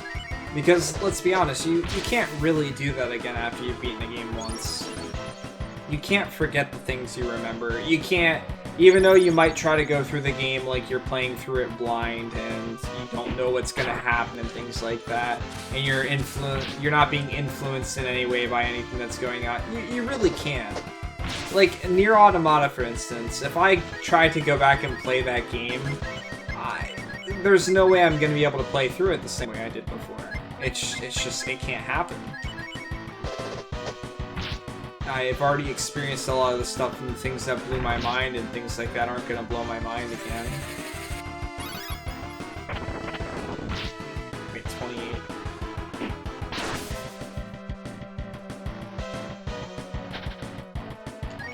Bump.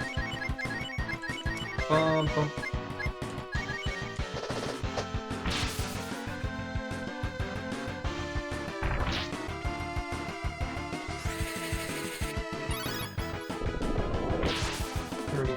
But that was a crit.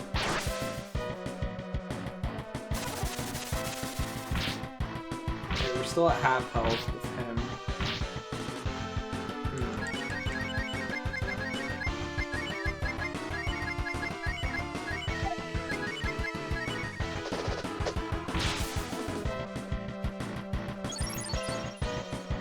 So, one thing I'll say in that perspective, BGG, is there's been a few times where I've been on the fence about picking up a game, and watching someone play through it has helped me make that decision. And I'm not saying I watched them play through the whole thing, but like watching someone play a bit of it has made me want to get it,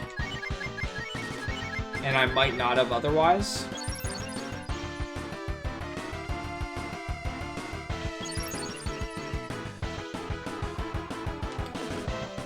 Well, yeah, and that's another thing too, like, most RPGs suffer from that. The beginning part of the game is just kind of meh.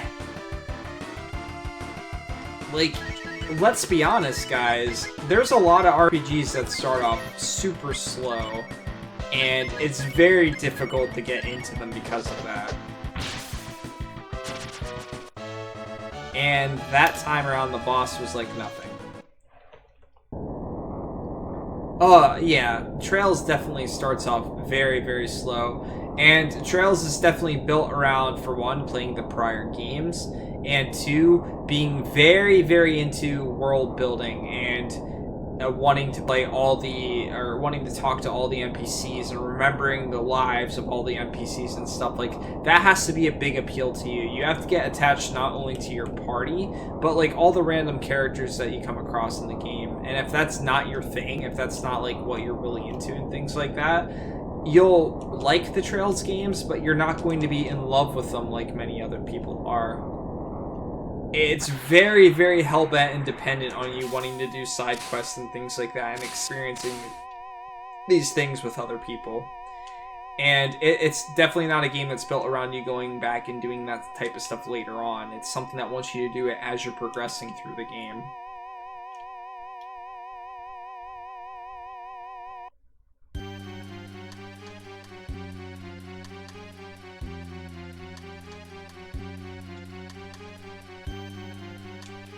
Yeah, well, that was scary!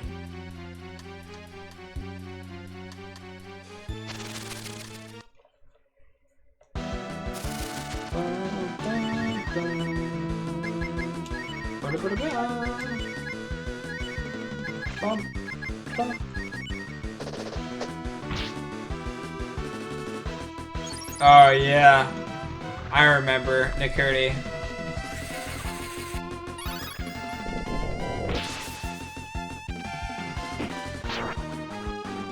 Can someone tell you? What do you mean?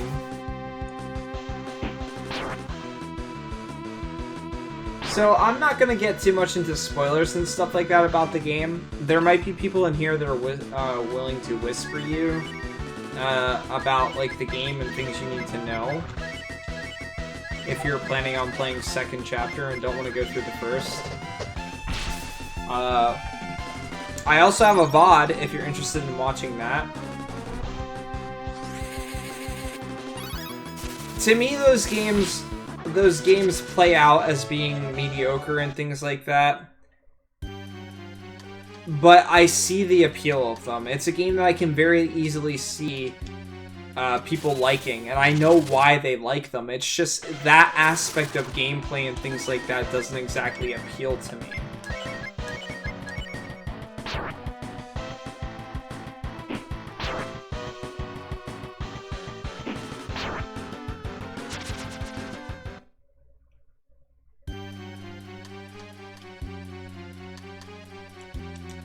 Thank you. Please save the others.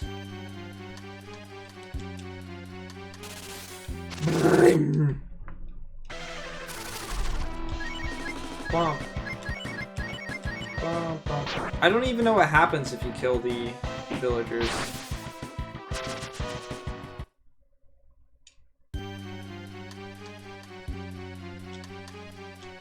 I was possessed, controlled by a monster!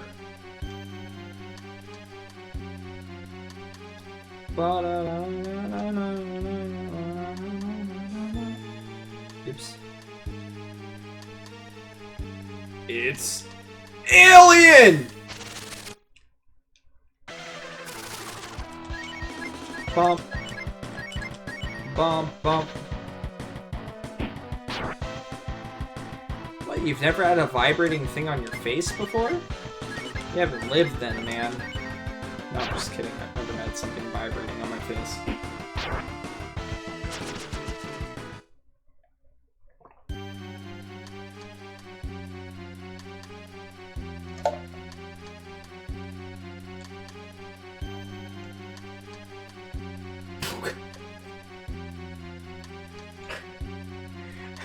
I'm grateful. I lose strength when the demon is inside of me. Okay.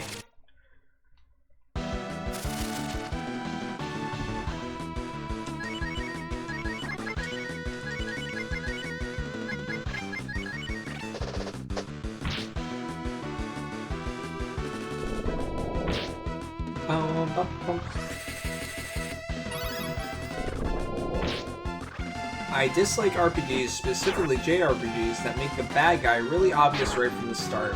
Look at this guy. He's evil and doing evil things. So, I argue that point, Zephyr, by saying that a lot of times, the evil guy is very predictable even when kind of hidden. When the game doesn't come out and say it like, aha! I am evil guy number 1 that'll be somehow taken over by some evil thing that's taking over me. Obvious plot point. I feel like a lot of times it's predictable in games, and I don't know. Like, I really don't feel like the Trails evil villain was that difficult. I'm pretty sure, if I remember correctly, I predicted that very early in the game. Let's just say I wasn't surprised, and let's say there's more to go with it from there without getting into the tiny details. But the game didn't come out and say it, but it still made it pretty obvious. But maybe I've just played so many RPGs at this point that I kind of know what to look for with things like that. I don't know. Maybe someone new into the genre, new into the series and stuff like that would have just been like that. To me, I feel like a villain can be written as a villain that's like bad, but if it's written correctly, it can still be a good villain. I feel like it's more difficult to write a villain that you know straight out is the bad guy. Because then you need to hate this guy, you know? You need to have a reason to not like this guy. So it has to be done in such a way that, like, you feel he's evil other than the game just telling you he's evil.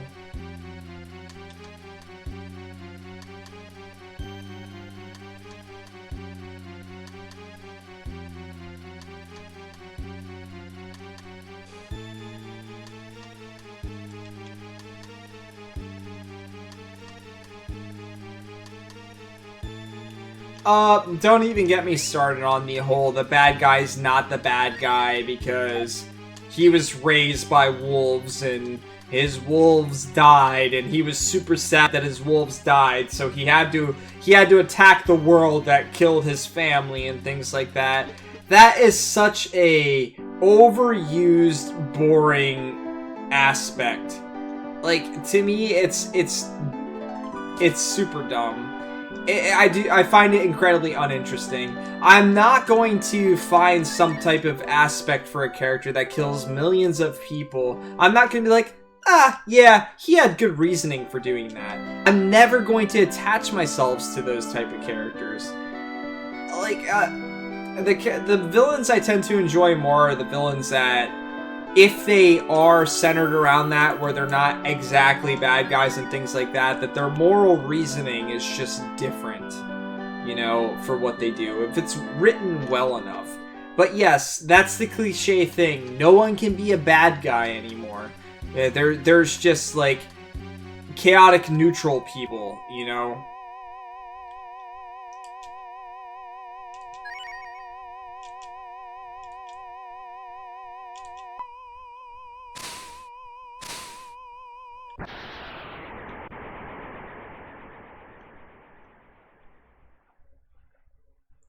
Well, see, that's the thing, too, Altanen, is absolutely everything at this point is a cliche.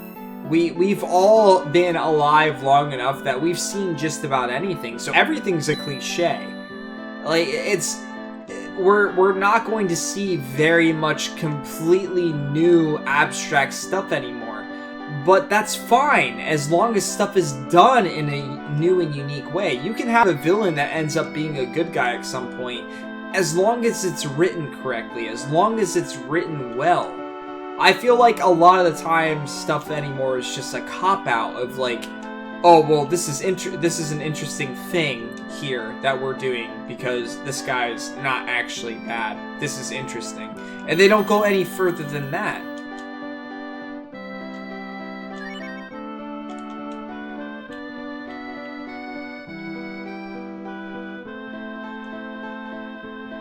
Yeah, I mean, a bad guy that's just a bad guy for being the sake of being an asshole, though, that can get old, too. Like, then what's their reasoning for being bad? But, like, a character has to have a reason for being an asshole. Even if they're just wanting to be an asshole, like, something has to stem that. Something has to bring them to that point. It doesn't have to be incredibly, like, intuitive, but it should be something that drives a person to be there, even if it's just curiosity. Something drives a person to be what they are.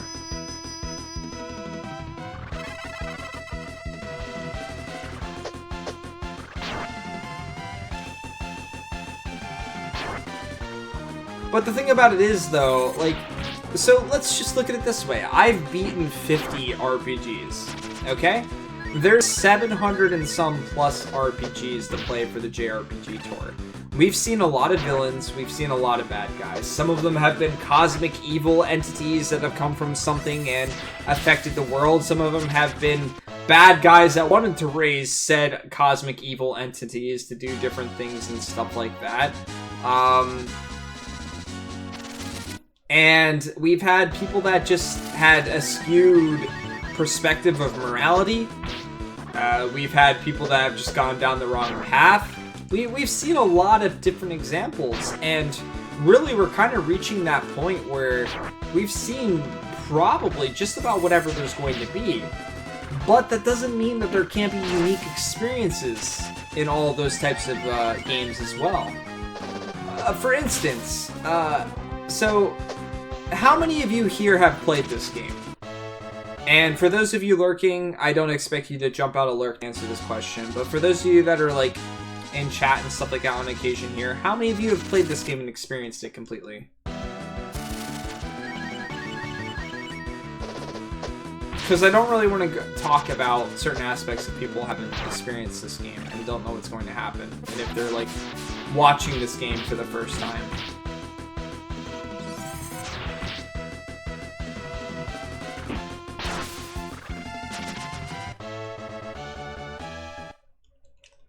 So there are twists in many different games. Let's just put it that way. There's twists with characters that you think are good and characters that you think are bad and things like that. The way I feel about it is I don't care if I've seen something before. I don't really care at all if I really see the same type of story pan out. As long as it's written in the type of way that I can become attached to the characters and the experience and the world around it. Think of how many games, stories, movies, anime, whatever you want to talk about. Think about anything you've ever seen when it's essentially just a story about boy meets girl, boy hopes to end up with girl, maybe boy ends up with girl, and that's the story. That's the major experience. That's the major plot with a whole bunch of side stuff about it. Now, when you narrow it down to that, when you say that that's all it is, it's a guy meets girl story, and when you narrow it down to that, yeah, that sounds boring. But you can't narrow every single story down to that. You can't. Some games, some anime, some movies, some everything are written in such a way that it's a different experience. Whether it leads to the same result, whether it starts out the same way or not, isn't what's significant. It's about how it's done. What are my favorite animes? That's a hard one because I haven't watched a lot of anime.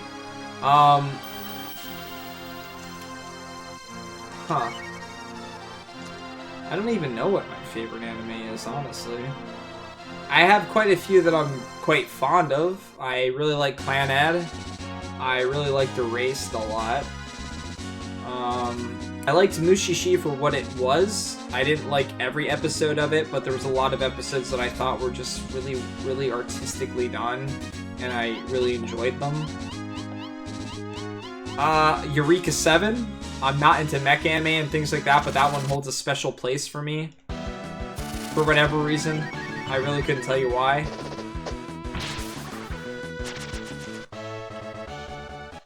Yeah, I gotta be honest, I stopped watching the second season of Mushishi after a while because it just got a little boring to me. But there's a lot of... If I were to recommend Mushishi to anybody, I'd recommend, like, maybe 10 episodes. Yes! Yes, Zephyr. It was very pro character development, and I loved the characters by the end. I'm glad to be able to talk to somebody that's seen it, or at the very least knows that. So, when I first wanted to watch that... So, a cool thing is, I have a buddy, my buddy Jim from work. We decided to do this thing where we take turns picking an anime, we watch it, we talk about it at work and stuff like that through a chat program while we're working. And we kind of talk about the episodes that we watch. We try to watch 1 or 2 episodes a night. And we go through a series together and we watch it. And that's something that I kind of wanted to incorporate with you guys, that if you wanted to join in, you could as well. But then you kind of go past those lines of, like, you know, watching stuff together and things like that and everything else. But we do this and we talk about stuff, and Eureka 7 was the first anime that I picked to watch because I remember watching 1 or 2 episodes as a kid and thinking, I'm not really into mech anime, but I liked something about these characters. So it was the first one that I picked, and we watched it, and the two of us loved it. And honestly, I was expecting, at the very least, when I watched it, to be somewhat mediocre, not very interesting, and that's it. But I ended up really loving it, and I love the characters. And it's not perfect by any means. It has loads of flaws to it and everything else. But I still really ended up enjoying it.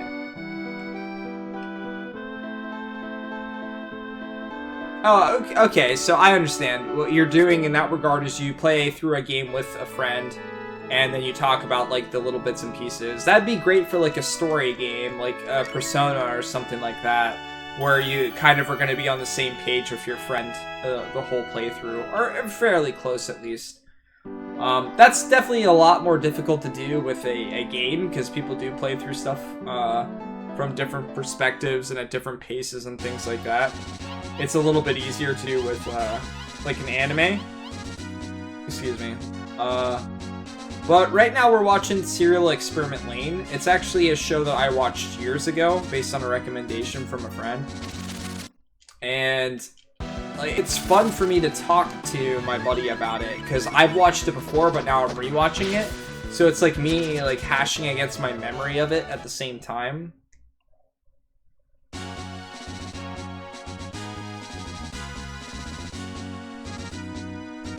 Yeah, let's actually talk about Legend of Dragoon for a second, since both BGG and I have played that now on stream at this point.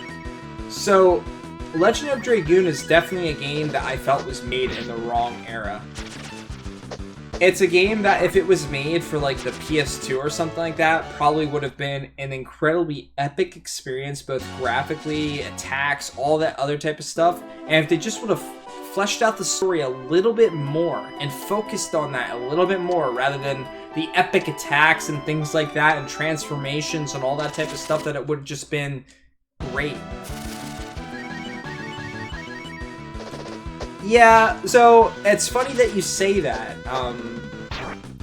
So I recommended Steins Gate because I really enjoyed that anime to my buddy, and normally, so far at the very least, we've been very close because we do something similar to what I do for the JRPG tour, where we rate what we thought of an anime, and we've always been pretty consistent within one number of each other as to what we feel about an anime.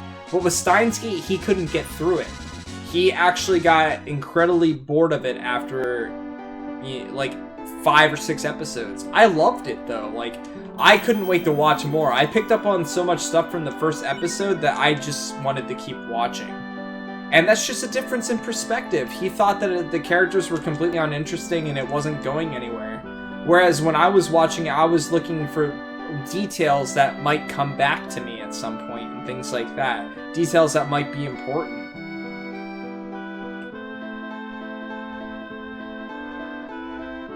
Oh, so he fell asleep for a slightly different reason. Okay. My buddy in particular just got... He really just didn't like it and didn't want to finish it. And he's the type of person that if he's not enjoying something by an episode or two, regardless of what someone recommended, he's just going to stop.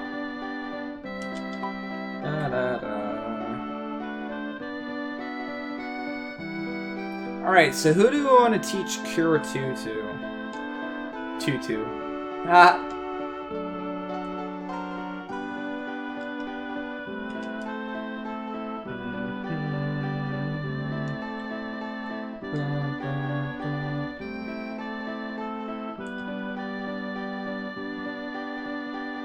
Whoever doesn't... Oh, that is spicy. So, my buddy... Yeah, that's basically how I described it, BGG. I described it as a game that if it was made in the PS2 era, probably would have done a lot better.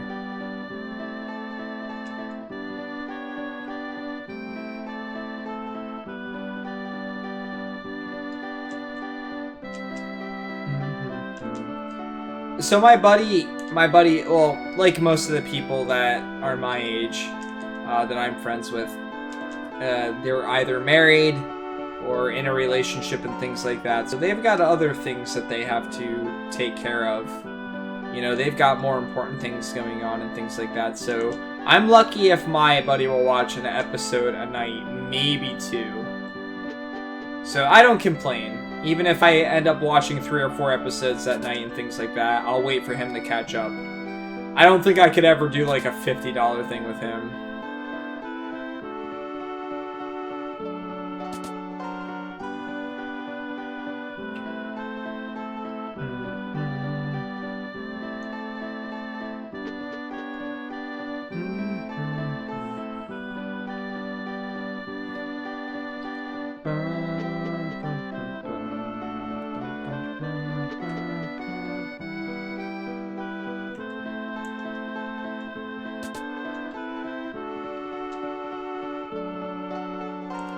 It's a Twitch thing. If you're talking about latency, if you go into your settings, you can go in and basically change the latency.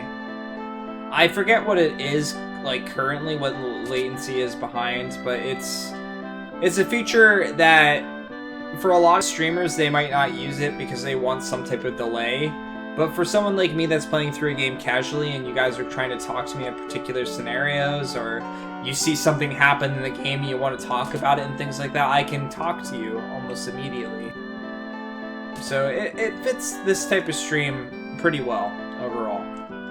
I'd say for people that are playing more competitive games and things like that, it's a little bit different story. They want to have a little bit of a buffer of what's going on in the conversation and things like that. But I feel like it's a really intuitive thing for Twitch to add.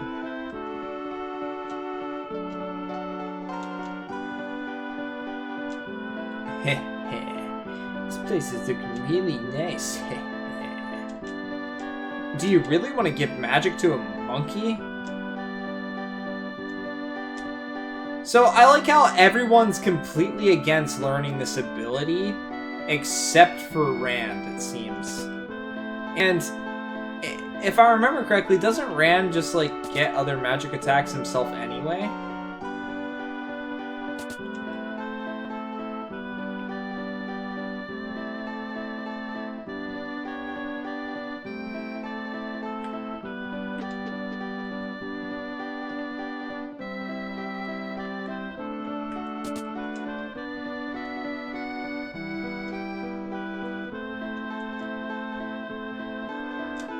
Take whatever's offered to me, that's my policy. Well, that's not a super good policy. I feel like I always either put it on my main character or Nina. I'm gonna put it on Nina. She's always in my final party. I love Nina, so... I mean...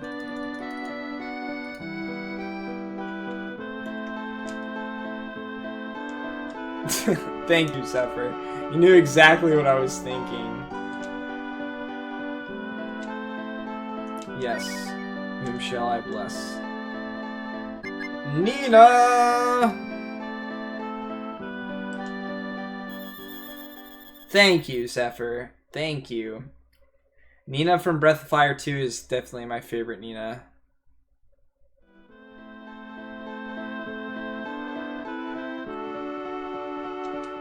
So, my problem with Legend of Dragoon is that the combat, although it was attempting to look super epic and just like, and the attacks look cool and your transformations look cool and things like that, it was slow paced and it really kind of dragged on. Leveling up abilities and stuff like that. Playing it now almost at the end, but I couldn't get into the game. I did enjoy Skies of Arcadia quite a bit, actually. My biggest problem that I have with it was the encounter rate, and I wasn't a huge fan of the ship battles in the game. But overall, I enjoyed the game. And if you're ever curious of like how far along I am and what I felt about games, you guys can check out the Beaten tab. But you can also just check out the list, and you can look at the Games Beaten tab down at the bottom. And that'll show you how I reviewed the games, what I thought of it, and things like that. But if you have any questions as to why I rated something the way I do, I'll try my best to remember and let you know. Alright, so we have to go back west. Let me save here. Let me go make myself another drink, guys. And I don't need to grab another bottle of water. I'm okay there. And I'll be right back. So just give me like 5 minutes.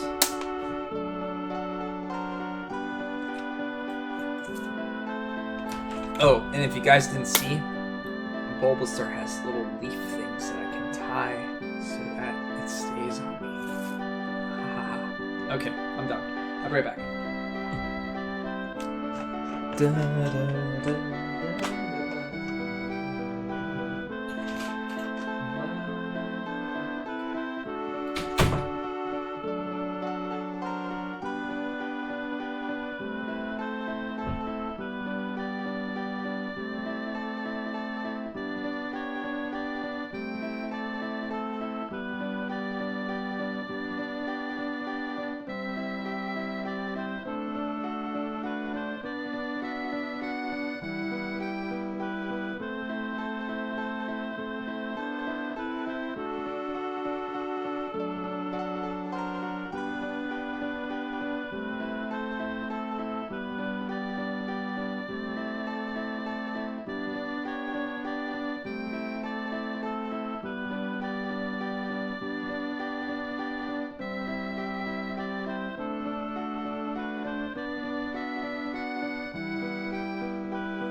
want to say hi to everybody quick? You can say hi to everybody and I'll let you out. Okay. You want to say hi to everybody?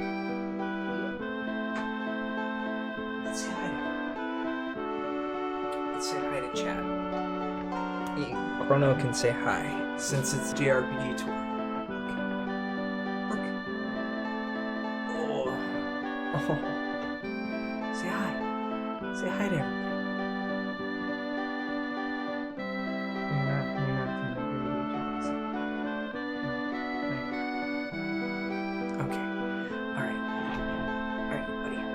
Some food. I'll go back to stream. Okay.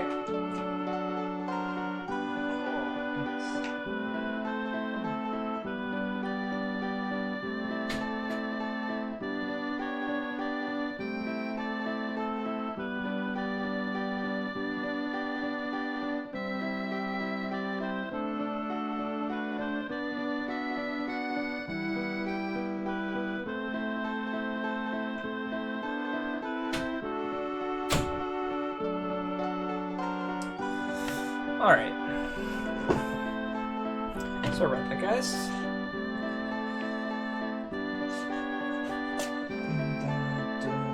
Chrono is being bashful.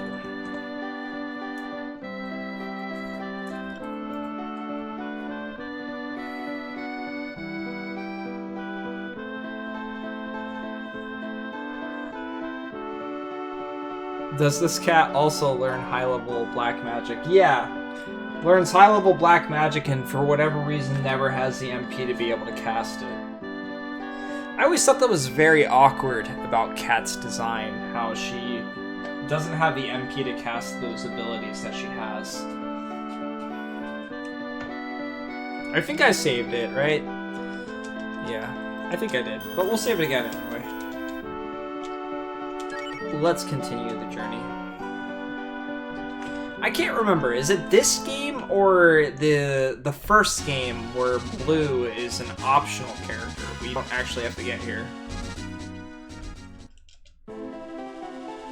It was Catterday, indeed. This game, Blue's optional. Okay. So you have to get her in the first one. Alright. I can't remember where she is in this, but I always like her magic and stuff like that, so...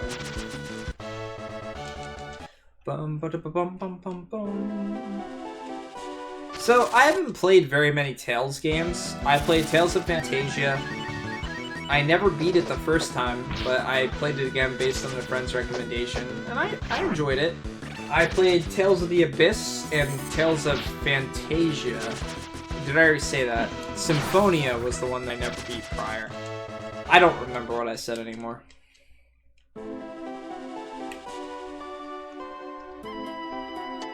So, I like Xenogears because of the plot. But the plot pacing is definitely not there for everybody, especially the second disc.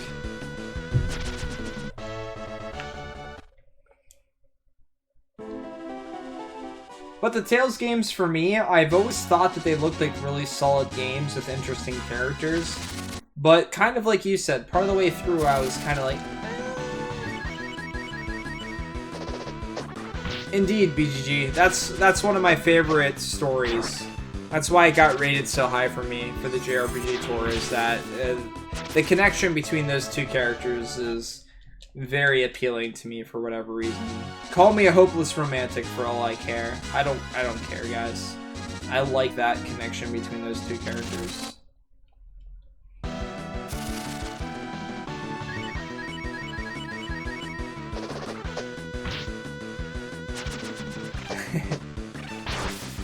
So, I played Vesparia, I think I played a bit of, and I enjoyed what I played of it.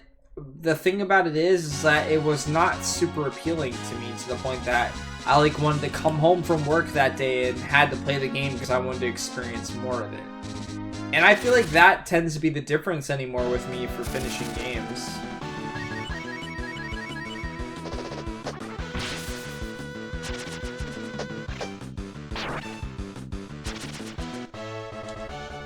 So, without getting into too much of spoiler territory, the second disc of Xenosaga Xenosaga. The second disc of Xenogears is completely different from the first disc of the game.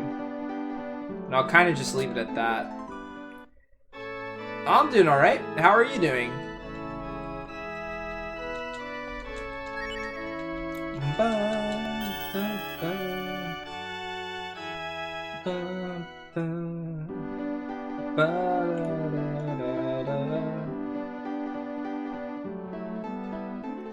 Have I ever done a playthrough of this game using mostly the bad characters, Sten, Spar, and Jean?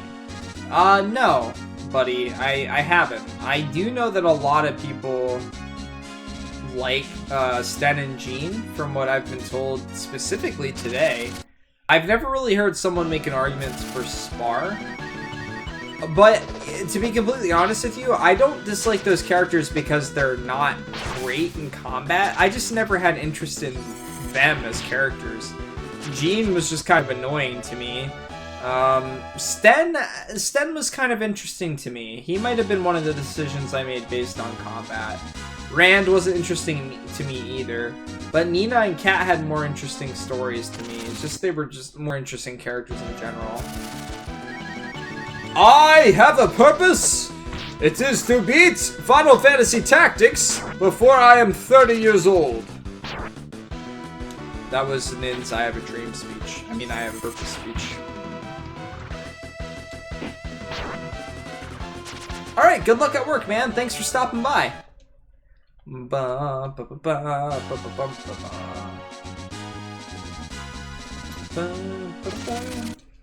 What you say? A horse wiener? No, that's a different game, sorry. 4:40 a.m. Oh man, you're near my buddy Curdy then. He's over in Germany, and it's a 6-hour time difference if I remember correctly.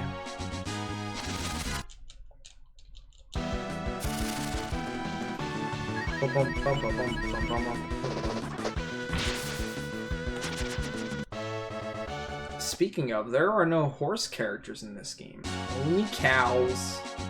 Oh, is Rand a horse or a cow?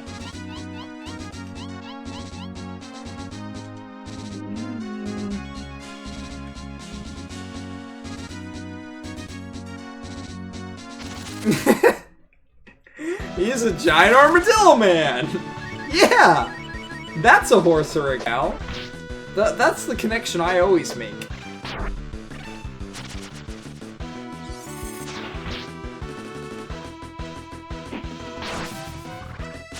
What are you talking about, Doc? Bum ba ba bum ba bum ba bum ba da ba ba ba ba ba da ba da ba da.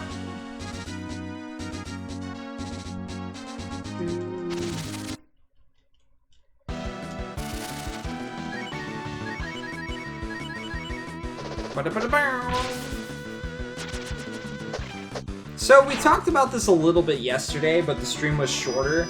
How about a game that doesn't focus around just like all human characters? Like, the characters are kind of humanoid, but they're not all human characters. It's interesting. Not many games before this have done something like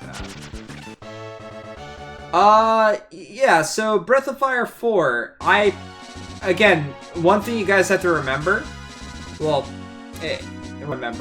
sorry, a lot of you are new here and stuff like that, but I used to do completion runs of games where I would play through every game of a series. I went through all the Zelda games, I went through all the Mother games, I went through all the Zelda games, including the CDI games, all the Kingdom Hearts games on all of the hardest difficulty for every one of them, and I played all the Breath of Fire games, and I did all of the... Did I say the Kirby and Super Metroid games? I probably did. And all the Final Fantasy games. I did challenge runs for all the Final Fantasy games. So I had never beaten Breath of Fire 4 before that, but I did for that. I had also never beaten Breath of Fire 5 either before doing the completion series for that. What I used to do is I used to let while I was in the middle of a game I was trying to beat, or a series I was trying to beat, I would let a straw poll up, and people could vote for it, and whatever series got the highest amount of votes by the end was the next series that I played. So I had some stake in it, and the fact that I was the one deciding what series to put up there. But at one point in time, Metroid and Kirby tied, so I played both of those at the same time. I alternated between Metroid and Kirby games. That was actually kind of fun, going through all those.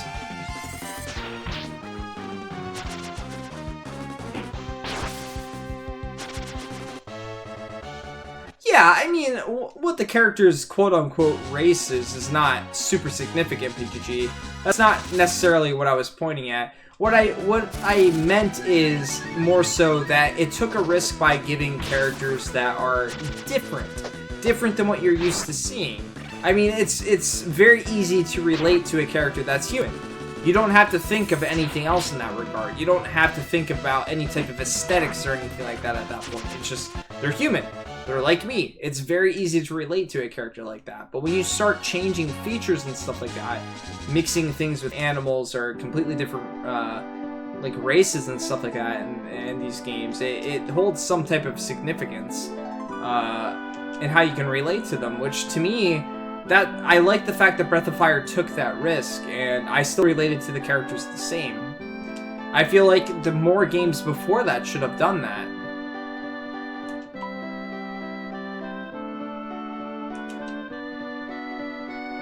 Right. You don't need to necessarily relate to that to be interested in them. And I think that that's kind of where Breath of Fire broke boundaries. If the character's written well enough, it doesn't matter. That's where my question kind of resolves to the point of why didn't more games before Breath of Fire do things like that? RPGs in general, think of most of the RPGs, if not all the RPGs that were created before Breath of Fire. Like, there was not animal type characters. It was humanoid characters all around. We're going to unite, guys. Better turn the lights off.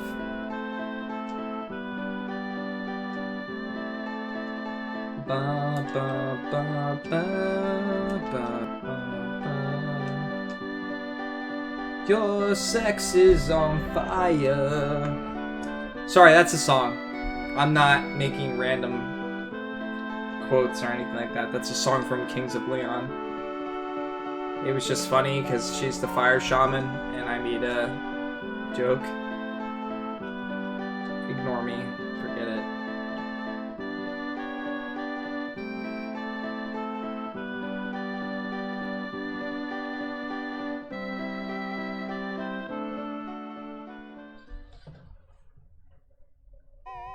Whoa, your sex is on fire.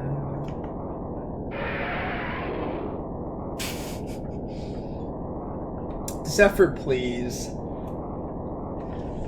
Whoa.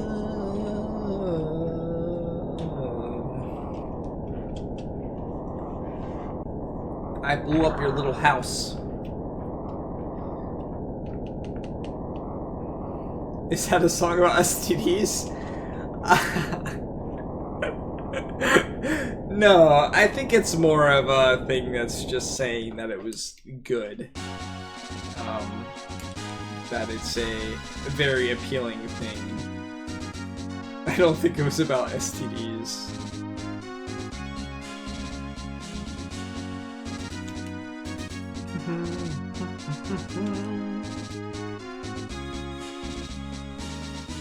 No problem, no problem. Who cares about that? We met a dragon. We don't care about houses. We don't need to live nowhere.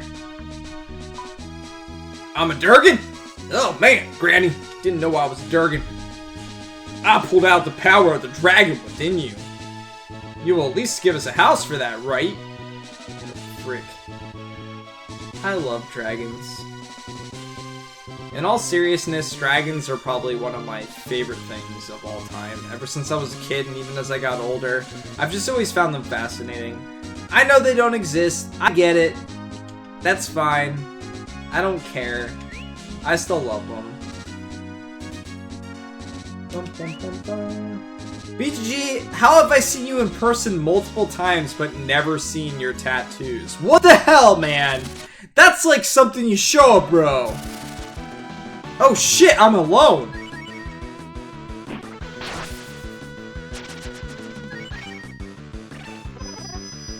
I've never seen your tattoos, dude.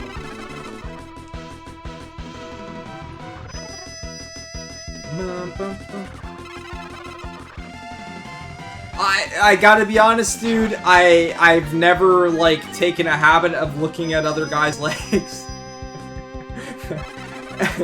When I talk to people, girls included, I just look into a person's eyes when I'm talking to them. That's just how I've always been.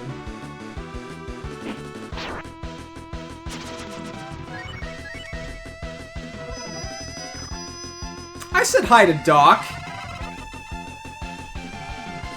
I'm very observational in other aspects, BGG, like when I walk into a room and stuff like that.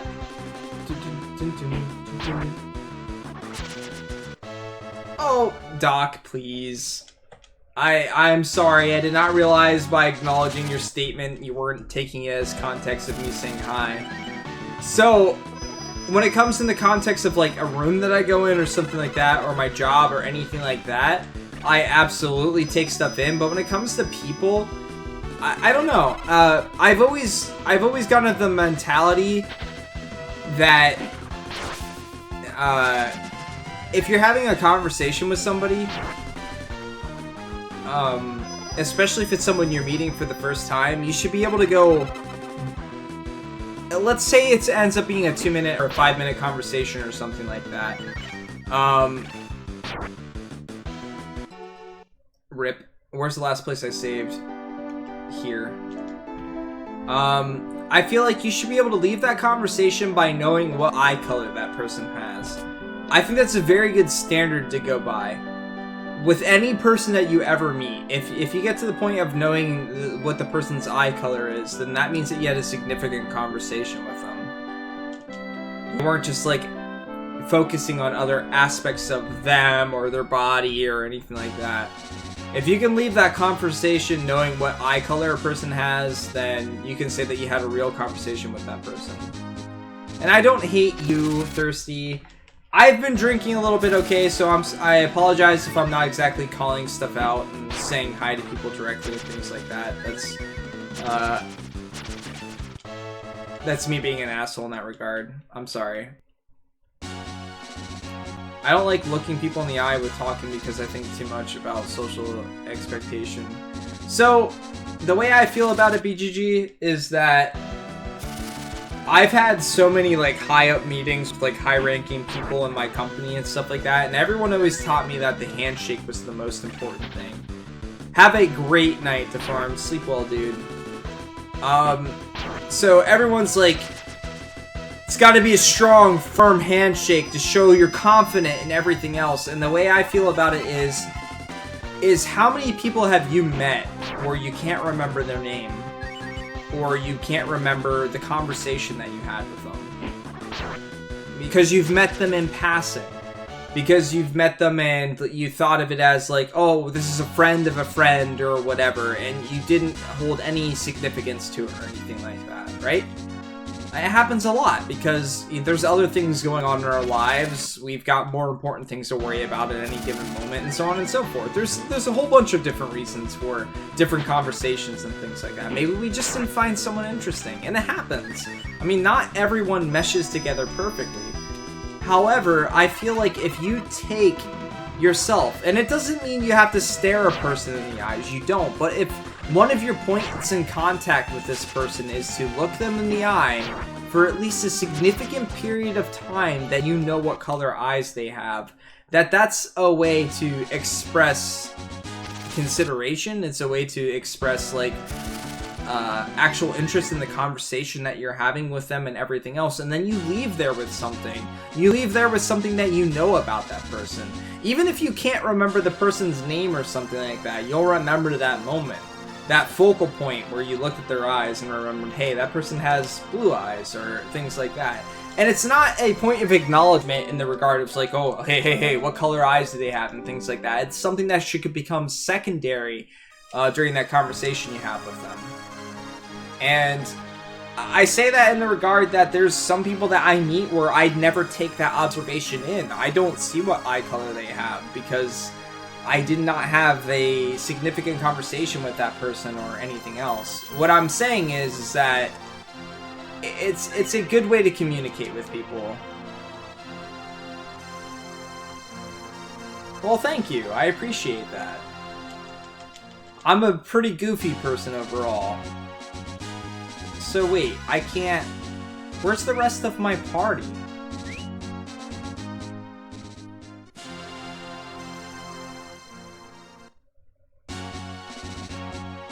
Oh shit, this is okay, this is creepy. See, you know, I don't think you're wrong, BGG. I find myself sometimes when I have a conversation with people and things like that, that I will look away. Because that direct eye contact and stuff like that becomes more of an intimate thing and it's a little bit uncomfortable and things like that. That's fine. I think that's socially acceptable. I think actually looking someone in the eyes and staring them down for significant periods of time is a show of a sign of intimacy and things like that. However, what I'm saying about it in that regard is that I feel like everyone deserves that opportunity, that you take that time to learn something about them, you know?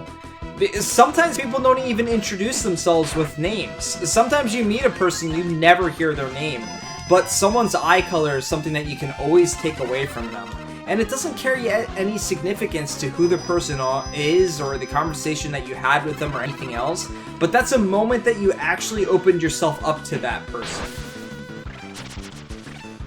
So it's really not even down to like the eye color of the person. It's really not. It's more about that moment of seeing eye to eye at them without, you know, without making it cheesy like that. Just like having that moment, giving that person a chance to get to know them.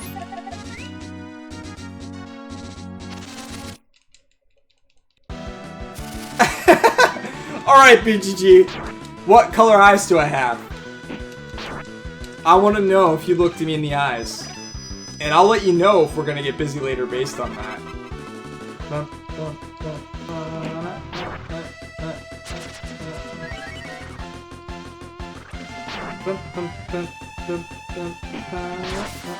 I was gonna say that you had like gray eyes, BG, based on my memory. Green's pretty close to that. Bum ba-da-dum ba-da-dum-da-da bum.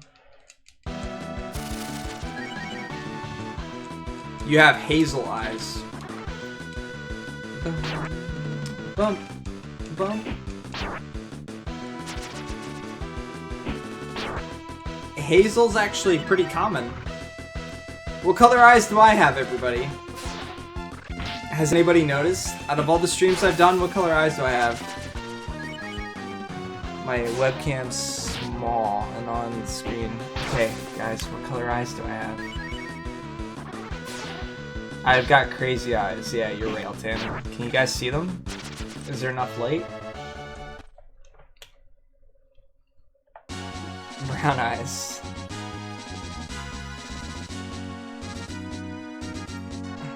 I have blue eyes, yes. Bum, ba-da-bum, ba-da-dum, ba-bum. Ba-da-da.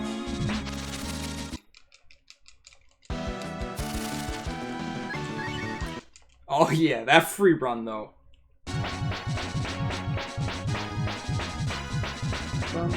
I have British blue eyes. My dad and his twin brother were born in England, and they've got those British blue eyes, and I inherited those from my dad. And the only other, out of all my siblings, I'm the only one that have blue eyes. My older brother has green eyes, and my younger brother has brown eyes. La da dee da. Oh crap, I could've just teleported here?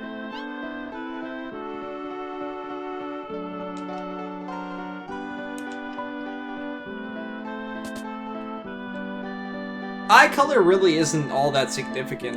I mean, it's not like me having blue eyes does anything for me.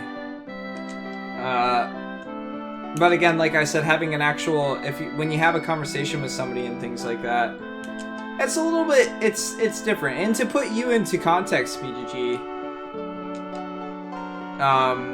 you and I were significant friends, I feel, way before we met in person.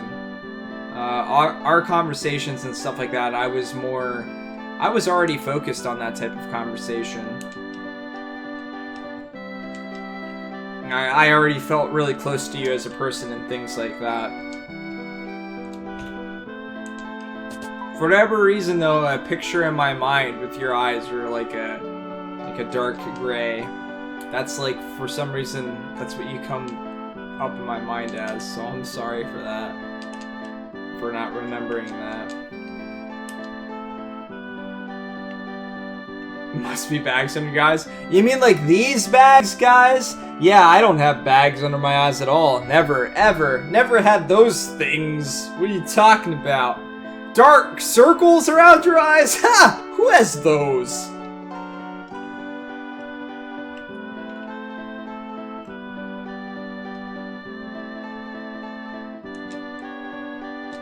Freaking gamer nerds.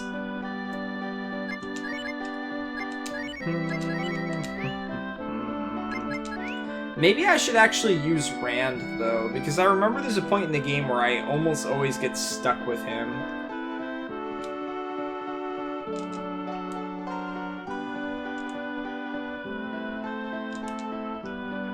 Anyway, would you call the carpenter, eh?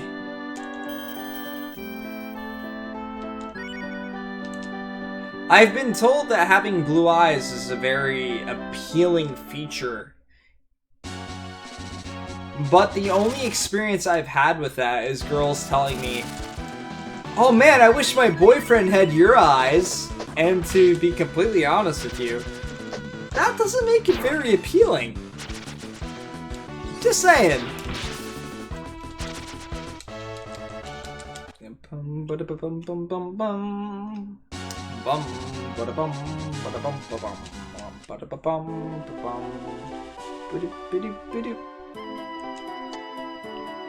You're already hot stuff, ninnies. You don't need any help.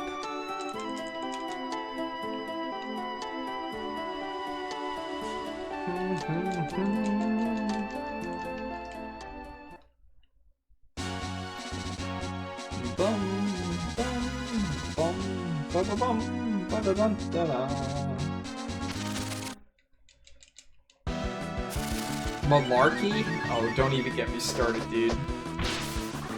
We'll leave it at this.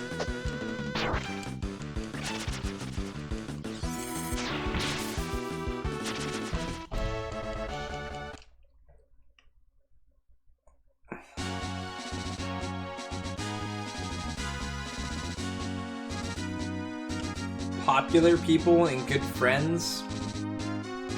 For one thing, I've never been popular, for one. Hey, if you're talking about the aspects of conversation and things like that, Doc, I'm sorry if you feel out of place.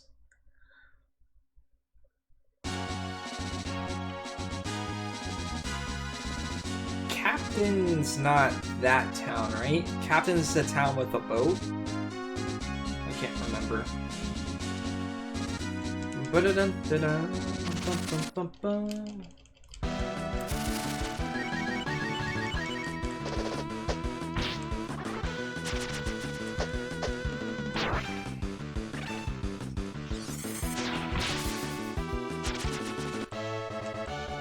Who, you?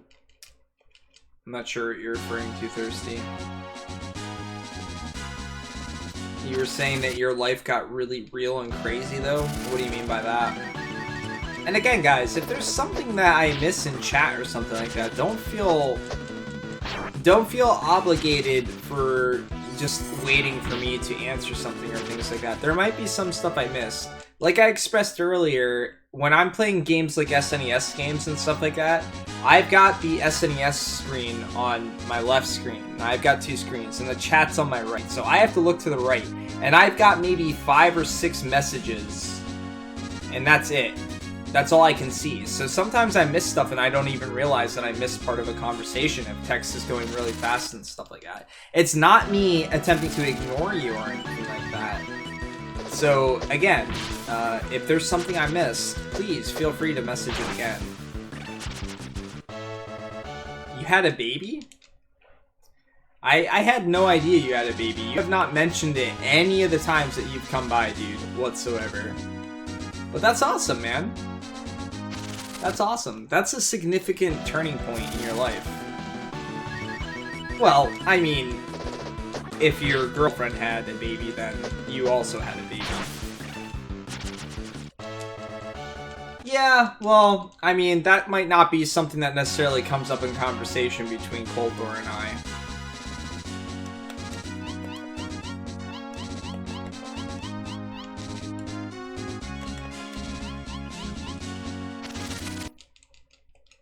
But congratulations, dude. That's really a significant turning point in your life.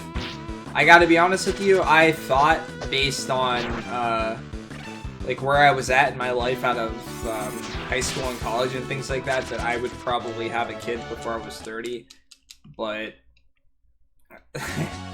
that's not anywhere close to happening. And I really don't know how ready I would be for something like that, so more power to you, dude, for doing something like that and being a good father for 2 years. Leon, that's cool, dude.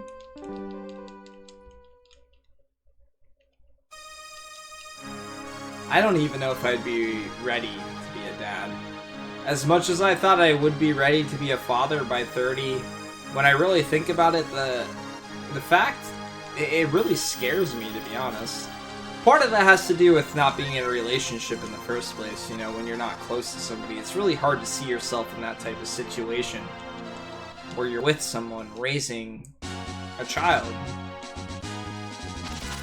Bum, ba-da-bum. But yeah, dude, I had no idea. You had never once mentioned that to me.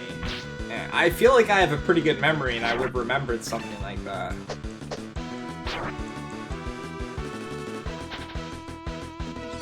I mean, Leon's still a name, regardless of whether it's from video games or not.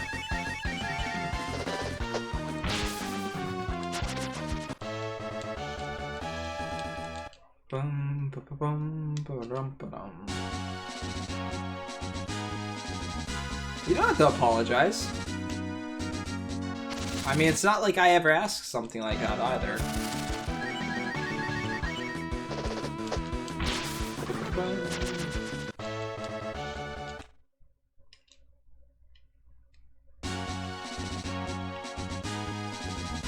That's not exactly part of my repertoire of questions of, oh hey, did you have a kid recently?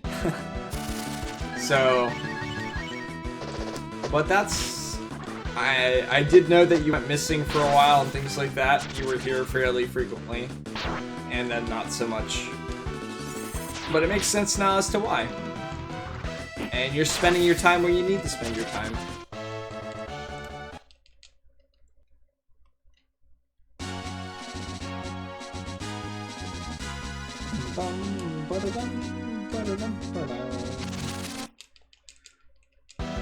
I feel like I really haven't made too much progress today. I've been playing this game for a while, but I really don't feel like I've made too much progress.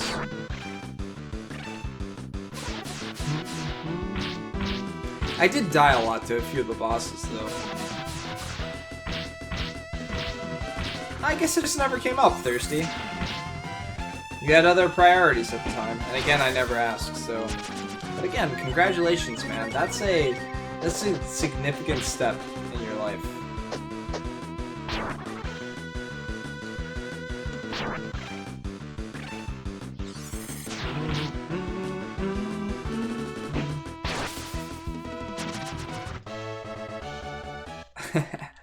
Yep, everyone here in chat's pretty awesome. I've been very blessed with the audience that I have on Twitch and the people that I've gotten to meet.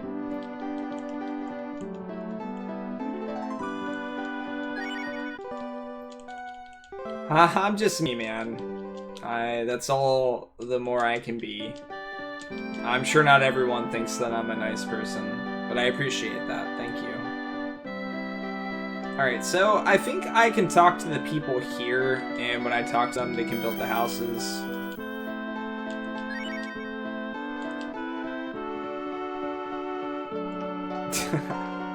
You definitely don't haunt the stream, Doc.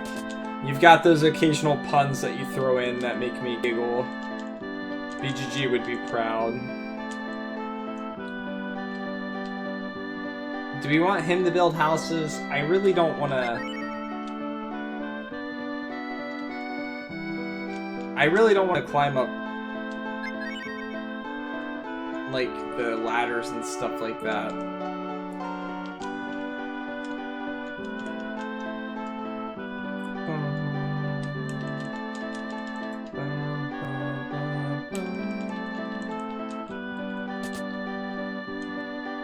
Have you ever played this game, Doc? I feel like you were talking about it a little bit earlier, like you had.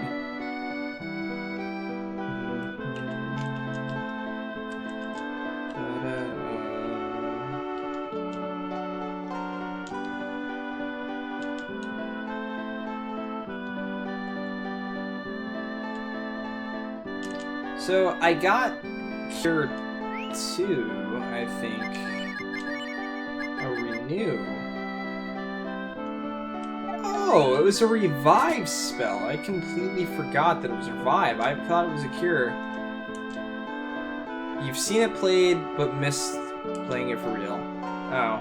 Have you played any of the Breath of Fire games?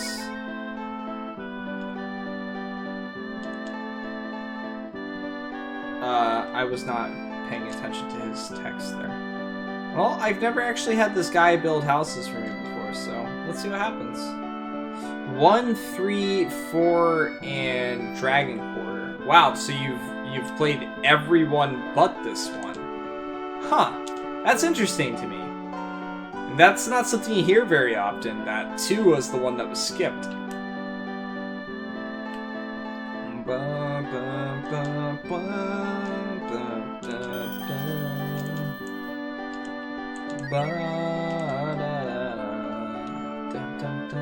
This is my favorite.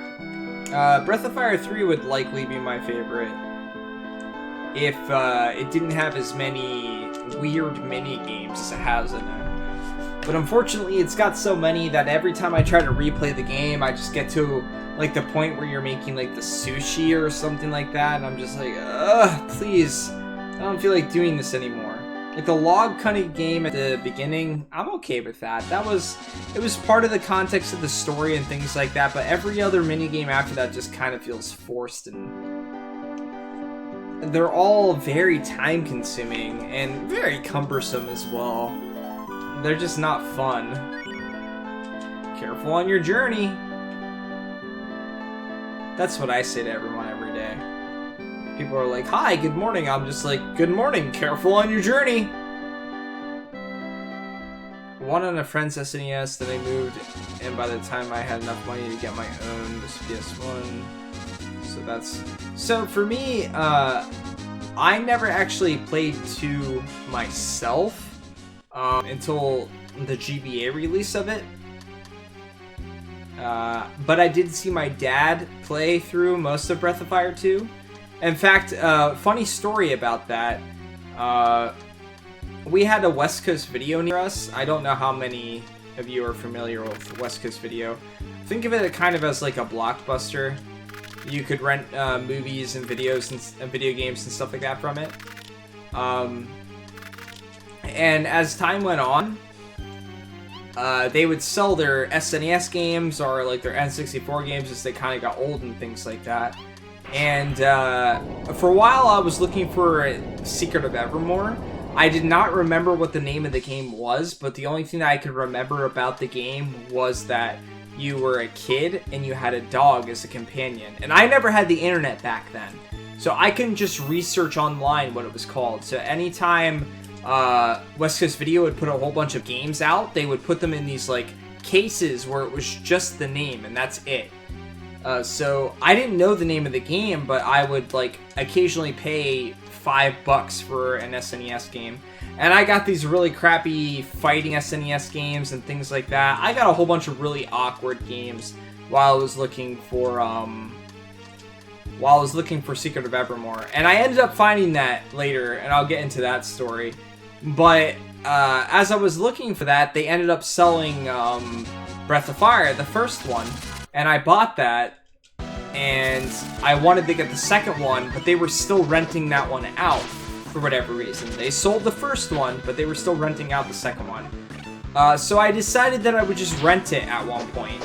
And when I rented it, our file from something like 5 years prior to that, my dad's file, because, and this is how I knew, because the main character's name was Bill, and the characters were all of my brothers. Me, my brother Tyler, my brother Mike, and my mom. My dad always names the characters after, like, his kids and his wife, my mom.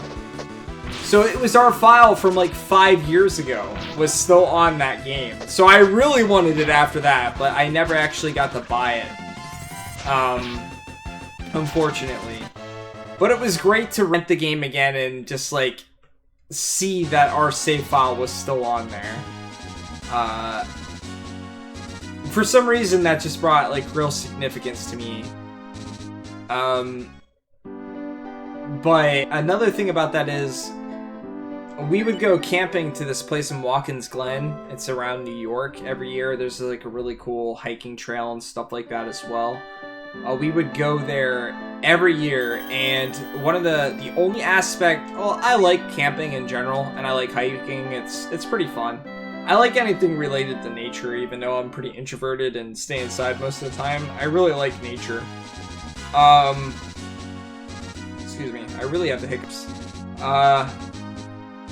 I think I have to go to the Witch's Tower. But I had still been looking for Secret of Evermore for years, and again, the only thing that I remembered about the game was that it was a boy and a dog that you had as characters. That's all I remembered, because I remember watching one of my cousins play it, and that's all I ever saw of it. And what I loved about this place that we went to is it was a movie place, and this guy legitimately had any movie you had ever seen or ever wanted. He had it either on VHS or DVD or something like that. But he occasionally had video game systems and video games in there. Most of the time it wasn't anything of a significance. It wasn't like really cool games or games that I was into at the time or things like that. But occasionally he would. And one year when we went there, I saw the case of the game and I knew immediately that it was Secret of Evermore. I remembered it. I remember what it looked like. And again, keep in mind, I didn't have internet growing up. Like, I didn't have access to internet. And if I ever did, I could have probably typed in SNES game with boy and dog and it would have came up immediately. But I didn't have it, so I had no method of finding out what this game was. And I saw the case, and it was sitting there. The case, the game, the manual, the map, everything for $10. And I got it, and I loved it. And I had been looking for that particular game for years, so it was so significant to me to find that at that point. And out of all places to find it in, I found it in this place that we shopped at every year because it had all these movies and occasionally video games and stuff like that. It's such like a significant memory to me. Of course, I couldn't, like, play it until I got home and things like that because we were camping. Oh, that's not true. We had a camper, that we had electricity and stuff like that in, so we got to play it, but not very much, because you mostly use the electricity for cooking and stuff like that. But it was such a significant moment for me to find that game in that way.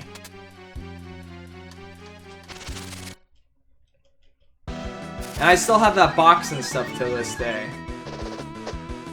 Not that it has any context to Breath of Fire, but I just kind of got into this conversation about it because I used to buy games at West Coast Video. Another funny thing about renting games is our West Coast Video had this quarter game where it was so it was like a cylinder filled with water, and it had a little gap at the top where you put the quarter in, and then there was like a tiny cylinder that barely fit a quarter anywhere in the cylinder, and you would drop it and your quarter would go in and it would float around all over the place. And if you landed a quarter in, you got a free rental. So I would go like with my parents, and they'd be going to get a movie or something like that, and I would be like,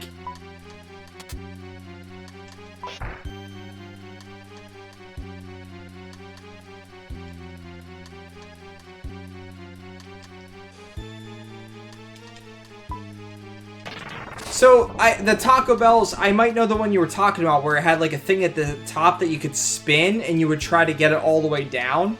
I'd seen those ones before, but this one was more simplistic. But if you landed a quarter inside of it, you got a free rental. So I got so good at it, no matter where it was, as long as I had 2 quarters, I almost always got a free rental. So that's how I used to rent games as a kid. I used to take like $1 when the rentals were like $4 a piece. I would take $1 in quarters, and I would almost always get 1 or 2 free rentals.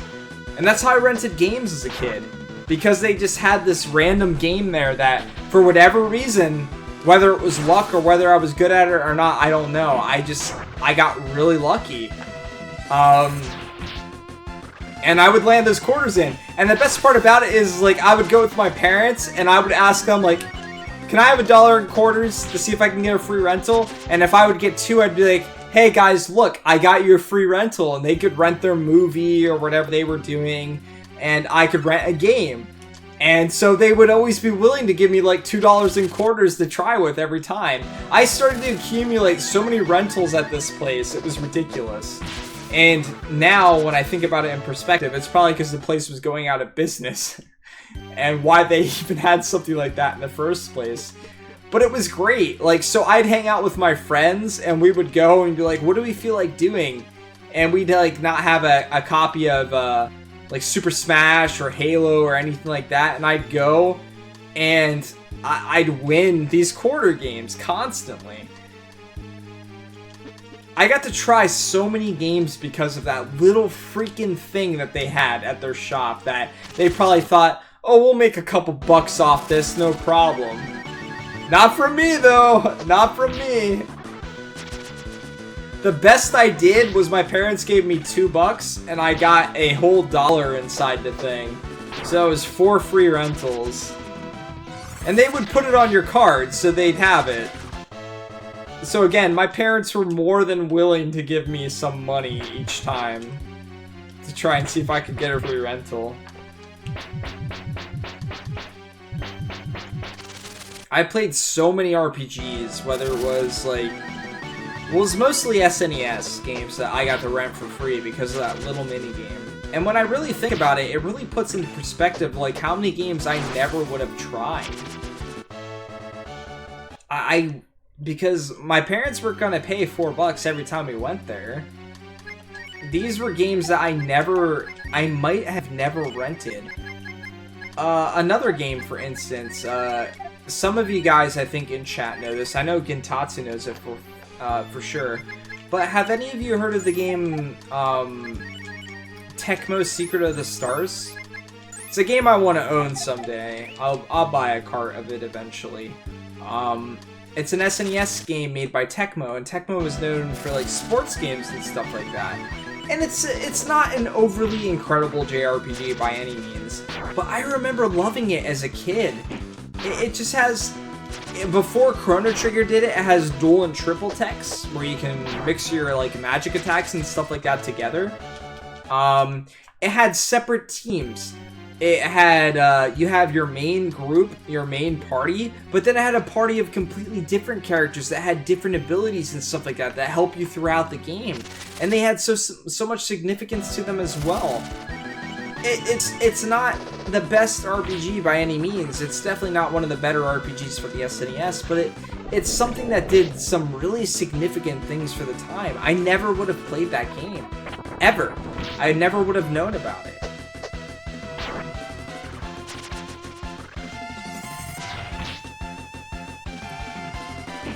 Secret of the Stars? Yes, that's what we're talking about, Kintatsu. Glad to see you're still there, man. I legitimately referenced you specifically for knowing about it. Because I know you're one of the few people I've ever talked to that know what that game is.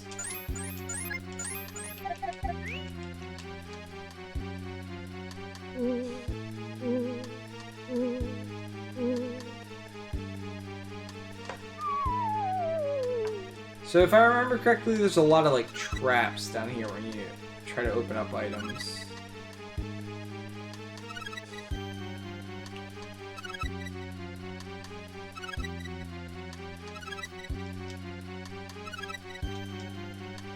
Wow, this might be the first time I ever get every item. Your ears are burning. Bump,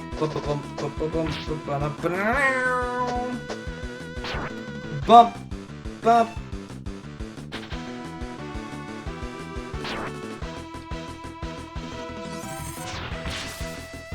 I love that game to bits, even though I know that it's not a game for everybody, and it's definitely a game that hasn't aged well.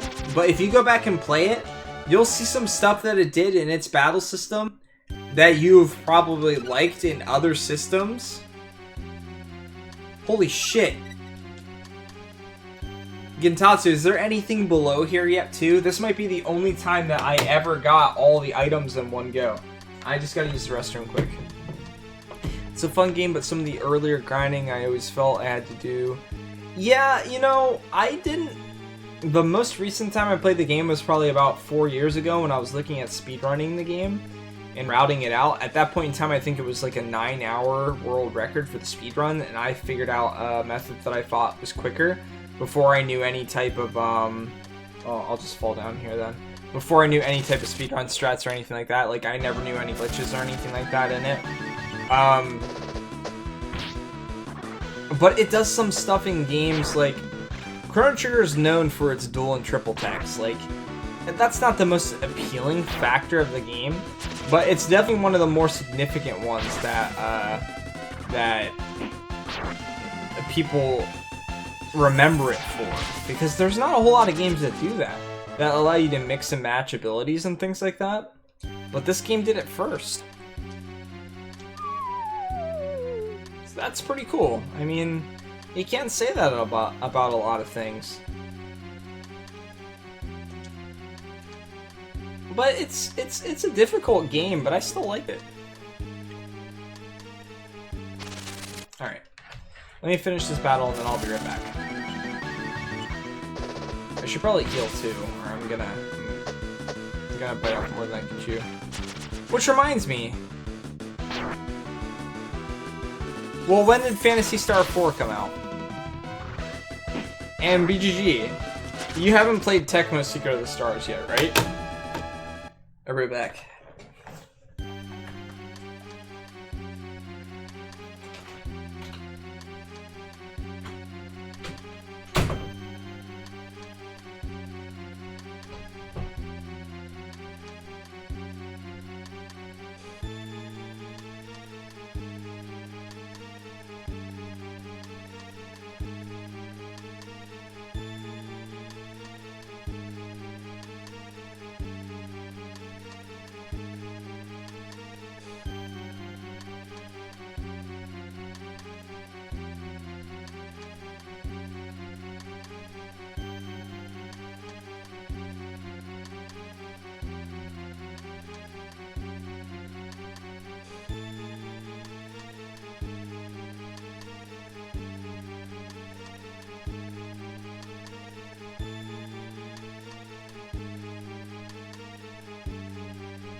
Alright, so, let me read this here.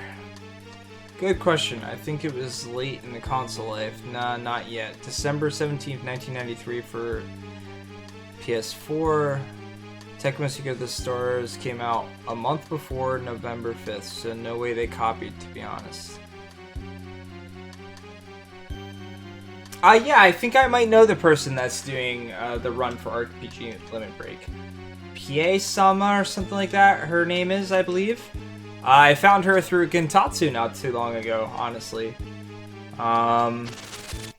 She's a pretty awesome streamer as well. That's another cool thing about Twitch, is I found someone that runs a game that I love that very few people know about. Yeah, BGG, thank you for confirming that for me. For some reason that name wasn't coming off the top of my head.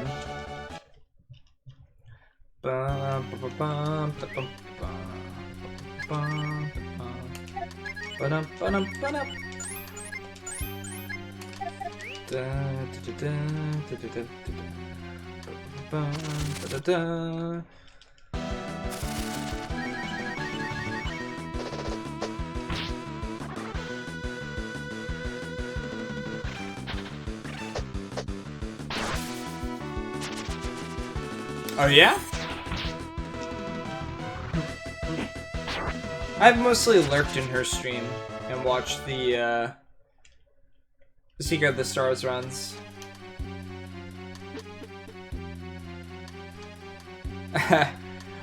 So I used to do that to my cat, BGG. Like, he learned pretty quickly. Now he'll like turn his head and look, and then he'll turn back at me like, really, dude? You think I'm gonna fall for that shit? My cat used to be completely like a dog. I would like throw the ball anywhere and he would go run and get it and then bring it back. My favorite to do is I would get these bouncy balls. You know, like just the rubber bouncy balls. I don't know what's a good term to refer to them as. Shit, I went on this one already. Damn it. And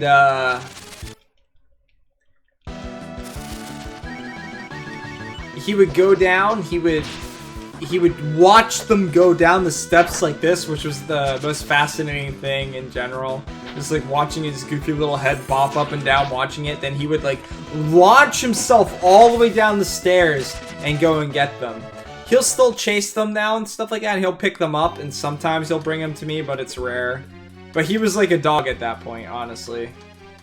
I guess I have to fall down, so do not go on the middle one. Let's remember that. Middle one is not the right way to go.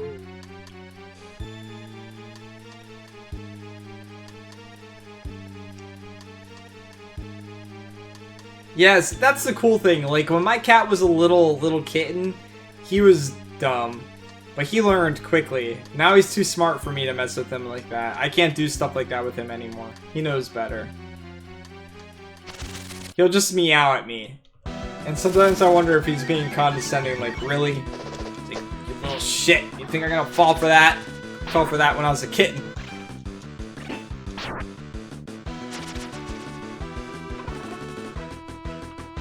My favorite thing I used to be able to get him to do when I was a kid,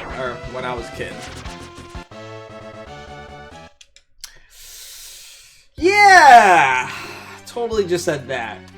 My favorite thing to do when he was a kitten was I got this this thing from work. It was just a stress ball attached to a string that had like a wrist brace thing, so you could kind of put it around your wrist like a watch. And the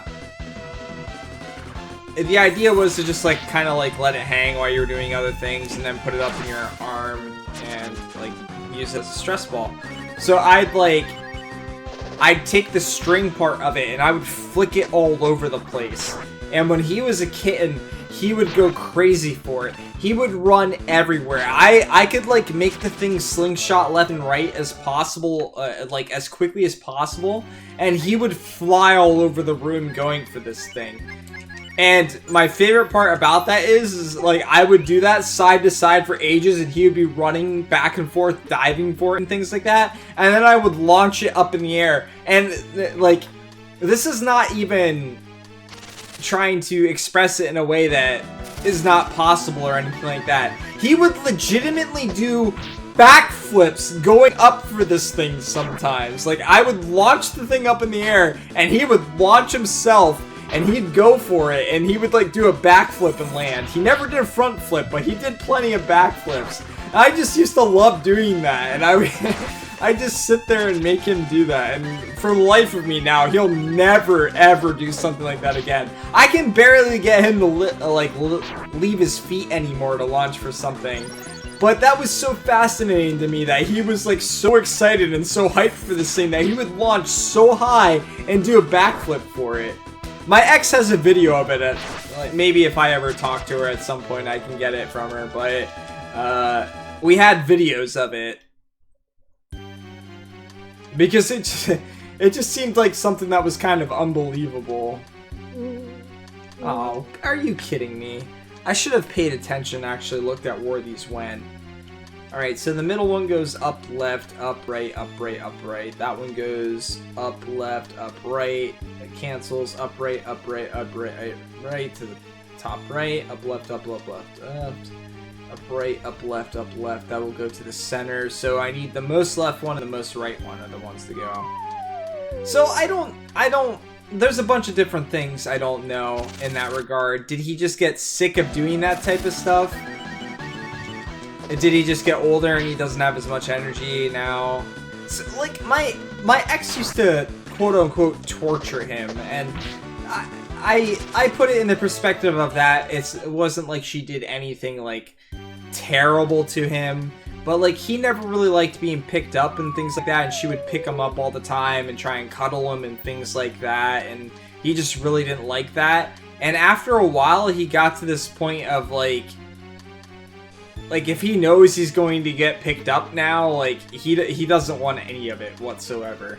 But he didn't used to be like that. She used to, like, she would, like, put him in a big bag and take a picture of him because he used to jump in big bags himself, and then we didn't know where the hell he was. Like, there was one time I got Red Lobster and I brought it home for dinner, and we were eating dinner, and I went to go let our dog out, and I was like, "Where's Chrono?" And she's like, "I don't know." And we were looking and we could not find him at all for the life of us. And this little kitten decided to get inside the Red Lobster bag and was just laying down in the Red Lobster bag. Like, I would have tossed that thing out thinking that I just had garbage in it or something like that. But there it was! Just asleep inside a Red Lobster bag. Hey, what's up, Ari? I love that emote, by the way. That emote's fantastic. How have you been, man? Boom. Boom. I don't know if I'm going to beat the boss in this area. Not too much. This game's kind of kicking my ass tonight. Ha! I know that feeling, man. I don't know if you have to do this at all for your job, since I know we work, like, similar hours, the whole swing shift and all that bullshit. I'm doing training right now, so... I could either go on-site to Texas where the training was held, or I could take it online, and that's what I'm doing currently. So my days are basically I get up in the morning, and I'm sitting in a class online for like 9 hours, and then my day's done. So it feels like a break from work in a way, but at the same time it's not, because it's kind of the same hours. But since I know I'm not going to get called into work since I'm supposed to be on training... Oh, you don't have any type of do it online option. So normally we don't either, but since what I'm working with is just software, I can do it online.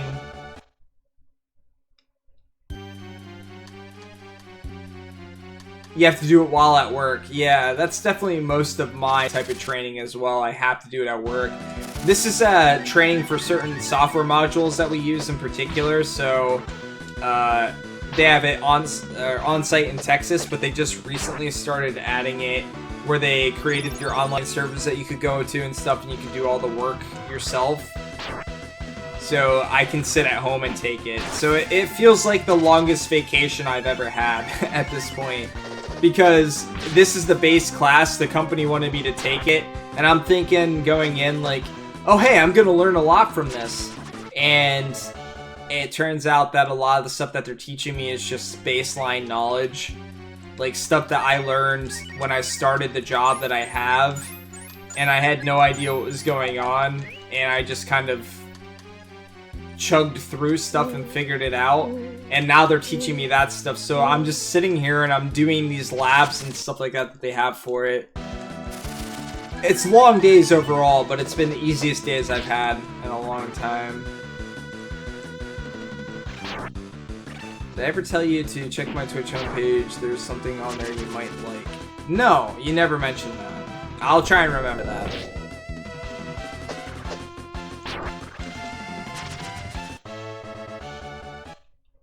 Oh, yeah! I've been there. My favorite that I ever had was I did a night shift, and then I was asked to cover just a few hours in the morning because someone called off. And then I also had training that day. So I went from the night shift till ending at 7 o'clock in the morning, then I had to cover for 3 hours, and then I immediately had to go to a training that was scheduled for 10 a.m. that was mandatory. And it was this bullshit meet and greet training of like, oh, what do you do in the company? Here's our roadmap, here's what's important to us, and things like that. Ugh. Like, I got home after like 20 hours straight of working, and I was just like, I'm done with this shit.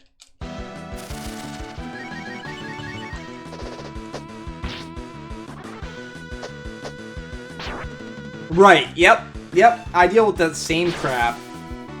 This is the first time since I've gotten promoted and I'm starting to work more normal hours and stuff like that. This is the first time I've actually taken training and it was covered under my hours, where they legit want me to know this content, which, joke's on them, because I already knew this stuff, but they wanted me to know this stuff so bad that they were willing to be like, this is your scheduled hours for this week. We want you to put 40 hours into this week and learn this stuff. And I honestly thought I was going to learn a lot of stuff I didn't know based on what my coworker said, but it's stuff I've learned as I've used the product myself. Thanks, Hope. It's my Bulbasaur hat. I know most people are Charmander and Squirtle fans, but I was a Bulbasaur fan, okay? I love dragons in Pokemon games, and most of the time my team ends up with dragons, but it doesn't mean that I don't start with Bulbasaur if I'm given the opportunity. But yeah, swing shift hours and stuff like that are just, they're crap. They're complete crap. There's no getting around, like, how much it affects your lifestyle and things like that. Not starting with Dragon Knight?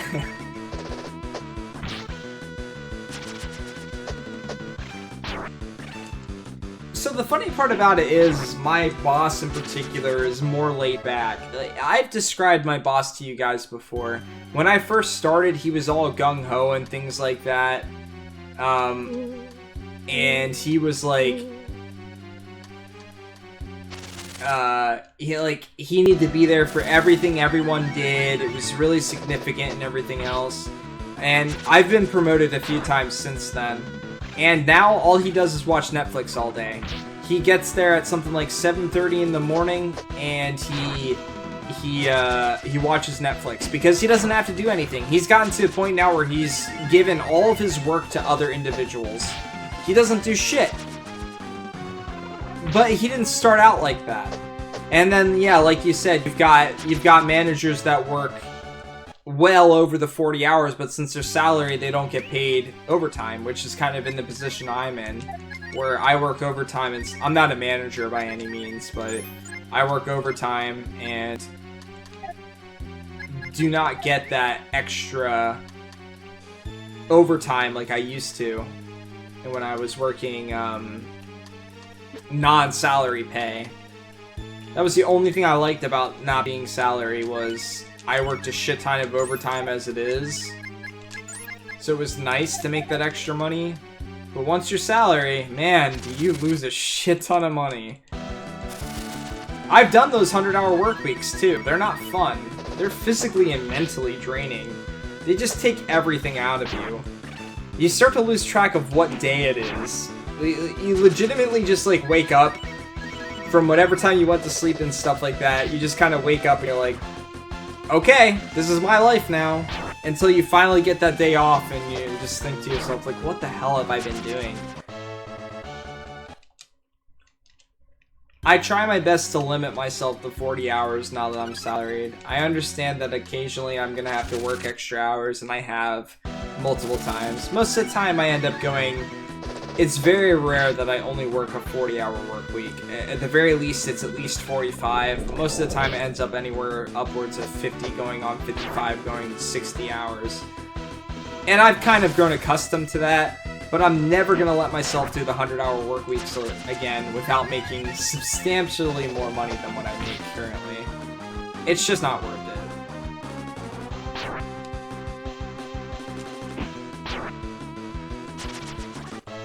I mean, look at all that cool streaming time I miss out on.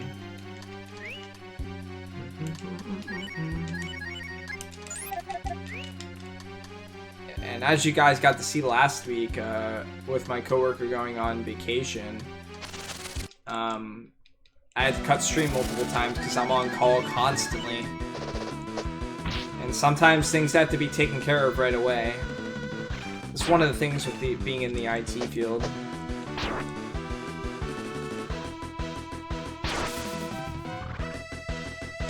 I don't think I'm gonna make it through this dungeon without dying. With Nina being dead and stuff like that. But at the very least, I'm getting some experience here.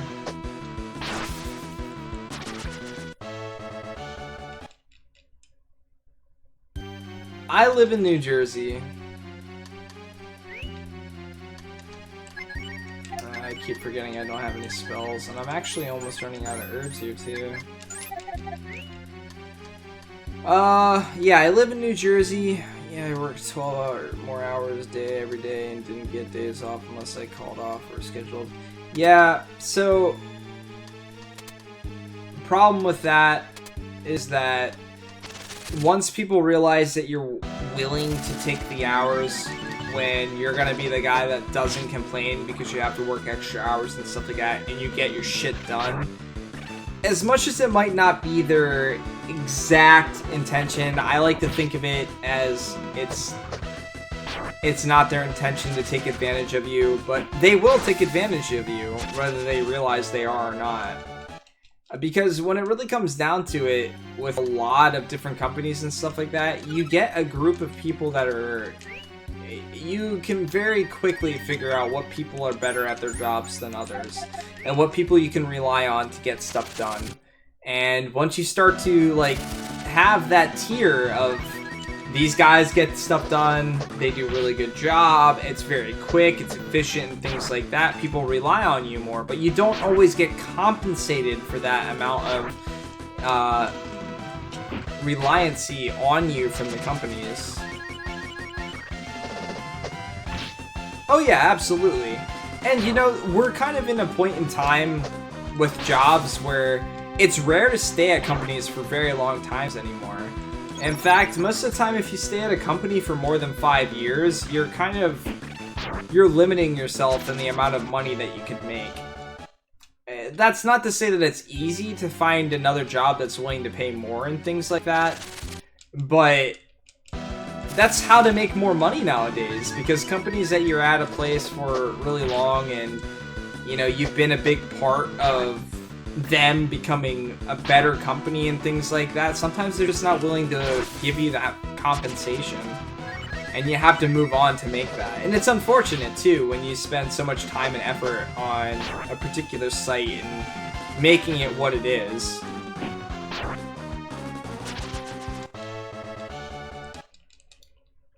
So I've probably been pretty fortunate in my my promotions.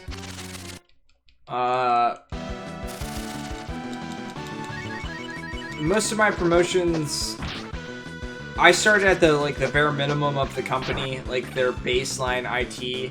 And when I started, I was really ambitious, and I saw a lot of things that they could change and make better. So I started rewriting and redoing a lot of the things that they did. And I think that's something that set me apart from the other people that were in my current department, because most of the people just did what they had to do and they were done with it. And I just was like, why do we spend 5 hours doing this when we could change something and make it done in 30 minutes type of perspective. And I asked a lot of questions, so I got promoted pretty quickly in that regard. But when it moved up to the engineer position, I went up against a few people that had been there for like 20 years or more. 10, 20 years or so. So I really didn't expect to get the position just based on people being there for longer. But I guess they just thought that I might be able to bring more. Or at the very least, I might bring a different perspective and actually fix some things. And that's what I've done since I started in this department that I'm in now. There's a lot in IT that comes to people just saying, if it ain't broke, don't fix it. Okay?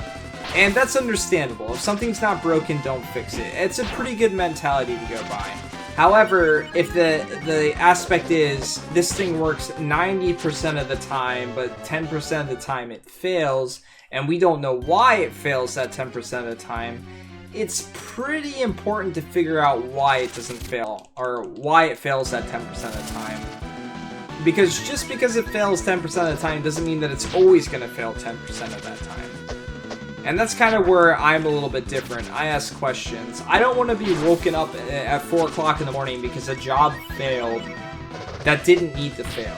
If I can fix it, if I can change how it works and stuff like that and figure out what the issues and stuff like that with it are, that's my goal.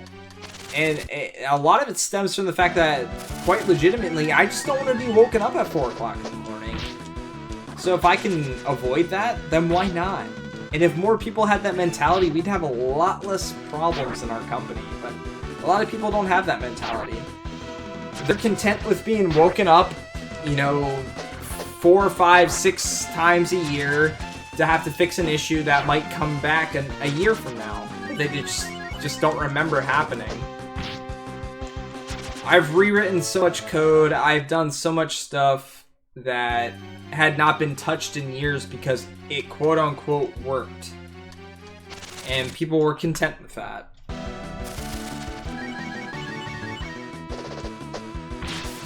And my perspective is, I don't ever want to be called on it. Well, I mean, I don't want to say that everyone needs to think the same, Thirsty. I think if everyone thought like me, then the world wouldn't be a very good place to live. But I feel like there's a time to ask questions, and there's a time to let stuff go. You have to know the difference between just like letting something go for a while because it doesn't seem like it's a problem or it's a potential one-time thing, and saying, hey, this thing's failed and it's never failed before. Do we chalk it up as, it just happened, or do we do some research on it? How big of an issue could it cause if it fails again? Things like that. And unfortunately for my current position, my coworker, we had a new scheduling software and stuff like that that was completely new, so he was learning it from scratch. It was something he never learned from before, so a lot of the stuff that he set up in such ways that were just I'm not sure how to put it nicely. Very intensive methods of setting things up that do a lot more than they need to do is the best way of putting it. For instance, if I'm trying to FTP a job from one place to the other, I set it up now as looking to see, is the file that we want to move over there? And I set up a dependency to look for the file to see if it's there or not. When he originally set up the jobs, he set them up to run like every minute to check to see if the job was there. So a job that I have set up to run once a day, that sits there looking constantly to see if the job's there, he had running how many minutes are there in a day.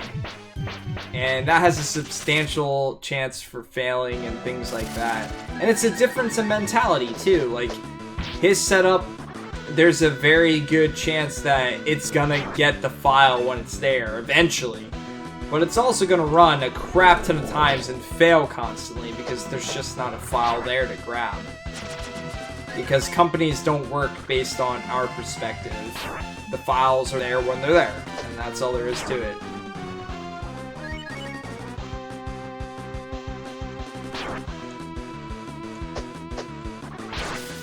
And I come from a slight coding background too.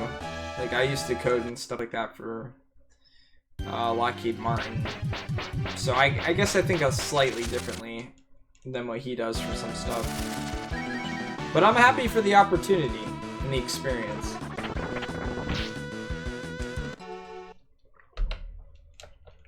But if I could recommend to anybody, if you can not work swing shift hours like RA and I have to do, avoid it like the plague. It makes carrying a relationship, friendships, streaming, anything you really want to do, pretty difficult. It becomes more of a, I can never schedule myself to do anything, and more of a, I will just do stuff when I have time. And that's just, it's not a fun mentality to have constantly. Whether you know if you'll ever be able to do something or not.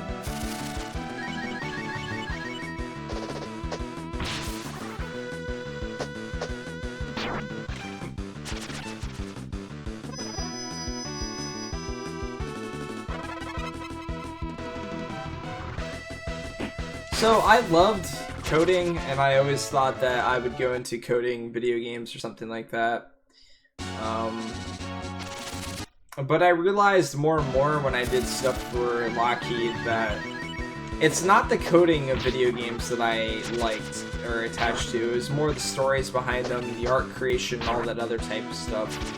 And that's a lot harder to get into. That's not exactly something you can just go to school for. In fact, most people that are part of those aspects of the games started with programming and things like that. And I didn't find that aspect as much fun or interesting. So I at least learned that through time. But I also learned that when it comes to coding, I don't enjoy working on a project that I'm not attached to. If I'm not attached to something that someone's asking me to program, it's very difficult for me to work on. Those monsters didn't look like their profile pictures? What do you mean they're profile pictures? The monsters don't have profile pictures. Shoot. I did not buy herbs, did I? Alright, well. It's unlikely that we make it through it this time either.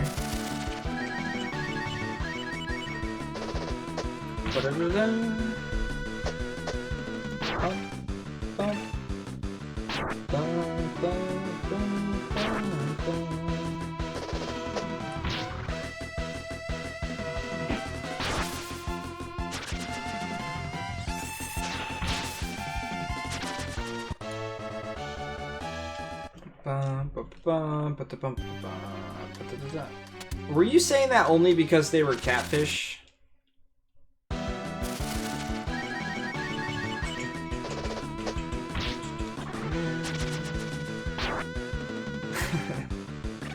Yeah, of course.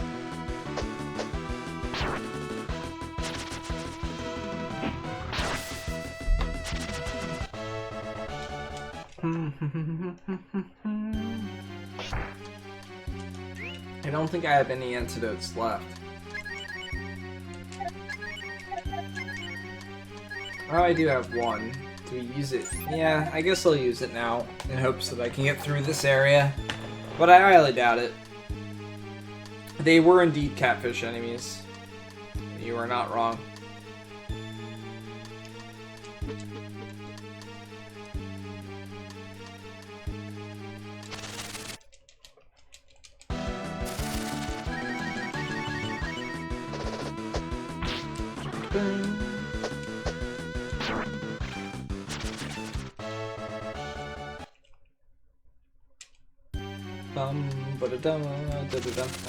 Okay.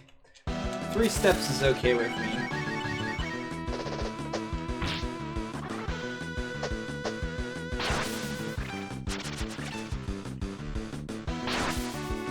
Ouch!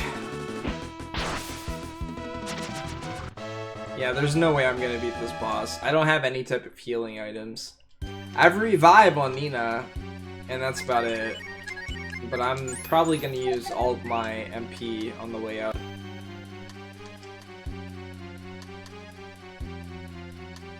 And we're only coming up here for a medallion to turn our frog friend back into a frog.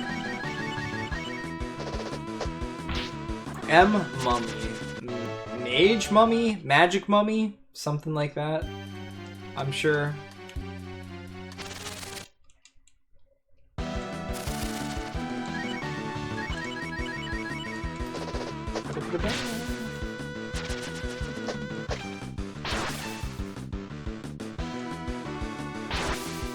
Okay, at least it slammed him.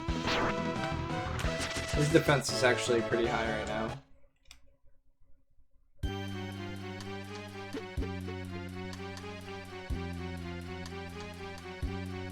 Alright, so I think it was the left side was just an item.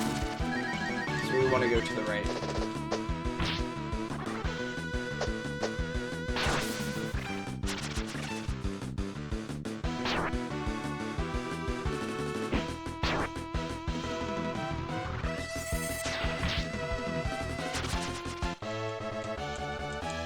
Bum ba da bum bum bum bum. Bum ba da dum ba da dum ba dum ba da da ba dum ba dum ba dum.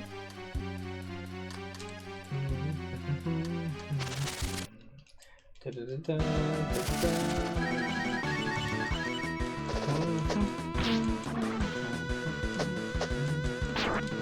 Oh come on! You have 1 HP. And you got a slam attack off.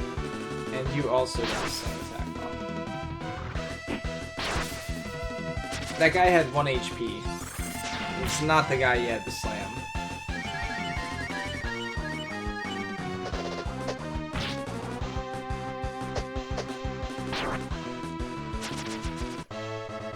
Yeah, I'm not gonna have any MP left. I should have went back and bought some herbs. Some herbs, however you want to say it. I've heard it multiple ways. Did I go up this way the first time?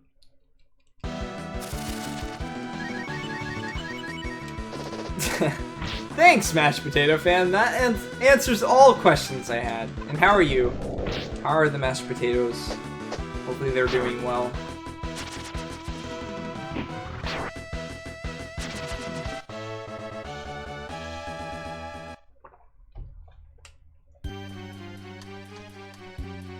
I know, right? Every time Mashed Potato Fan stops by, I feel this instant craving for mashed potatoes that I can never just fix.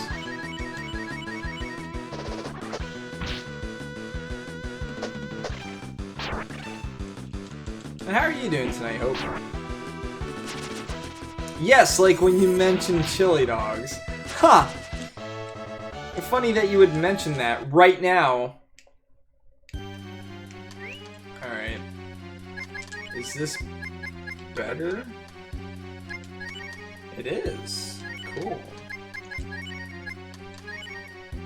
Nice. Well, that was a decent increase in defense, I guess. I don't know how much 3 points really means for me.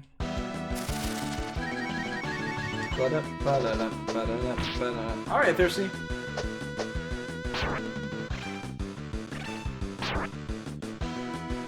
Oh yeah? What do you mean by that, Hope? If you don't feel like speculating, you don't feel the need to. I'm just curious exactly what you mean. Like, is it like a pain medication? Is it medication for something else?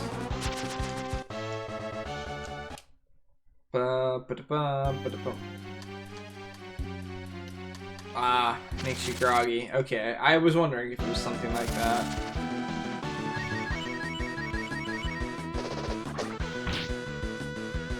Whee!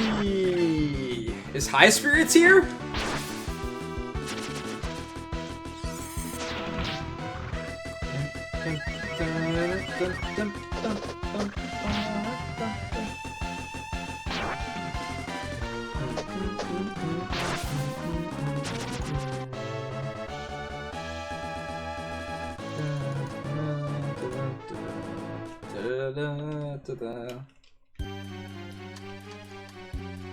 They look like they're from Battletoads. Yeah, that's true. They kind of look like Battletoads enemies. Did anybody see that today TMR got the world record back in Battletoads? Speaking of my classes that I've been taking,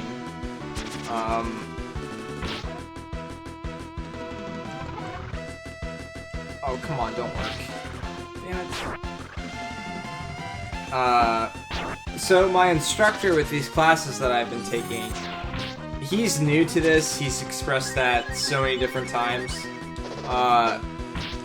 His approach is... Oh, just let me vent a little here in this regard. So... Oh, I don't have any other type of healing, do I? Damn it. I can't heal at all. Alright, so far this class overall, excuse me, has been pretty easy. But I understand that there's people that are completely new to the product and haven't used it at all. So this instructor is basically, he'll talk for a good 30 minutes or so, and then we'll do a lab. And the lab is to basically show you what's going on in the environment, how to use it, and things like that, and kind of explain what the points behind it are and why you would ever use something like this and so on. It's pretty straightforward. But then he'll do the lab, and when he's doing the lab, he's basically walking through the lab step by step. Click here. This takes you here. And then you go here, and then you type in this specifically.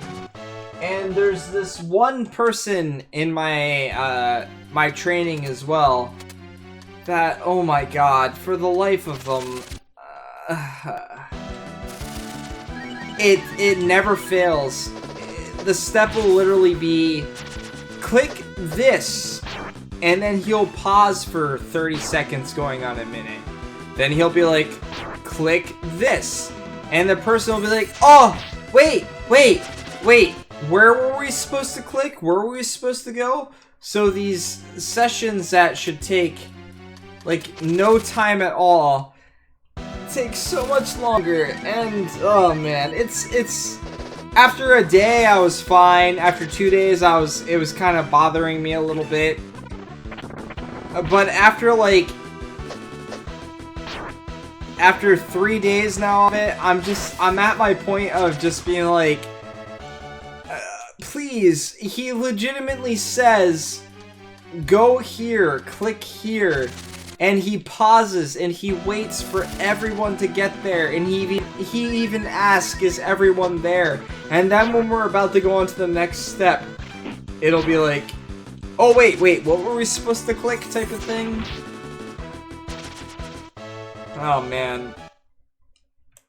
And most of the time, to be fair, I'm kind of going through the labs ahead of time. So I'll read what the lab's about and what we're supposed to do, and I'll just kind of do it. Part of that's for me to challenge myself to see if I have any questions to ask. Like if I just don't understand how it actually works. And then I know more so what to ask rather than just following directions and then not having any types of questions. But I'm done with stuff before we get there, and then when we get there, and even though I expect people to potentially struggle with it, to have him go through as slow as he is for people, and it's to still be like that baffles me. I mean, at this point, there's nothing more he can do at that point. He can't go any slower. He can't attempt to make it any easier or anything like that. There's nothing more he can do to try and speed up the process. Either someone's just not paying attention when he's going over stuff and they're doing other things. Well, really, ultimately, that's the only thing I can think of. It's legitimately on a screen where you can see exactly where he's clicking and exactly what he's doing. There should be no questions, unless you're not paying attention when he does it. Which, if you get up from your computer or, you know, step away or look away for a second and miss it, that's something. But it's been the same student for, you know, 24 hours. And it's been the same thing. Oh yeah, that's right, I can go to the right. Is there anything over there? At least I got a little bit further in this dungeon this time around. I'm just gonna run. Screw you. I don't want to fight you.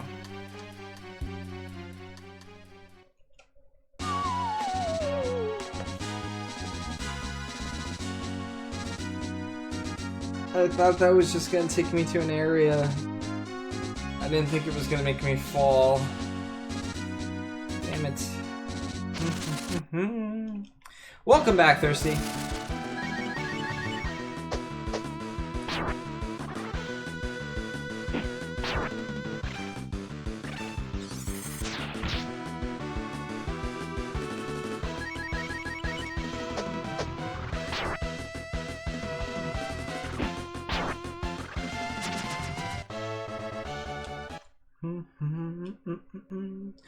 I'll go down and heal, and then we'll try again to go through this area.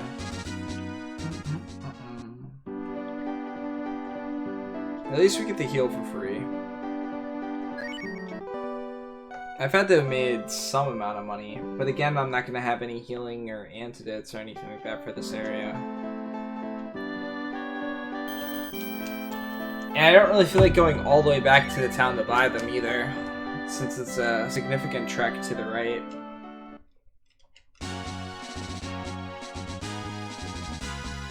We can get through this. I hope.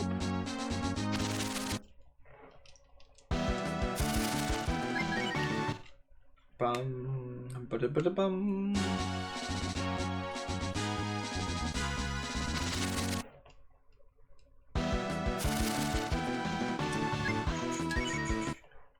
Ulti! Thank you for that auto host, man. I really appreciate that.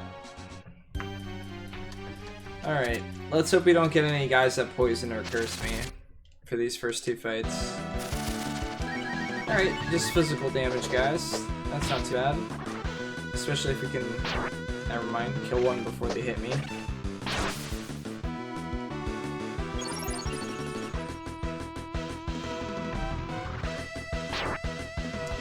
Definitely not killing them before they hit me.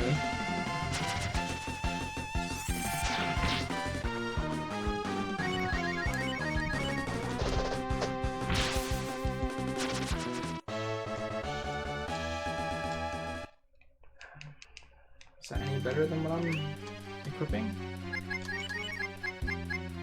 No? Can anyone else equip it? Okay, well, we got all that gear that we were missing prior. The stuff I didn't buy.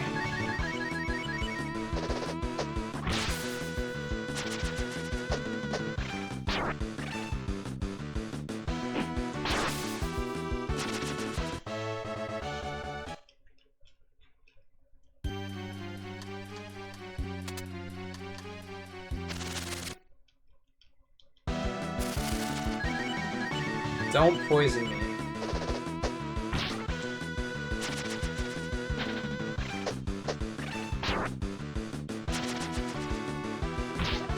Okay. We didn't get poisoned.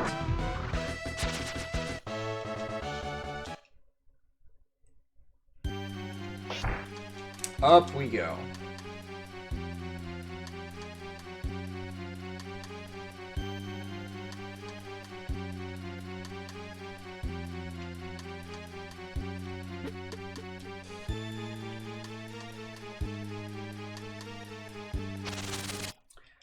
Still going strong indeed.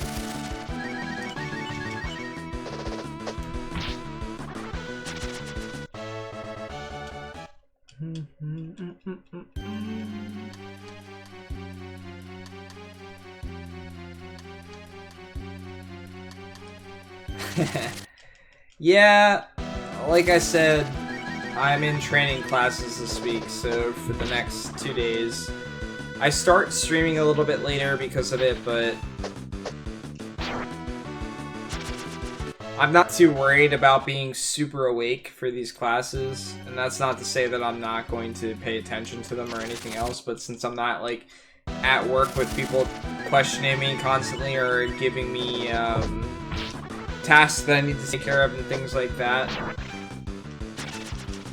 I'm training for a program called, if you're familiar with something called SolarWinds or Orion. It's a monitoring software for basically any type of connectivity within a company, whether it's servers, routers, services, anything you can really think of on systems of any kind.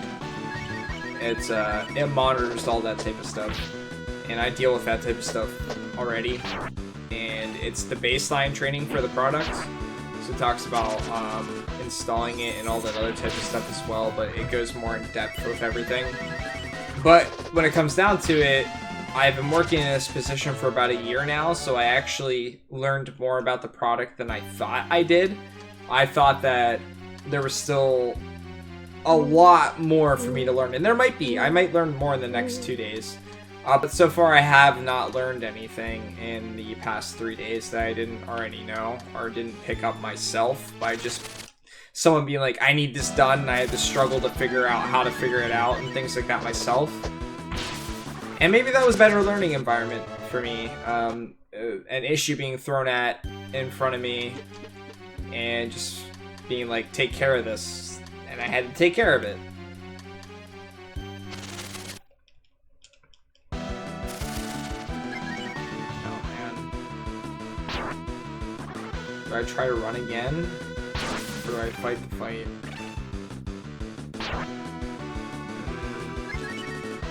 Damn it. Yeah, I'm gonna be that guy that instead of like rolling down the rolling log, I'm just gonna dive over it. Well, rip cat.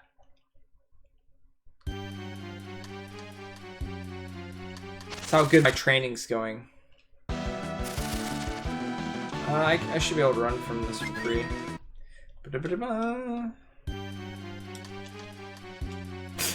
Fuck yeah! Oh man.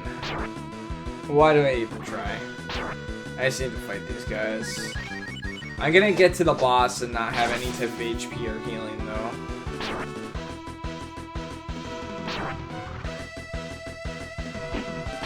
Bump, bump, bump.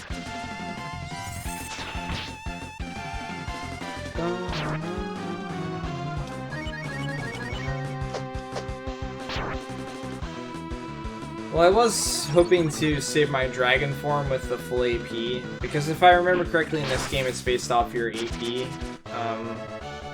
to do this stuff because you do attacks rather than staying in the form, like you did in the first game. I think, unless I'm mixing the two together. Sure. Yeah, 42 HP is fine for now, right? Sure.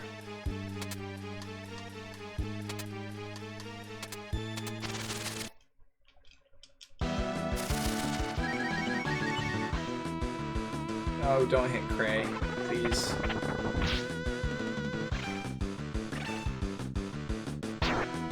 Okay. Now we need to kill these guys quick. And hope Cray lives. Or we're gonna have to go through this again. Alright. What do I do here? I have an item.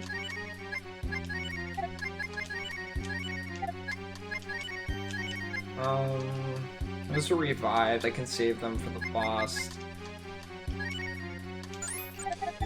I didn't really want to use that there, but it works.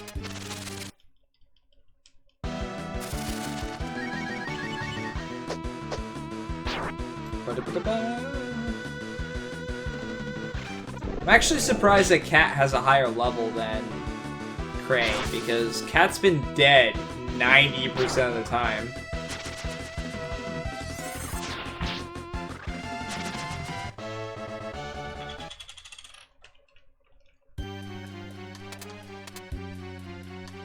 Alright, this time I'm not going to make the mistake of falling off the side. They might, actually. I've never looked anything like that up.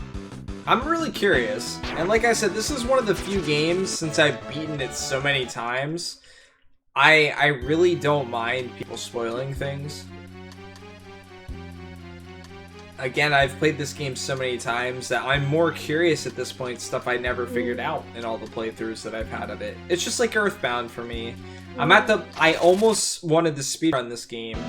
If it wasn't as long of a run as it is, I probably would have. And I just want to know the game inside and out at this point. It's more interesting to me that way. Oh, Nina's so dead. Rip, Nina. Why should you be able to attack twice if you were attacking a different person?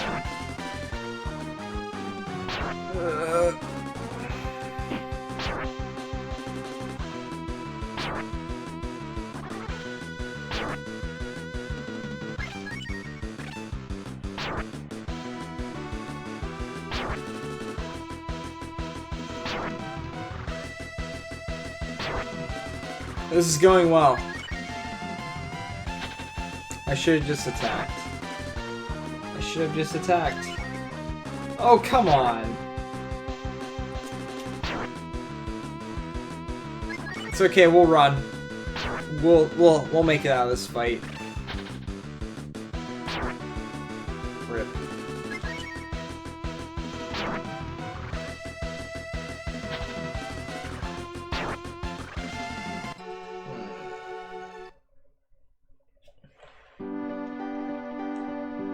Alright. Do I go back and buy some healing items and stuff? I mean, I have the money to do it at this point. I probably should.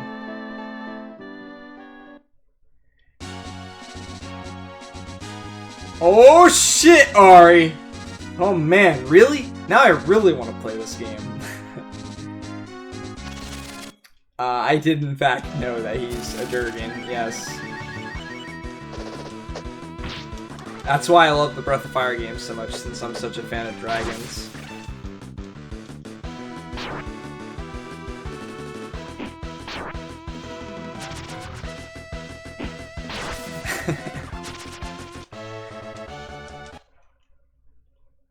I think you share my love for Durgans, Ari.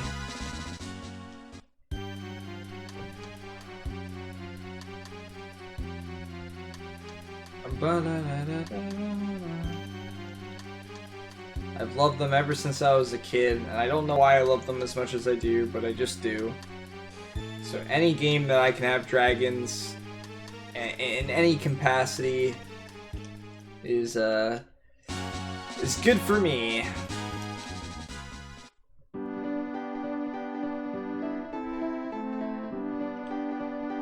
I should have came back here earlier and just bought a bunch of healing items and stuff. I had the money to do it. I was born. I mean, I'm Year of the Dragon for my month and year and all that other type of crap. Even though that type of stuff isn't significant. It's still convenient since I like dragons.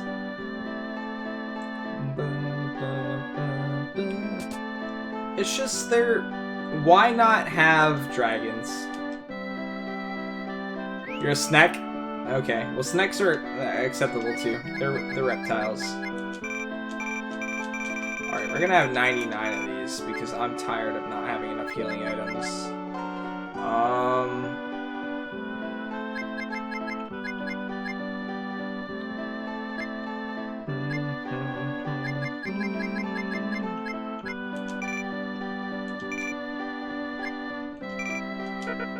Alright, we got plenty of healing stuff now. though. I would have liked to save that money for equipment.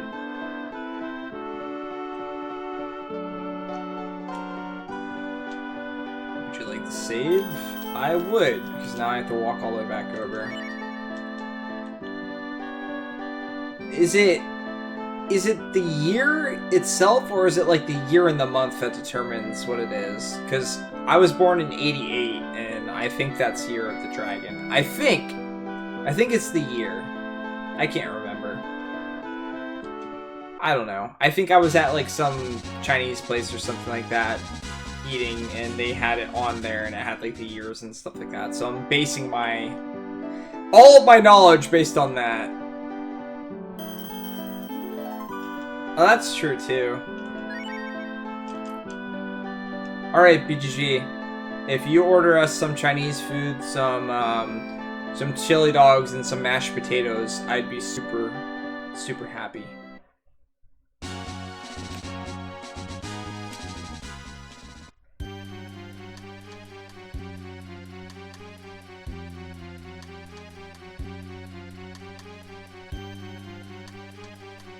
Yes, specifically those 3 things are very important. I'm craving all of those things.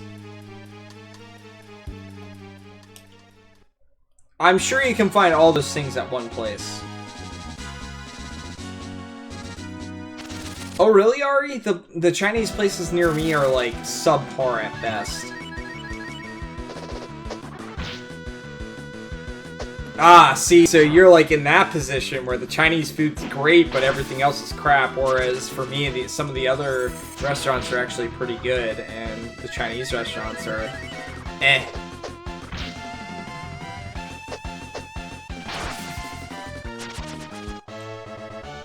Feels butts, man.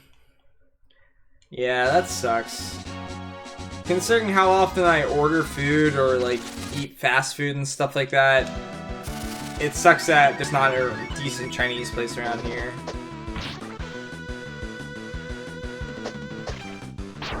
I see. Yeah, that will definitely affect the quality of the food. I do have a okay sushi place around me.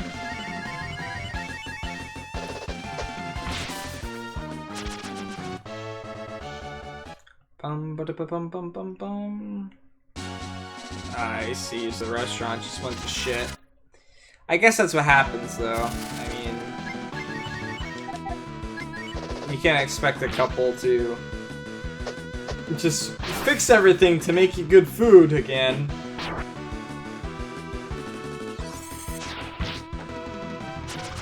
It's like you get there like, I'm sorry, we're in a divorce, we're not doing this properly. And you're like, okay, but can you make me some General Tso's chicken, please? Like the way you used to? Okay, thanks.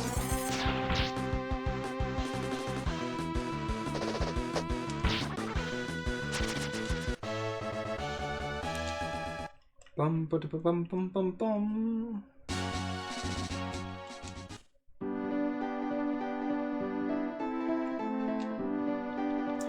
Bakery, huh?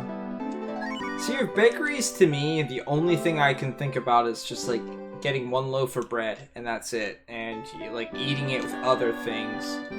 But I mean, bakeries are known for way more than that, obviously. I just don't eat a lot of like baked goods, I guess.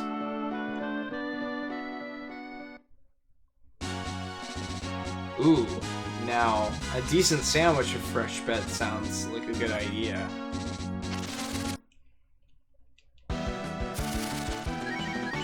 That actually sounds really good. I think you should go based on that rumor, Ari, and figure out just how good those sandwiches are. I'd never had Thai food, or Thai food, I guess it's pronounced.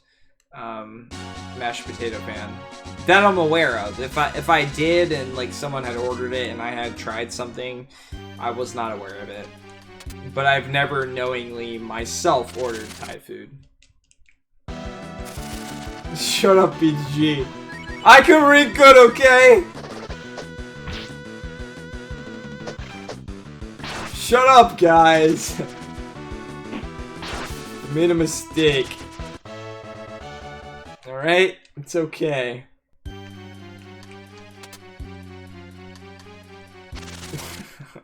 God damn it. Alright. 5 food for everybody. I don't know what that consists of, but apparently it's on me.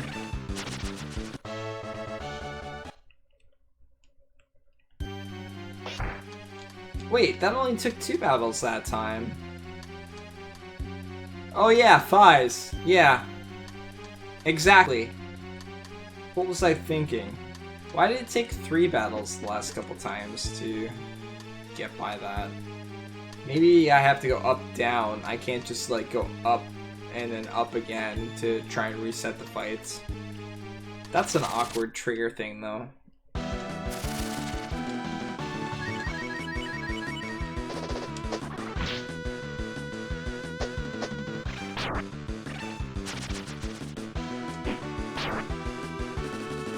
What you want, what you really, really want?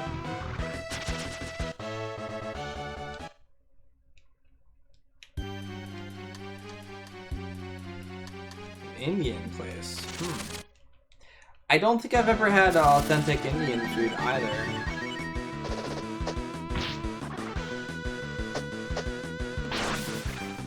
Ah! Yeah, that makes it a little bit easier to remember. The only Indian food that I'm aware of that I've had and tried is a particular bread that they make. And I can't even remember the name of the bread, but it was really, really freaking good. That might be it, yeah. Yeah, it's, oh man, it's so damn good. And it mixes, like, everything. You can eat it with so many different things. It's so damn good.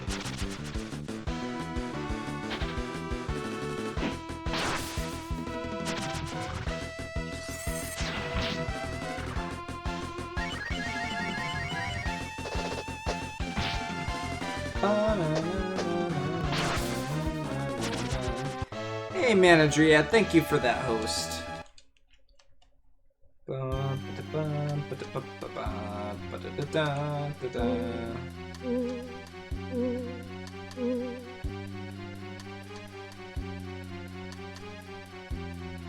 That sounds awesome, and I'm actually a really big fan of spicy food, and I've heard that Indian food tends to be pretty spicy.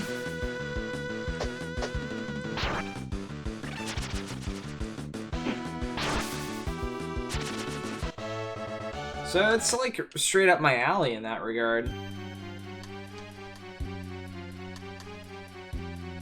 Yeah, I guess I'm there with you, man. It doesn't love me either. It goes straight through my stomach. But I love the taste of it so much. I legitimately ordered hot wings today, and my body, within a few hours, was just like, what did you do to me? Why would you do this?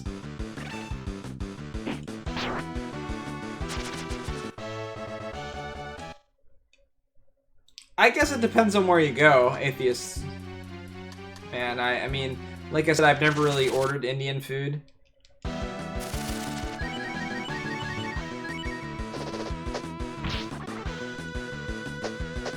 But I love spicy food. Okay, I'll put it this way. I love spicy food that's made for the taste of being spicy food. And not just the, it's hot type of thing. When it tastes good. There has to be a decent, like, buffer between tastes good and is spicy. If not, then it's not worth eating. So you just like stuff being hot. See, I like spicy stuff because of the flavor that it tends to have when it is spicy. That's why I've come to like spicy stuff. Like, I've eaten stuff that's just dead hot but tastes like cardboard. And it does nothing for me. Yeah, it burned the roof of my mouth to, you know, oblivion. And, like, made my tongue feel like I was never gonna have feelings again. But it was not worth it. So you've never had a spicy food that doesn't taste good? I've had that plenty of times. I've had spicy for the sake of being spicy so many times. And that's what made me realize it made me think about why I like spicy food to begin with. And it's the flavor that comes with the peppers and stuff like that. Not just the fact that it's spicy. You need to use a good combination of different peppers and everything else to make a really good flavor. Like, my favorite feeling with eating a spicy food that's good is when I'm eating one where I'm, like, sweating, and I'm like, holy crap, this is spicy, but it tastes so good that I just don't want to stop eating it, even though I know I'm gonna regret it later. That's a good spicy food, and that I find very rarely. Most of the time, I find the opposite, where it's spicy just for the sake of being, okay, this burns my mouth, and that's it. Flaming Hot Cheetos. Then you have the Doritos, the Flaming Hot jalapeno Doritos, I think. They come in like a bright orange bag. Those are pretty delicious, but also you eat one and you're like, okay, that's hot, but they're so good, and then you just keep eating them.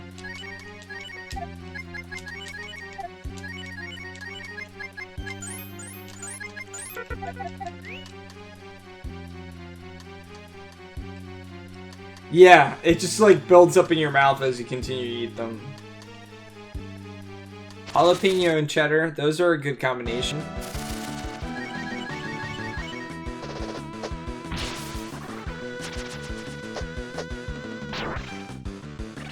So, like my dad, for instance, he likes to order the spiciest thing on any menu just for the sake of like, can I eat this? And I used to kind of do the same, but like I said, I got to a point where I started to realize, like, I just don't like the flavor of some of the stuff that, yeah, it's really, really spicy, and it's like killing my mouth completely, but it doesn't taste good. And I found that happy medium, kind of. That's not to say that there might be the spiciest thing in the world that, like, I cannot eat at all because it's so spicy. Also tastes like the most amazing thing in the world. I haven't experienced that yet.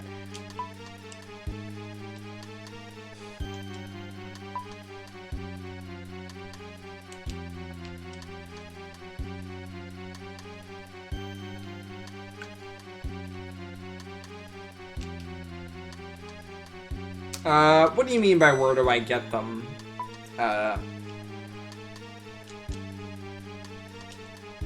You mean like, where did I get the list of JRPGs? Or the games to play themselves?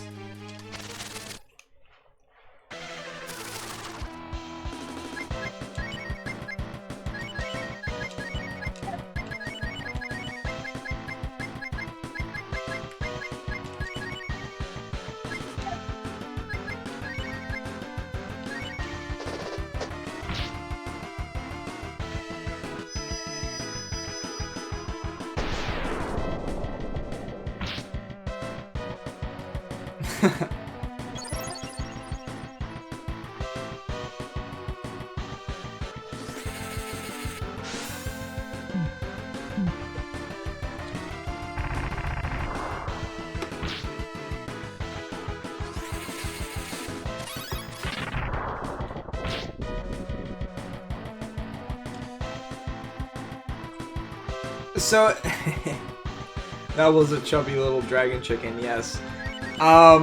It depends on the game.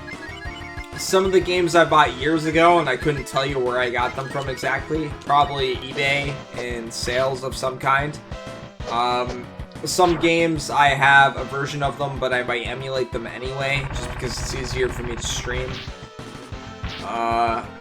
In this particular case, I only own the GBA version of this game. And I don't want to talk too much about emulation on stream. That's normally a topic you tend to avoid and don't talk too much about in general, because there's some lines to be drawn in that regard. So I'm not going to get too much into it, but if you're really looking at playing the games and you don't have access to buying them, I just recommend Googling. But if you do really enjoy a game and things like that, I highly recommend looking into purchasing a legitimate copy of stuff.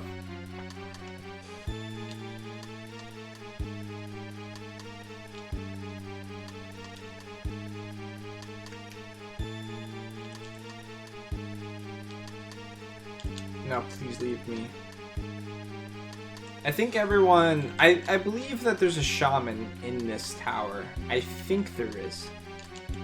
I think I went past it earlier. It was like 2 hours ago now, but...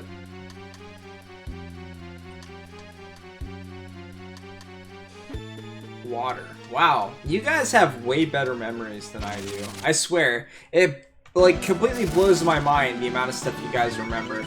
The only games that I remember, like, inside and out are yeah. I almost said Breath of Fire, and that's what I'm playing. Earthbound, Chrono Trigger, and there's even a couple plot triggers that I don't quite remember in Chrono Trigger, honestly. Specifically for Frog side quests, I never quite remember what triggers those and what allows you to go on. But, man, the things you guys remember are crazy. I feel bad that I don't remember this type of stuff, especially for games that I love, inside and out.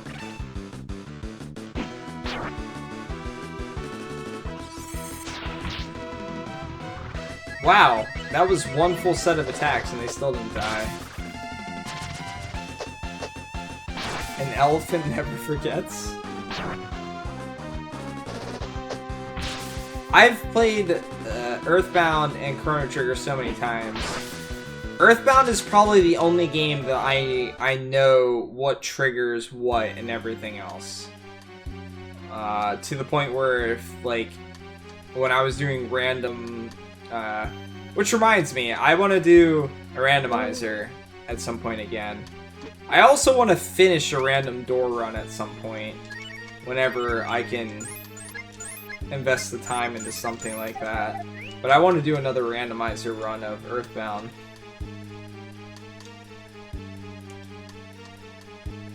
There she is down there.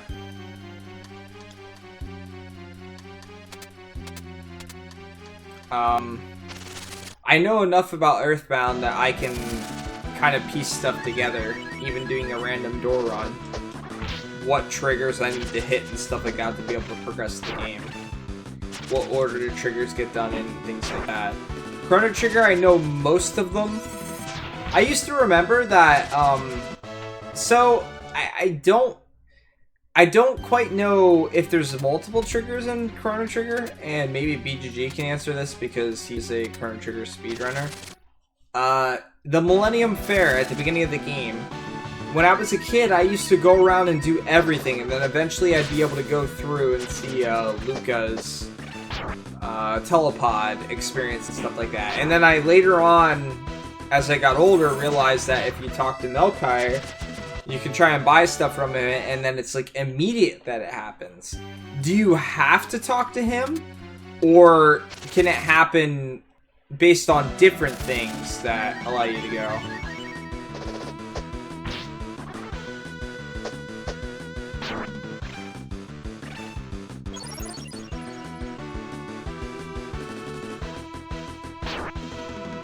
Talk to the merchant? So you mean like the candy merchant that she tries to buy from? Or you talked about the merchant that's like right near Melchior? Because I've gone straight to Melchior and it's happened based on that. So, how is it any different then, other than the fact that he offers other dialogue options? Is it just faster to not talk to him? No, I'm remembering specifically if you talk to Melchior, he asks you to buy the pendant from her, and then it will immediately allow you to go there, which is something I did not, I thought, I never knew if it was required of you to do or not. And you can completely go without talking to the other merchant at all.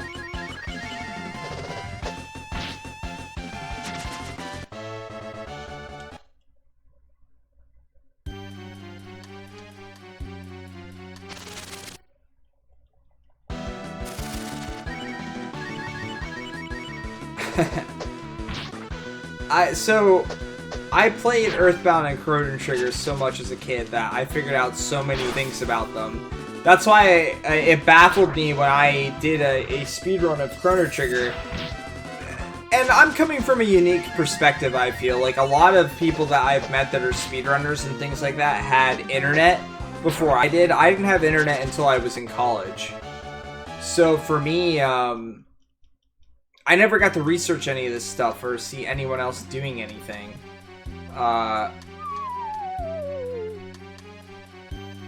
And so when I did a run of Earthbound out of college and things like that,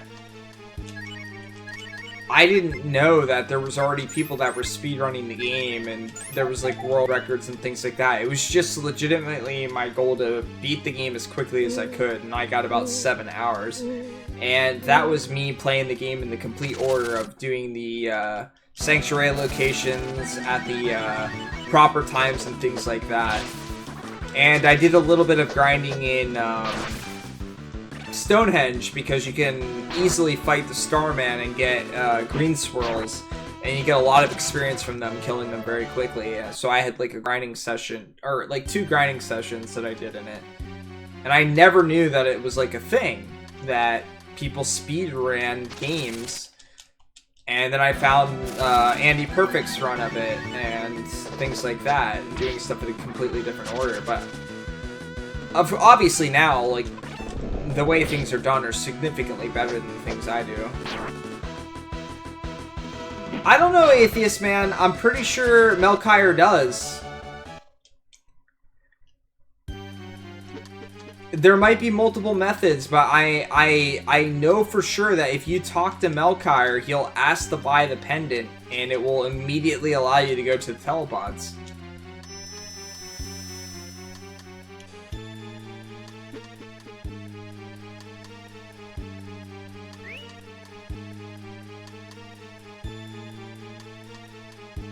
I'm gonna check it here in a second.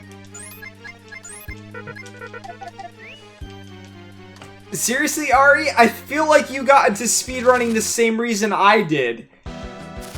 Because I watched Zosty do, Super Metroid runs, which was one of my favorite games, and I watched him do so many Super Metroid runs that Kolthor, the Barbarian, and I talked a lot about it. And in fact, I'm the one that introduced him to speedrunning in the first place. We just used to sit and talk and watch Zosty run the... And we never talked in chat. We didn't even have Twitch accounts or anything like that. But we used to just watch him. Melchior didn't... Okay, so you go up and you hit Marley or Marl. You get the pendant, and then you go down and immediately talk to Melchior, and it did not open the path for you to go to the telepods. Worth it about the time for the introduction? Because that's what I do all the time, and it works. You immediately go up and hit her, and you immediately go down and talk to Melchior. And that's all I do.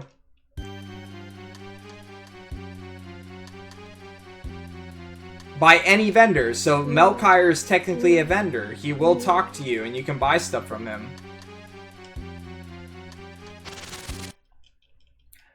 You talk to the vendor on the left because it's faster, but Melchior will also do it. I always thought that Melchior will do it, or he was the only one that did it, but I didn't know who actually did it. You probably have to go into the buy menu, it would be my guess. But that's awesome, Ari. So you kind of got into speedrunning the same way I did. You saw Zos doing something, you saw him playing a game and being really good at it, and you thought to yourself, like, Kolthor then was like, man, I really like Yoshi's Island and A Link to the Past and Super Metroid and things like that. And I was like, man, I really like RPGs. What are my favorite RPGs? Well, it's Chrono Trigger and Earthbound. And I just tried to do an Earthbound speedrun without doing any research on it or anything like that. I beat it in 7 hours. And that was my route. Beating it in 7 hours. And that was without any deaths, too. It was just a really crappy route. I didn't use skip sandwiches at all. I did not use big bottle rockets or anything like that because I did not realize how broken big bottle rockets were until I watched an actual speedrun of the game. In fact, Jeff was someone that I used pretty insignificantly when I played through the game. multiple times. I probably used the big bottle rocket here and there, but never realized quite how broken they were.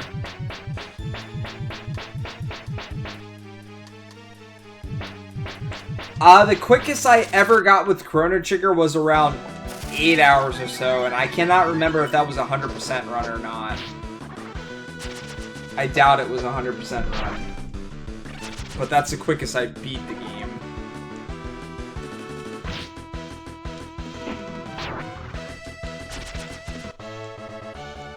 And I don't think that that was a 100% run.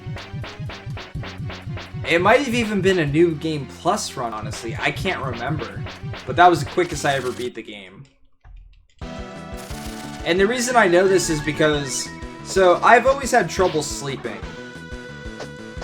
Always. I mean, I think that's something you guys have learned from me ever since I started streaming. I've always had trouble sleeping. It's been something that's plagued me ever since I was a little kid and so on and so forth. I can't fall asleep sometimes. So I would go to friends' places and I'd hang out all night long. They'd fall asleep around 2 a.m. or something like that. And if I couldn't fall asleep, I'd just get up and I'd play a game. And that's how I speedran Chrono Trigger and Earthbound for the first time.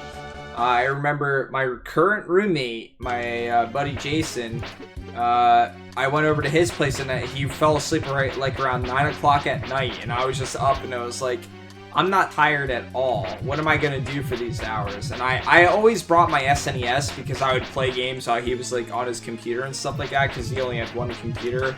And we'd sit and talk, and that's basically, we'd watch anime, we'd do a whole bunch of different stuff. To just hang out and things like that. And I would always take my SNES as like a backup thing to play, and he fell asleep and I just popped in Earthbound and I played it, and by the morning before I had to go home when my parents came and picked me up, I had beaten Earthbound. So that was like my thing of like, I can speedrun this game. And then I got the slightly better time by routing it a little bit and things like that, but that was just based on my casual knowledge of playing the game so many times. And the funny thing about it is, to be completely honest with you guys, I didn't even know the Foresight stuff. I didn't know what NPCs you had to talk to in Foresight to get somewhere. I did not know the moles' exact locations. I did not remember the items to give the monkeys and stuff like that. This was just a casual playthrough that I played through, and it was based on my memory of the game. I beat in 7 hours. Well, slightly less than 7 hours, about 6 hours and 50 minutes or so.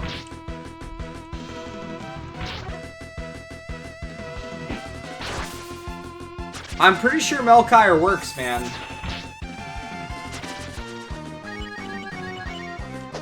Well, see, it was impressive to me because I had played through that game multiple times, so the fact that I could literally just not sleep that night and beat the game before I went home baffled me, and that was the first interest that I had in speedruns. But again, I never had internet at that time.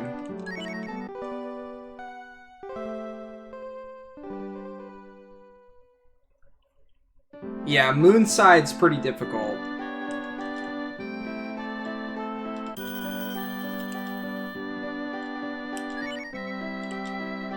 Alright, so I'm gonna cut stream here pretty directly. So, just for the sake of my brain, I'm gonna check out Chrono Trigger here.